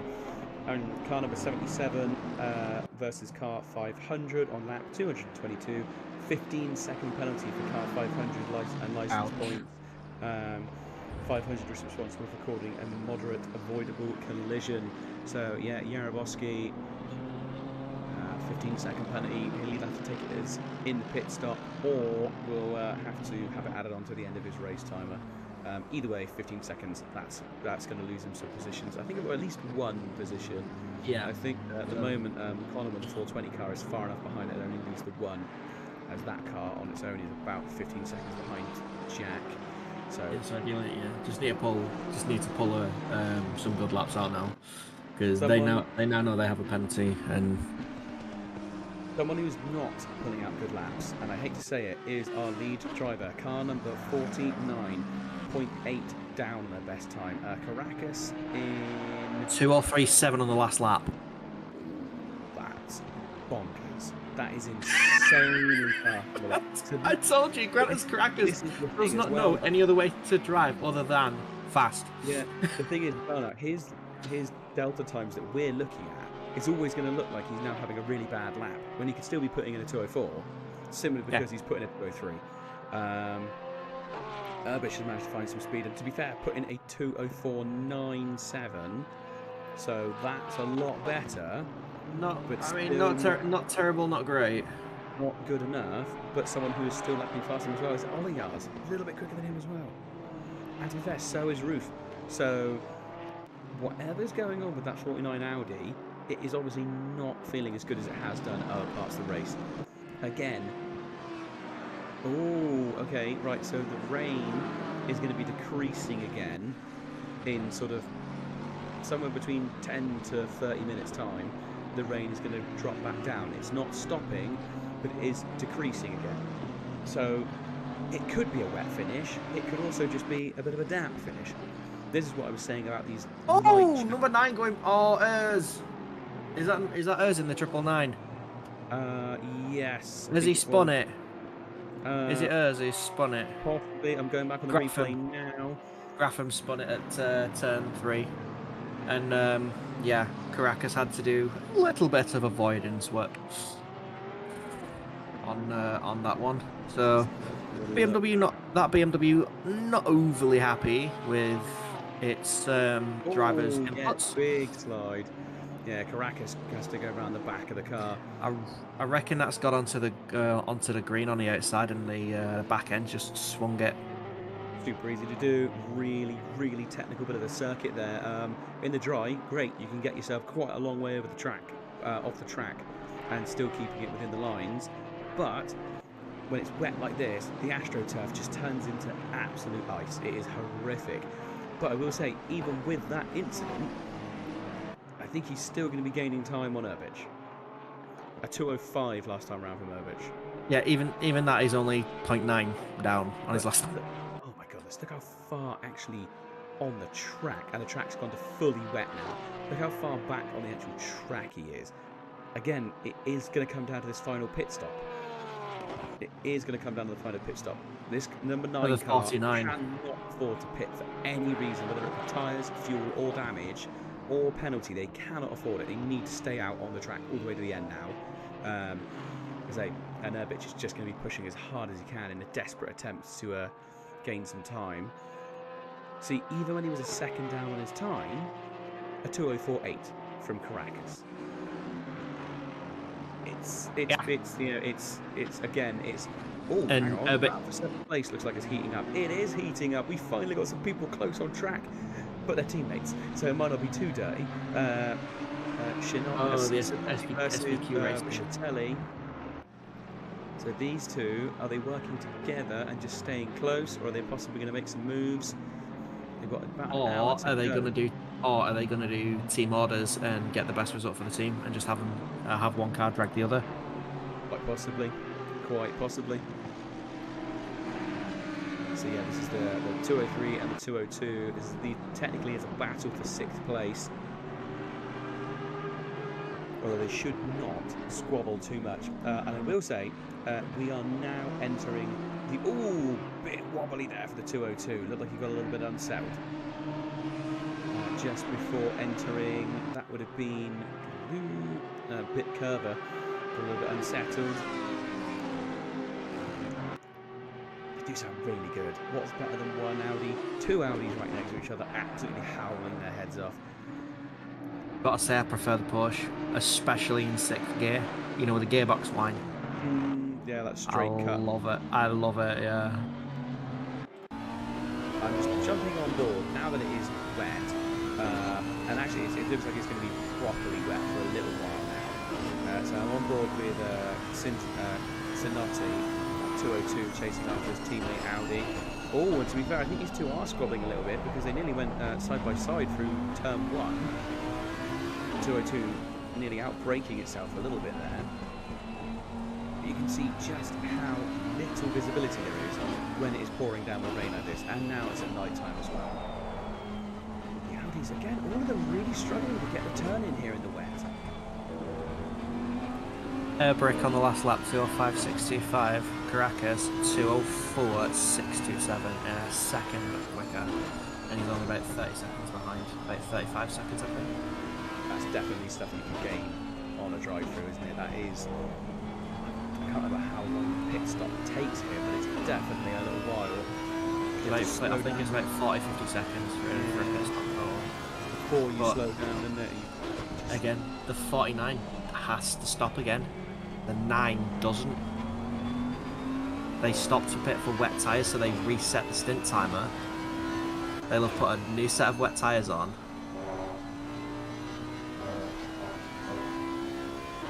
So it's going to be close, isn't it?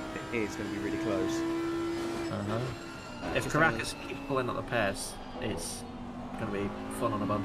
Well, you know, I think at this point I don't want to say anything because I don't want to curse anyone because I didn't much. Oh, there we go. Team orders are in situ. It would seem the 202 going around the outside of the 203 just before the final chicane.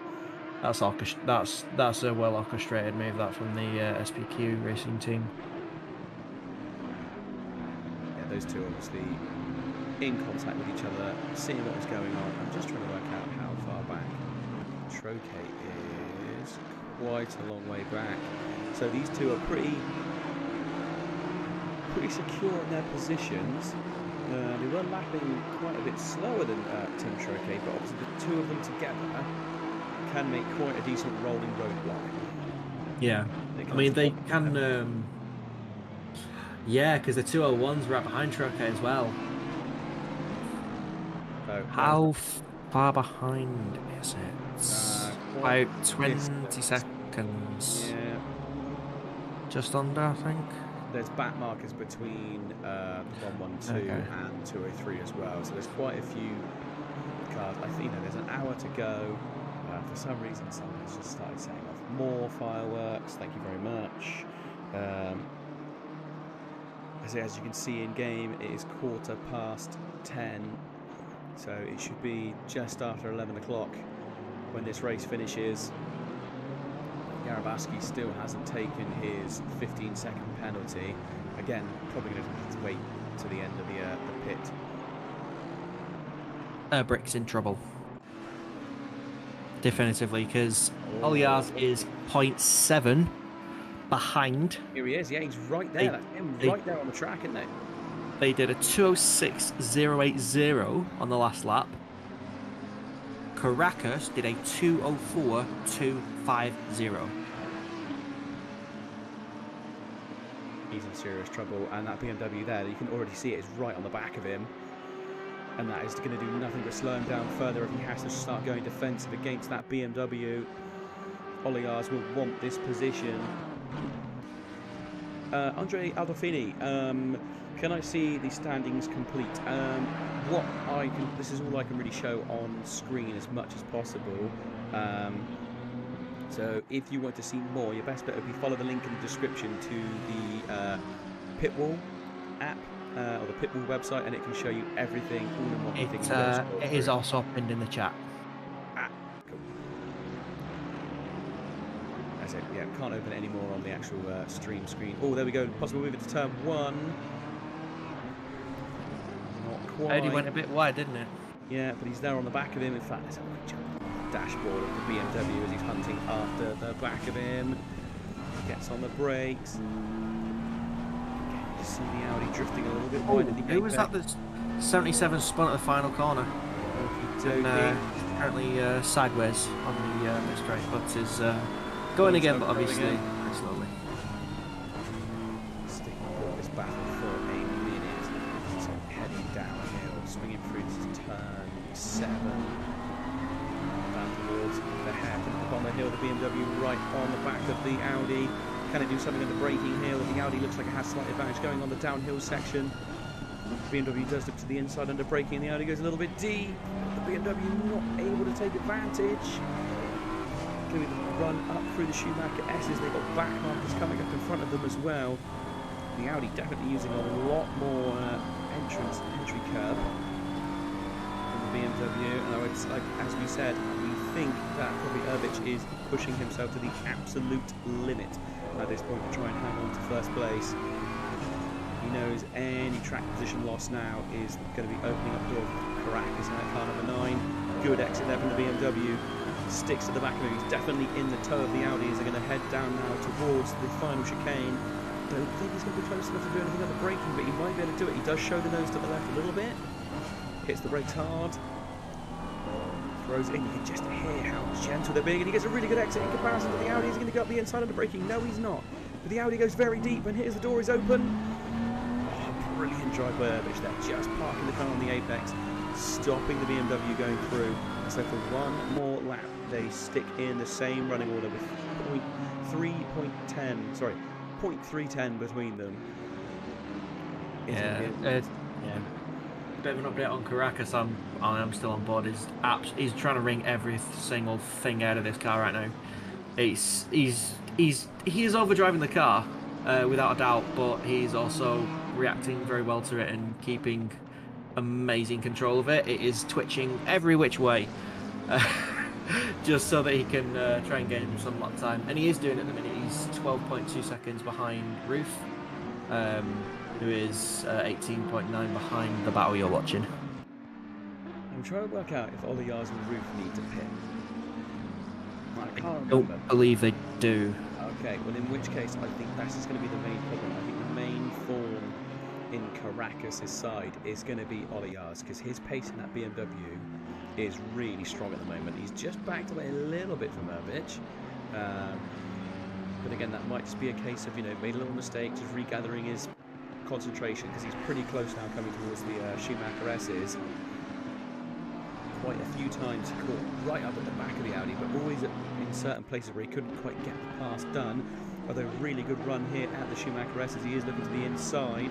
Don't think he's going to be able to do anything here at Kuno. No, he can't.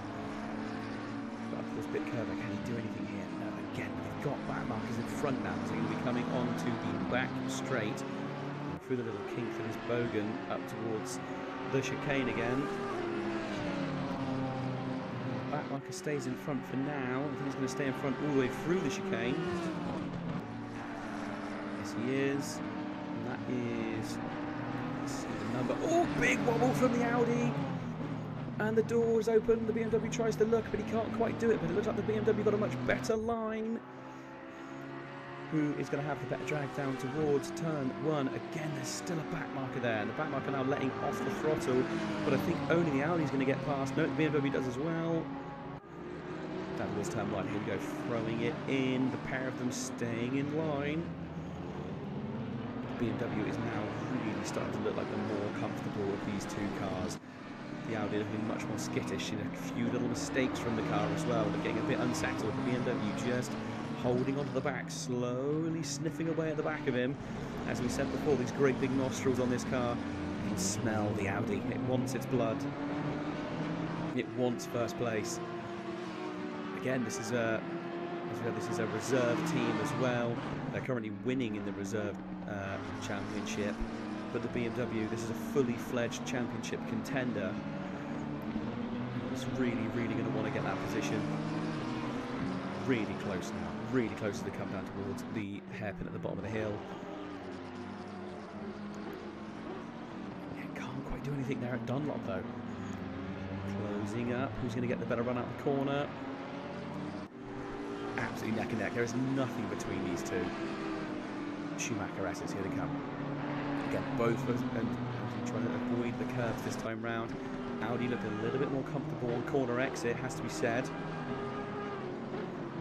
Obviously, with this really wet weather, the BMW superior braking is completely nerfed.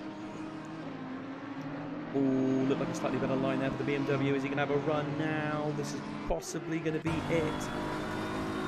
Can barely see anything through the spray. The Audi is ever so slightly pulling away from it there. Looked like the BMW had a better exit but wasn't able to actually take advantage of it. There you go, the Audi much more planted this time round. BMW not close enough, but it goes really deep again. But again, just parks it on the apex, stopping the BMW going through. The BMW needs to be quicker. Oliars needs to get closer to try and close up on that gap. If you can stop Urbich turning in on that final turn, then that will be it. The position will be his, there'll be no way of taking it back. But you're still with me, Yeah. Chinson. Yes, I am. Yeah, I have just been letting you commentate on the current battle. Again, I am keeping an eye on Caracas and his progress towards Roof. Yeah, that's a bit of a wobble coming out the final corner. But yeah, I mean, is the Audi slower? Yes, but Urbich's plan is he's basically parking it in the middle of the road, making it the BMW's job to decide where they want to go, and then all the Audi has to do, got there in the end, is just react to it, react safely, which is exactly what they are doing. And yeah, at the minute, the Audi's currently holding the pace up their sleeve. So it is Urbic in control of it, but it does only take one small mistake, especially in the tricky conditions, to have that all unfold. Yeah, to be fair, Urbich is showing absolutely everything. He's putting all his cards on the table. He's pushing so hard, using every last millimetre of curb he possibly can. And the BMW just cannot seem to, well, it can stay on the back, but it just doesn't have that last little bit to get past. Gets a good exit there, but again, the Audi just planted as it leaves that corner. That mid-engine just obviously adding a little bit more weight to those rear tyres. You can just get the traction down maybe slightly easier than the BMW.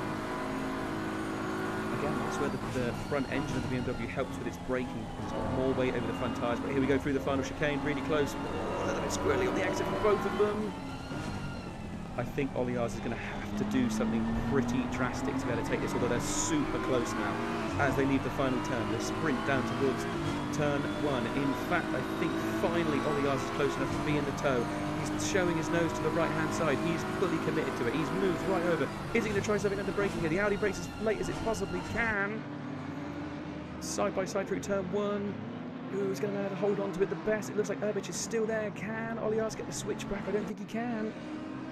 No, Urbich had the space on the outside to get more traction and get more speed out the corner. Yeah. So unfortunately for Oliars, he has to stay at the back of the Audi once again.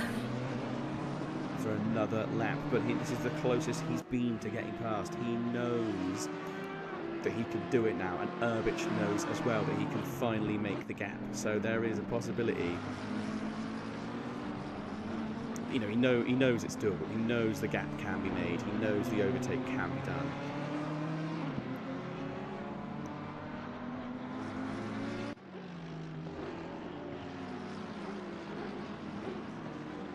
Still half a second between these guys. It is absolutely nothing. It's, again, he's trying to avoid any incidents, as I just saw it in the chat, just saying he needs to apply more pressure. But it's risky. You don't want to do that, and then you might end up taking both of you out. Oh, although looking up the inside here, I think he may have seen your message in the chat. Who was that? That was Dr. Plague Pleasant name. He is definitely applying more pressure already. So yeah, maybe he's seen your message, because yeah, I think there might even be a move here at the final chicane. He's definitely got the run up towards it. Can he do anything here? It's going to have to be very brave. Is he going to try and nip to the inside?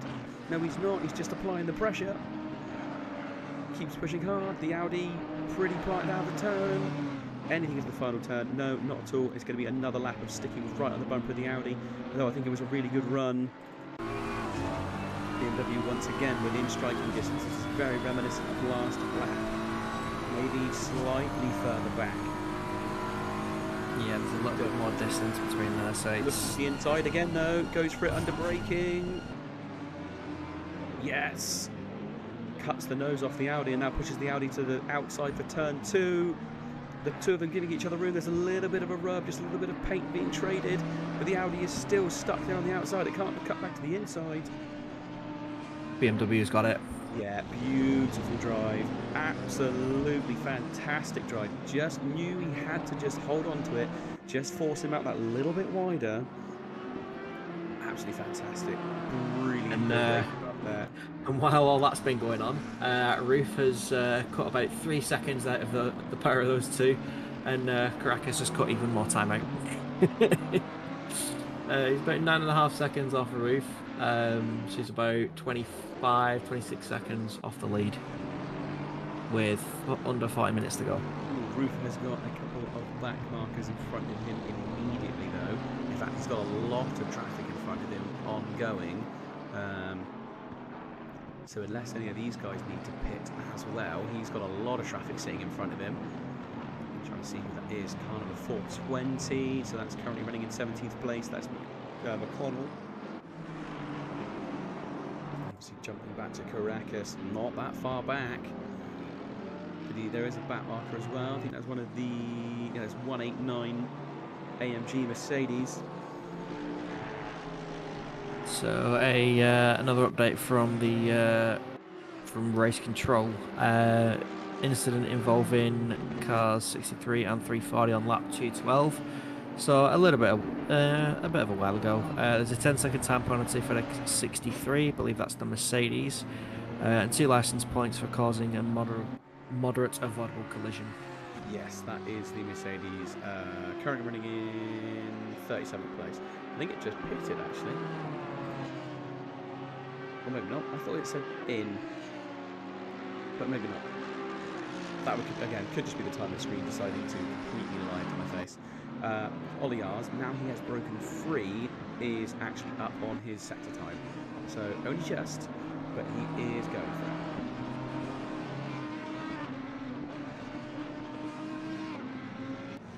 it. Yeah, that BMW's just got to pull as much of a lead as it can now, because I think it's in relatively clean air again. So yeah, it just needs to keep it clean, keep it smooth, and I'm sure the gap will come to them naturally. Just looking at lap times as well, trying to work out sort of what is what. Nearly a second faster than Urbich last lap, wasn't he? This is going to be the real testament to see what they can do. But yeah, Gratis Caracas with a 204 last lap in comparison to the 206 of Oliar's. He's lapping at least a second faster than anyone else in the top 4. And that's even with going through backmark traffic as well. Yeah, he's really, really on the push, isn't he? It's pretty ridiculous, let's be honest. But can he do it? Can he actually get it? I'd say a podium is almost certain if as we predicted, the 49 has to go. JSR, John, hello. Just having a quick look at the chat. Yeah, things have changed. There's been some things happen. There was a drive-through penalty for car number 9, and then also that meant that then they exceeded their driver stint, so they had to return to pit, and I don't think they had enough fuel to complete the lap either, so they ended up losing some positions. It's been all over the place. Best bet is just stick with us for the next 36 minutes and 10 seconds. All the way to the end, I think is the best way of doing it, because let's be honest, it has just been action-packed the whole way through. The lead for Silver Class hasn't changed. That's still Dominiak in that number 8 Porsche. In fact, let's quickly just put them on screen. Where have they gone? There we go. So this is our leading silver class driver for that past SimSport Racing team. And another 204. Again, second faster. They're ridiculous. I thought I saw a 204. Do you know who's actually doing a 204 last time round as well? It's car number 201, the BMW from SPQ Racing Team. And I've got a 2053. That's just changed. They've just crossed the line. Ah, okay. So yeah, the previous lap for this was a 204. It was a high 204, but it was a 204 nonetheless. Trying to see if there's anyone further down doing anything like that. No, yeah, the only person that's come close, I think, within the top 10 is the 201 and the number 7. And the Sinclair, it's just done it did a 2050 on last lap, so about 3/10 off Caracas, who is fast approaching Roof in the 991. Yeah, so yeah, Roof significantly off the pace in comparison to Caracas. Just trying to see track position-wise, a couple of back markers and one corner between them realistically. Not a lot, although, kind of a 63 just went quite slow, so Caracas coming up on a slower back marker. Oh, that's number 63, currently running in 37th, I believe. Yeah, that's the one with the 10-second time penalty as well. Yes, that was the one we saw earlier on with the heavy front end damage as well. That obviously had to pit a few extra times. Yeah. So hopefully Caracas can dispatch this and get As through. basically is getting close to Camprega as well in the 46 McLaren, about half a second in it. Oh, that was a bit messy from the 63. Didn't really know which way they wanted to go. Again, I think maybe a slightly less experienced team does happen. You know, maybe a slightly less experienced team. It's wet, it's dark, it's an endurance race. So yeah, it could be. Just a Tim, you're not going to believe this. It's dry in 30. Oh God. God. But to be fair, it stopped raining in 30. I think wet. It's a damp finish at best. Unbelievable. Right, so Yaroboski trying to take away 14th position here. The gap has closed up significantly, but Yaroboski also has a 15-second penalty. So he's going to take this position if he gets it, but then immediately lose it in the penalties. But so any time advantage is what he needs. He needs to try and make up this 15 seconds. I think that's what he's trying to do, because the next car's 660, which is a back marker, and then it's just clear air. So I think they're just trying to get ahead, just to try and keep at least P15. I think he's going to drop to 60. Jack's only losing it at the minute. Yeah, I think that's why they want to get past the 46 with relative haste. Although that car, Camprega, apologies if I've mispronounced your name. I think that's the first time I've had to pronounce it this time on stream.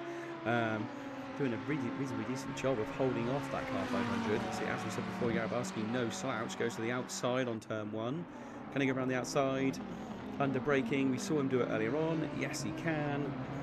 Really confident on the brakes in that car. He knows his way around that Ferrari. It is second nature to him, and boom, position gained. Absolutely textbook stuff there at turn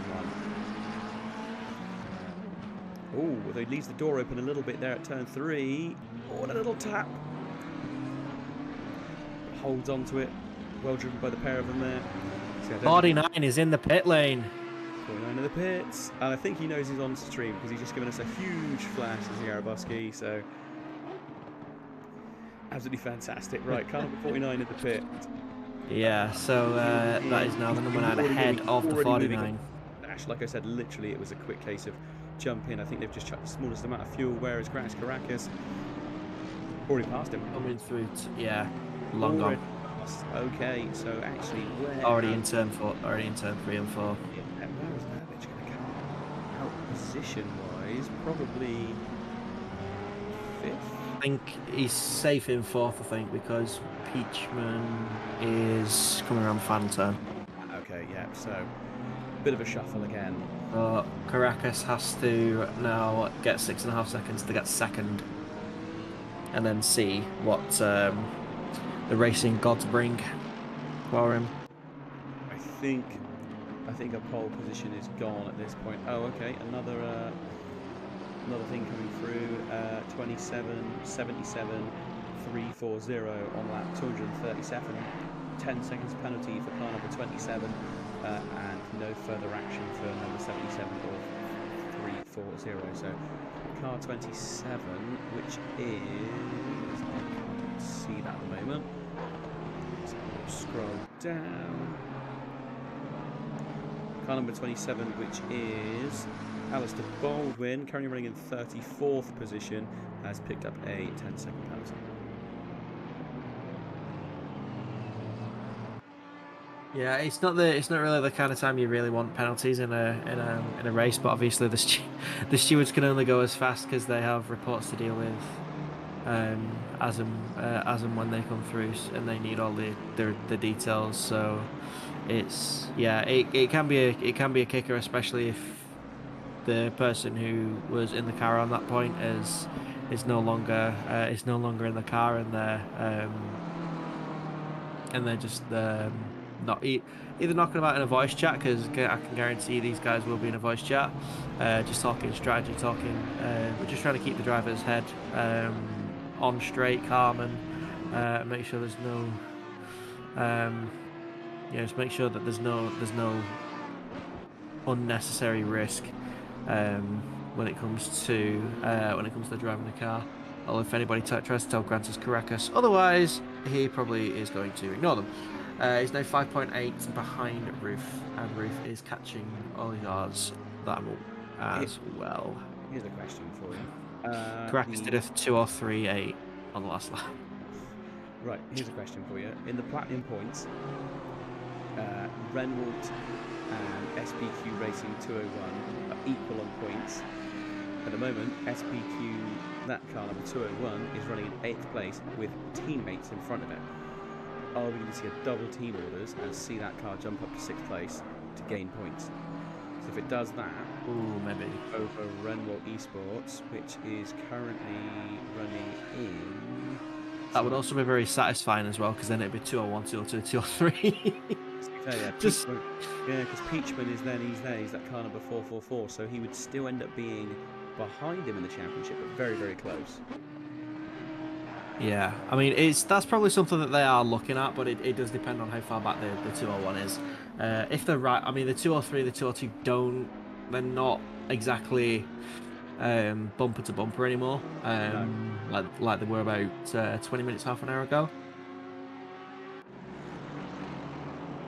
Yes, as far as we're aware, everyone in the top 5 has done their last pit. We're pretty sure. Yeah, Roof does not need to stop again. Oliars definitely doesn't. Brick has already done their last one, and Caracas, they did the driver change to swap to Caracas for the last lot. Don't know about Peachman, to be honest. I think Peachman's been in, which is why they're so far back, I think, compared to P4 in general. Because they were in fairly good contention, so I think they have pitted. I think they have pitted before. I think they have already pitted for last time. So Time will tell. 26.5 minutes left on the clock. Will we see another change of position? Caracas back on the podium after that absolutely terrible bit of luck with drive-through penalties and pit timers and fuel. It all did not go well for them. So possibly might see him get up into 2nd place. The likelihood of making up all that time to get himself into pole position, very unlikely unless Oliars has some sort of serious incident. Caracas, as you can still see, absolutely wringing the neck out of that Porsche. but lap times, all of them within the 204s now, and actually Caracas last time around was the slower of the top three.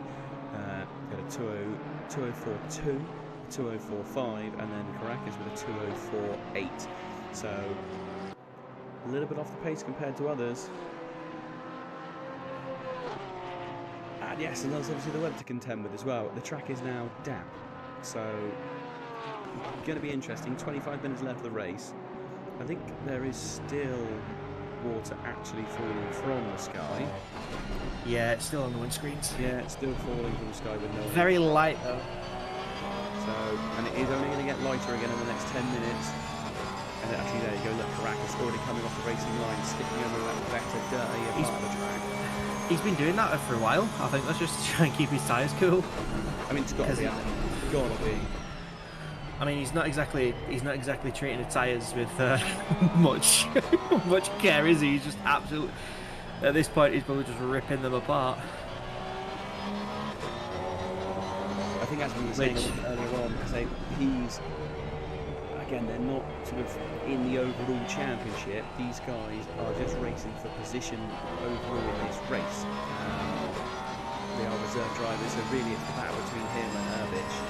Really is what's going on. He's 23 seconds ahead of Urbich, but he will want to make sure he does not lose it. He lost out on a podium position once. He's not going to want to lose it again this race, so he is going to give it absolutely everything he possibly can to hold on to the position. Look at where people are on track. So number 7, our leader Oliars, still got a reasonably good lead there. There you go, look at the helicopter cam, you can see just how dark it is out on the circuit. Out here, on this back section of the circuit, is super dark. Visibility super low. Still raining, Piper's still going flat out. Lanes it in, and the BMW still at this point in the race looking really well planted. I think 9.6 hours gone at this point. I think if that's right. I'm probably not right. A lot of time's gone. Over 9.5 hours of these guys racing. They are absolutely giving it their all still, and so these guys putting in lap times that would put most of us to shame in the dry, and it's wet at the moment. I think if I do a sub 149, I mean 159, I'm usually really happy in the dry, and these guys aren't that far off it in the wet. We've seen some, blistering times from these guys. Yeah, it's just fantastic bit of driving. It's a real pleasure commentating on all this kind of stuff. Just want to give a quick shout out at this point in the race. Firstly, to the guys that covered the first half of the race. So that was JSR and Christian, really well covered, absolutely fantastic coverage. And a quick shout out to our sponsors as well. Shout out to SIMSOK, brilliant sim racing socks, kind of like grippy socks that you used to have as a child to stop you falling over on Christmas Day when you were running around like a headless chicken, but they're just for racing, specifically designed for sim racing as well, so they're not too hot, really comfortable. Check out the links below for those, and also Driver 61 offering not just setups but also tutoring as well. So if you want to get a little bit quicker, if you want to take your sim racing to the next level, maybe you just don't really know how to improve any further, you've watched every video on YouTube you could find and you can't quite find that extra tenth, give Driver 61 a check out, and yeah, I believe there is a discount code with us again as well. Yep. So AOR Driver 61, you get 25% off a consultation for a free coaching session. Well, there you go. You can't go wrong with that, really, can you? So it's a it's a great deal to have. Something to look into if you want to improve your racing a little bit. If you've hit a bit of a plateau, if you want to go one tier higher in the Sprint Cup series, if you want to find these little bits of extra time, then maybe you could be door to door with people like Oliars, Roof, Caracas, and Urbich, or Peachman. I could probably do doing it myself. I never have because I just don't have the time. I do too much commentary. I spend too long doing this stuff. Right, so that was a shout out to our sponsors. Thank you ever so much, and obviously a shout out to the other guys on the endurance team put it together. Sorry, my brain completely broke for a minute there. Right, 21 minutes 14 seconds left of the race. We're getting right near the end. Still on board at the moment with Oligar's running in pole position, 17.3 seconds ahead of second place. And we've got Roof in second place, another BMW. Still rolling along nicely. He is currently 4.7 seconds ahead of Caracas, who is our leading Porsche and also our leading... Caracas just on a 2:02.9. Last place. Why? How? Where does that time come from? That is bonkers. So really, we now need to keep an eye on the time to see if in the next 20 minutes he can actually take second place away. If he can, and there's no one between the two at the moment, that's it. It's just those two. There's no back markers between them at the moment. Car number 69 is in front of Roof as well. He's got to get past him. Car number 69 is Wheel Spin. And in fact, I think he's already gone past, has he not?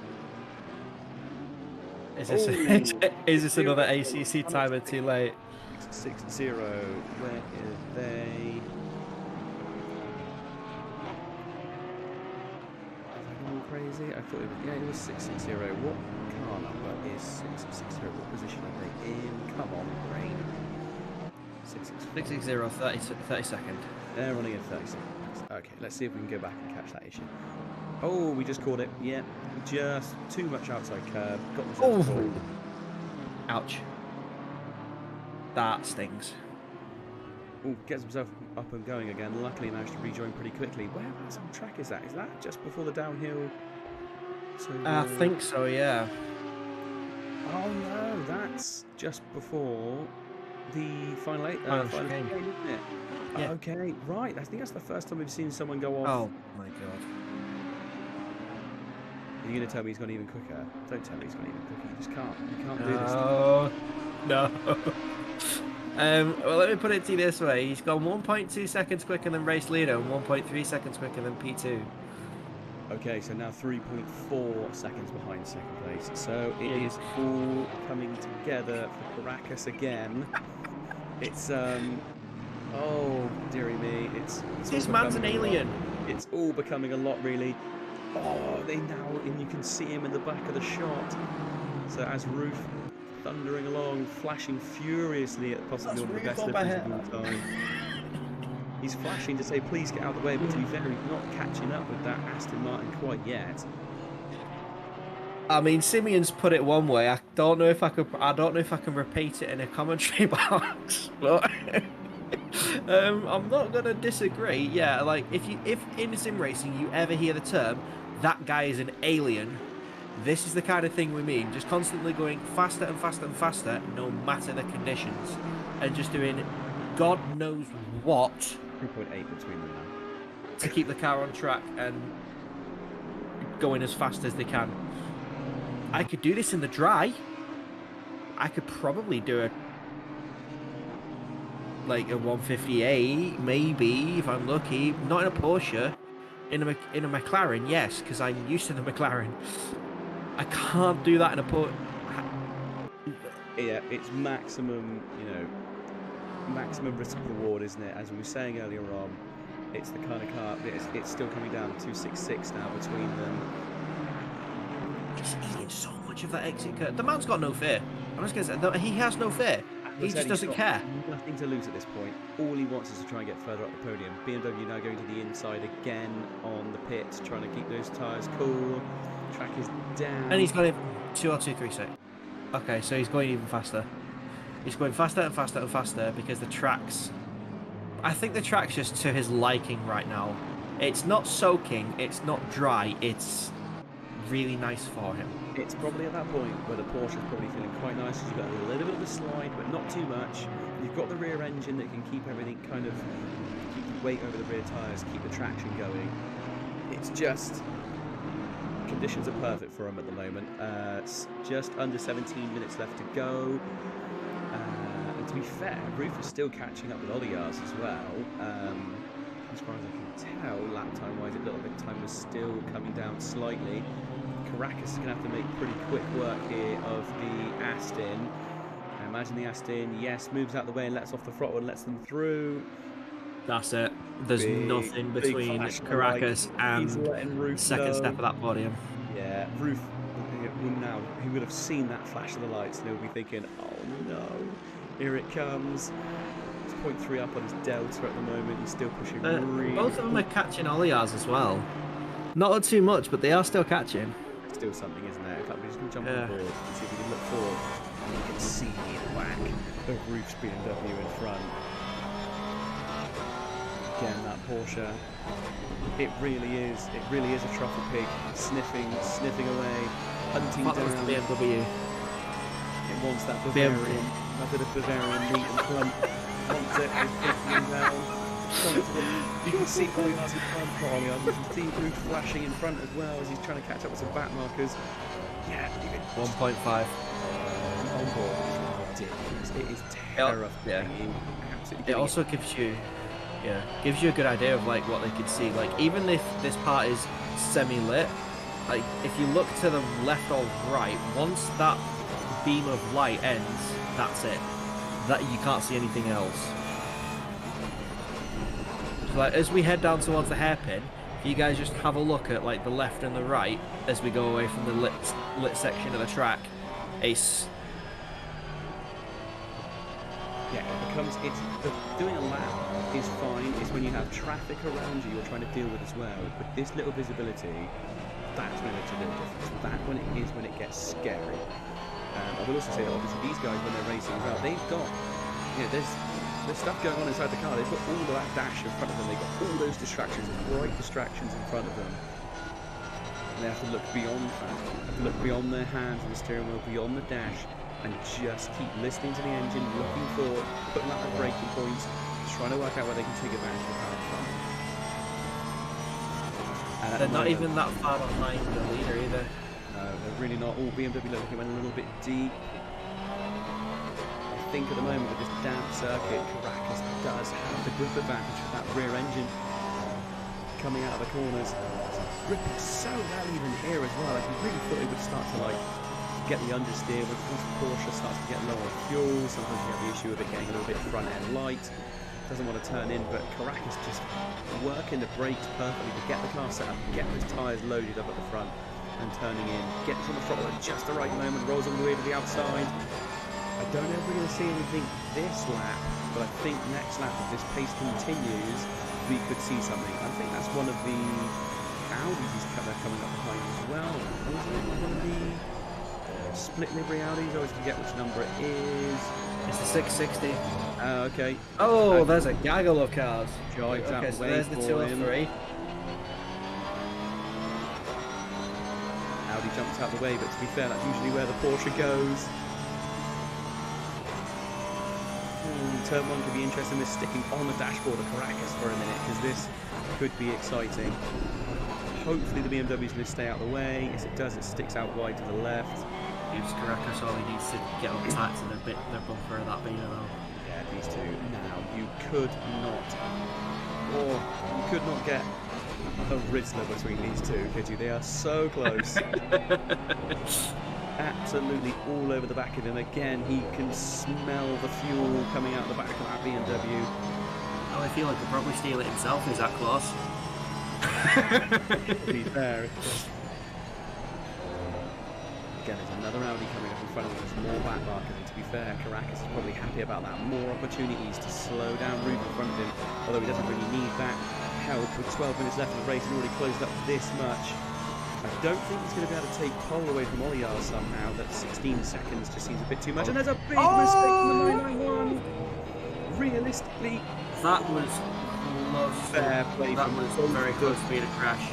And now look how close they are. There is nothing between them. The BMW desperately trying to keep Caracas behind him, but Roof is going to have to perform some sort of miracle to keep this position. Well held.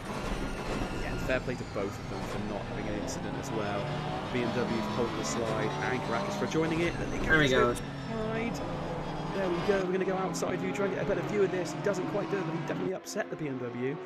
Apologies if my voice gets even worse, but at this point there's not much voice left.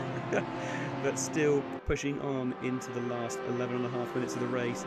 So up towards the final chicane. Don't think we're going to see a move on the entrance. We might see something here at the final turn. Caracas gets a really good run. He's been an Audi going into the pits there. What's that? 203. Okay. Was that 203? Yeah.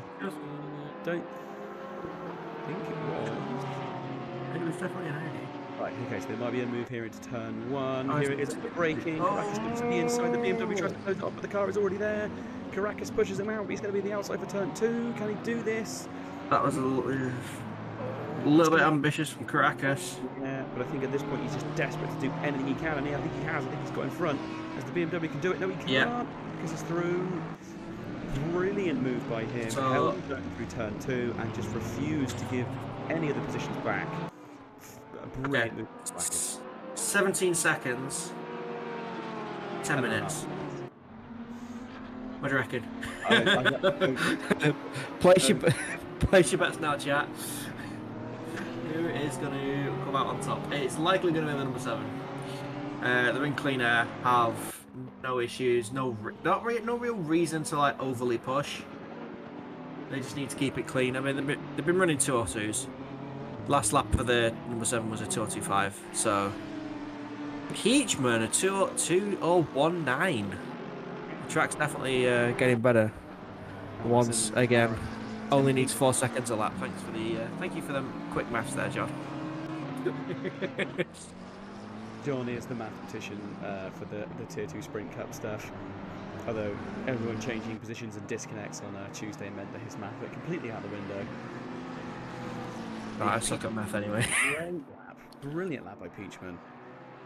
I think that is the fastest lap we've seen in the wet, or the wet drying conditions.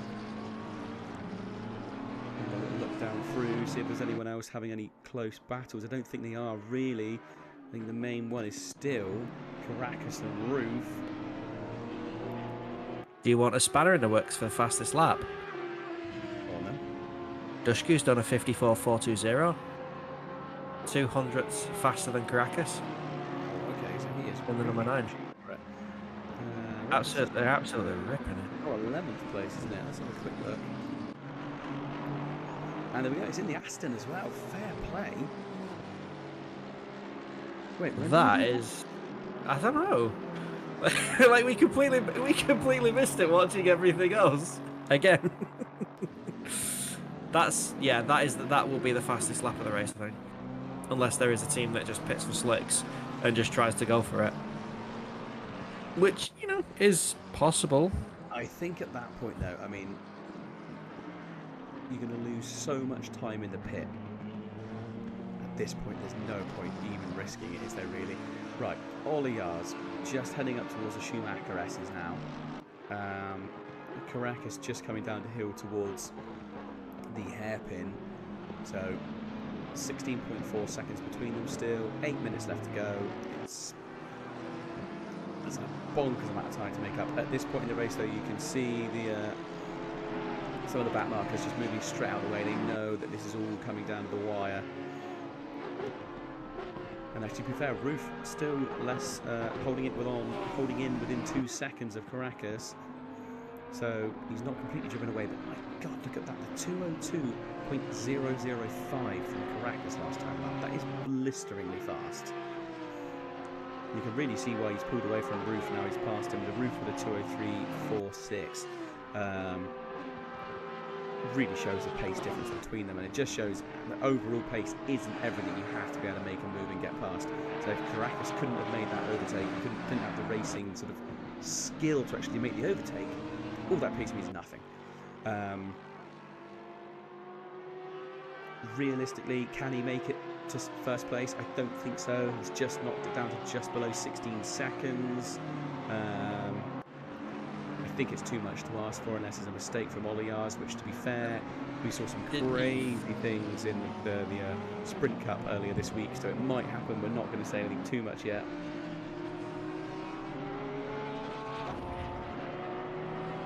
Yeah, I mean, Caracas was a second faster on the previous lap. Pretty much to the 1000th.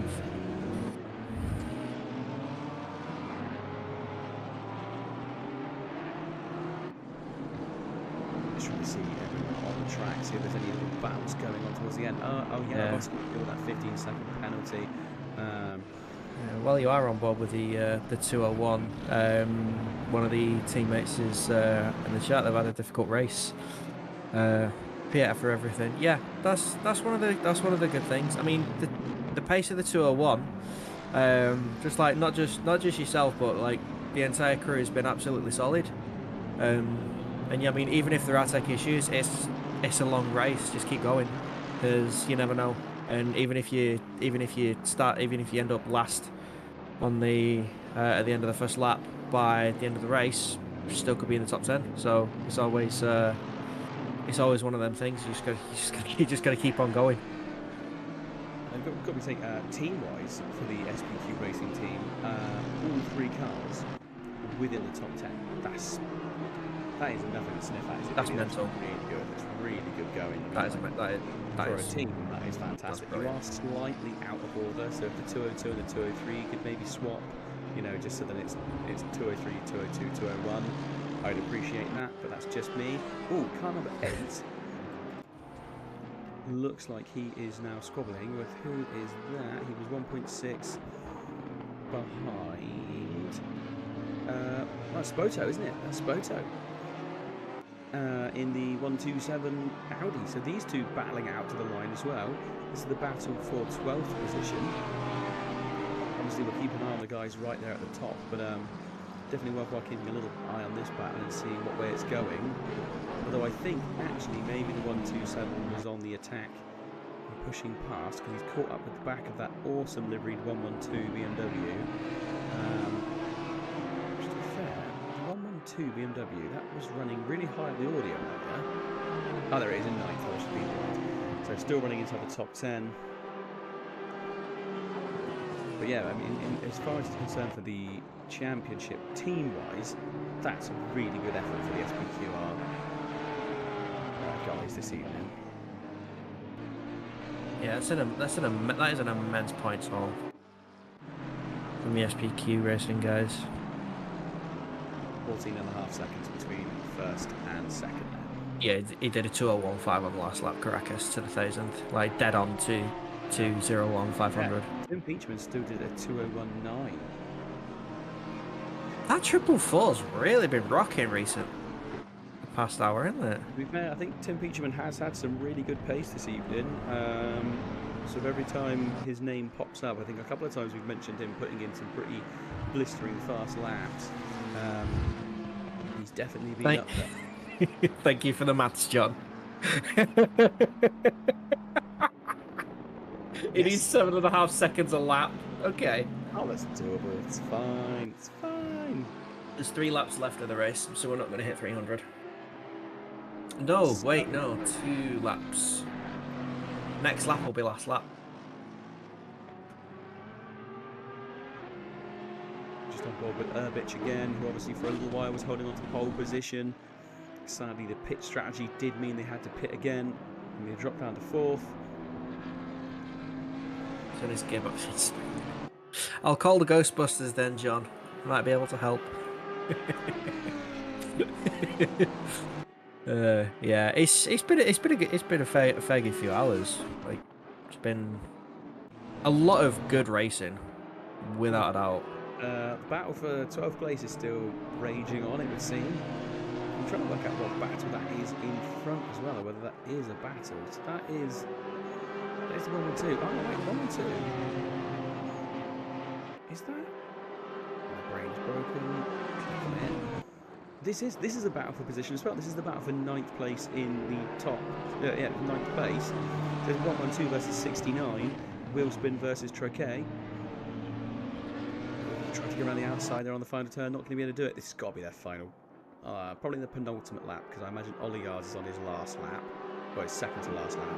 He won't get No, the next lap's the last lap. Okie dokie, so car number 69 is going to be trying to take the position here. Tries to go around the outside of turn 1. Can't quite hold it. So there's 2 separate battles going on the screen there. Oh, and he does go through. A little bit of a bump, though. But car number 69 does go through. Was a bit of a bump to pass, and in fact looks like he almost left it wide. Expected the BMW to go through. Maybe trying to tactically let the BMW through to retake the position and then take it immediately back. Not sure really, but that also side by side. There's another rub and another, and the 112 gets speared off. So what was running? In Oh, that's It's not the cleanest bit of manoeuvres in the last couple of laps there. 112 will be very disappointed with that. I think he hasn't lost any more positions, but he's down now in. No, he hasn't lost any more. He's now 10th running now. So let's cut back to the battle that was going on in the same bit of circuit between two different drivers. So Dominiak and Spoto, this is the battle for 12th position. And to be fair, these two now catching up with car number 69 very quickly. This is going to be a fight to the wire. You're going to have to let me know if when our leading man gets near the finish line, because I'm going to be probably pretty busy keeping an eye on Route 2, and as obviously we'll watch our leaders across the line.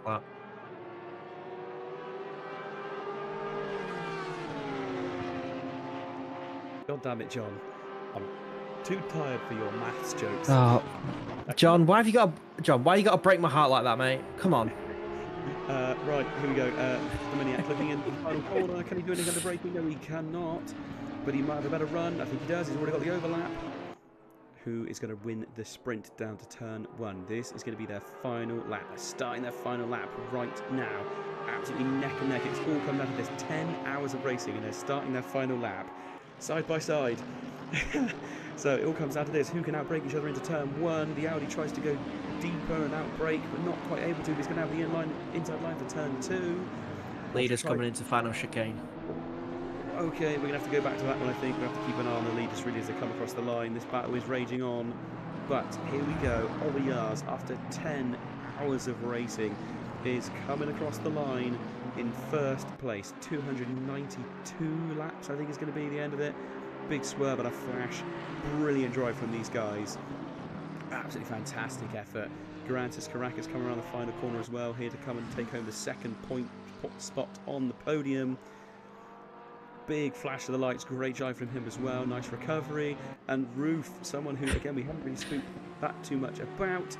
Car number 991 comes across in third place. Great finish for them as well.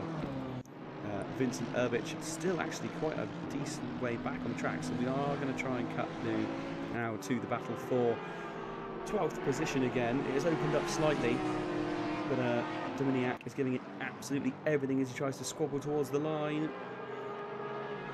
I don't know if you want to call out who's crossing the line and what. I'm going to keep an eye on these guys. I can do. All three SPQR guys have come across. Oh, in 201, 202, 203. Oh, that is satisfying. Thank you, SPQ. I wonder if the Audis were going to let the BMW go by, because that is their leading championship car. The 201 is the highest up the championship. I think that means that Peachman and car number 44 and 201 are now only one position different. So yeah, fantastic drive. And car number 8 not able to take away the position from 127, but coming 69 home. comes across, and the 112 coming round to finish out the top 10. And Nice. I believe a couple of there's only, I believe, around 3-4 cars that are yet to finish. No, there's still quite a few. Never mind. Near burnouts going on everywhere. I'm trying to work out where it is. It wasn't Oliar. Was it Caracas? No, Caracas is power sliding. Roof is just doing his lap as well. And some people were doing burnouts. I can't really work out where they were, but someone was shredding. They all always do them at turn 1. There's that big runoff, they'll just rip them into turn 1. Please don't win your car, Grantus. Drive from them. Absolutely fantastic drive. That was some seriously quick stuff. Right, let's have a quick look at the timetables. Right, so Grantus has just absolutely sent it over the curb at the final chicane. done. Got to be done. Now that sausage right at the end. Right.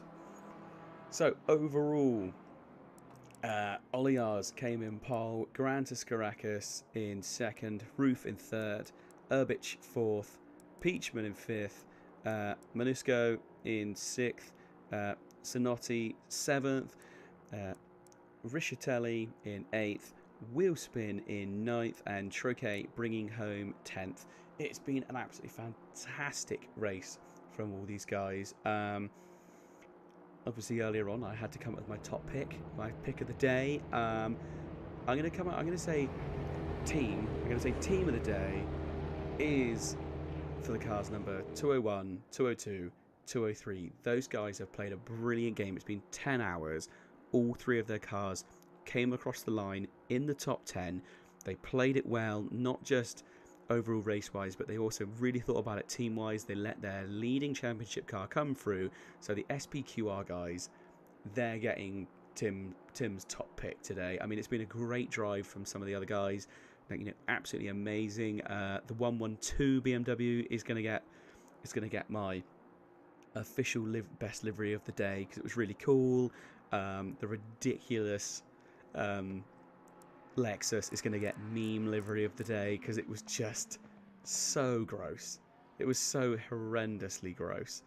But yeah, it's been a great race. I'm trying to see if anyone is going to join us in the interview box. I doubt it after 10 hours that anyone's going to join us in the interview box. Thoughts on it, mate? Thoughts on it all? Because it's been pretty bonkers over the last hour or so. Where do I start? Absolutely mad. I mean, we've had 2 full rain spells, so at least an hour each of rain. They've just been absolutely mental. A lot of action, and yeah, it's hard to say. I'm still flabbergasted at Caracas in that number 9. Like, genuinely, does the man he's not human. He's genuinely not human. Like, I don't know what I don't know what else I could say to you guys. It's like, fair enough. I mean, it is, yeah, he's gone very. Yeah, very if I had to vote for driver of the day, I'd try and vote for Grantis Caracas as much as I could, because honestly, the guy, well, Grantis Caracas for driver, but team the number 9, because should they have won? Probably. They probably should have run it a little better. But having said that, there's your answer, Tim. Yeah. Yeah, having said that, like, the number 9 crew were, other than that little tiny issue in the pits, they've been faultless. And their raw pace has proved that. Yeah, they have been significantly, well, they've been ridiculously quick all day long. I just want to quickly give a quick shout out to our silver class drivers. So first place today was the number 8 Porsche. We saw them battling it all the way along. It was Dominiac that crossed the line in that car. Second place in silver class was the number 420 of McConnell.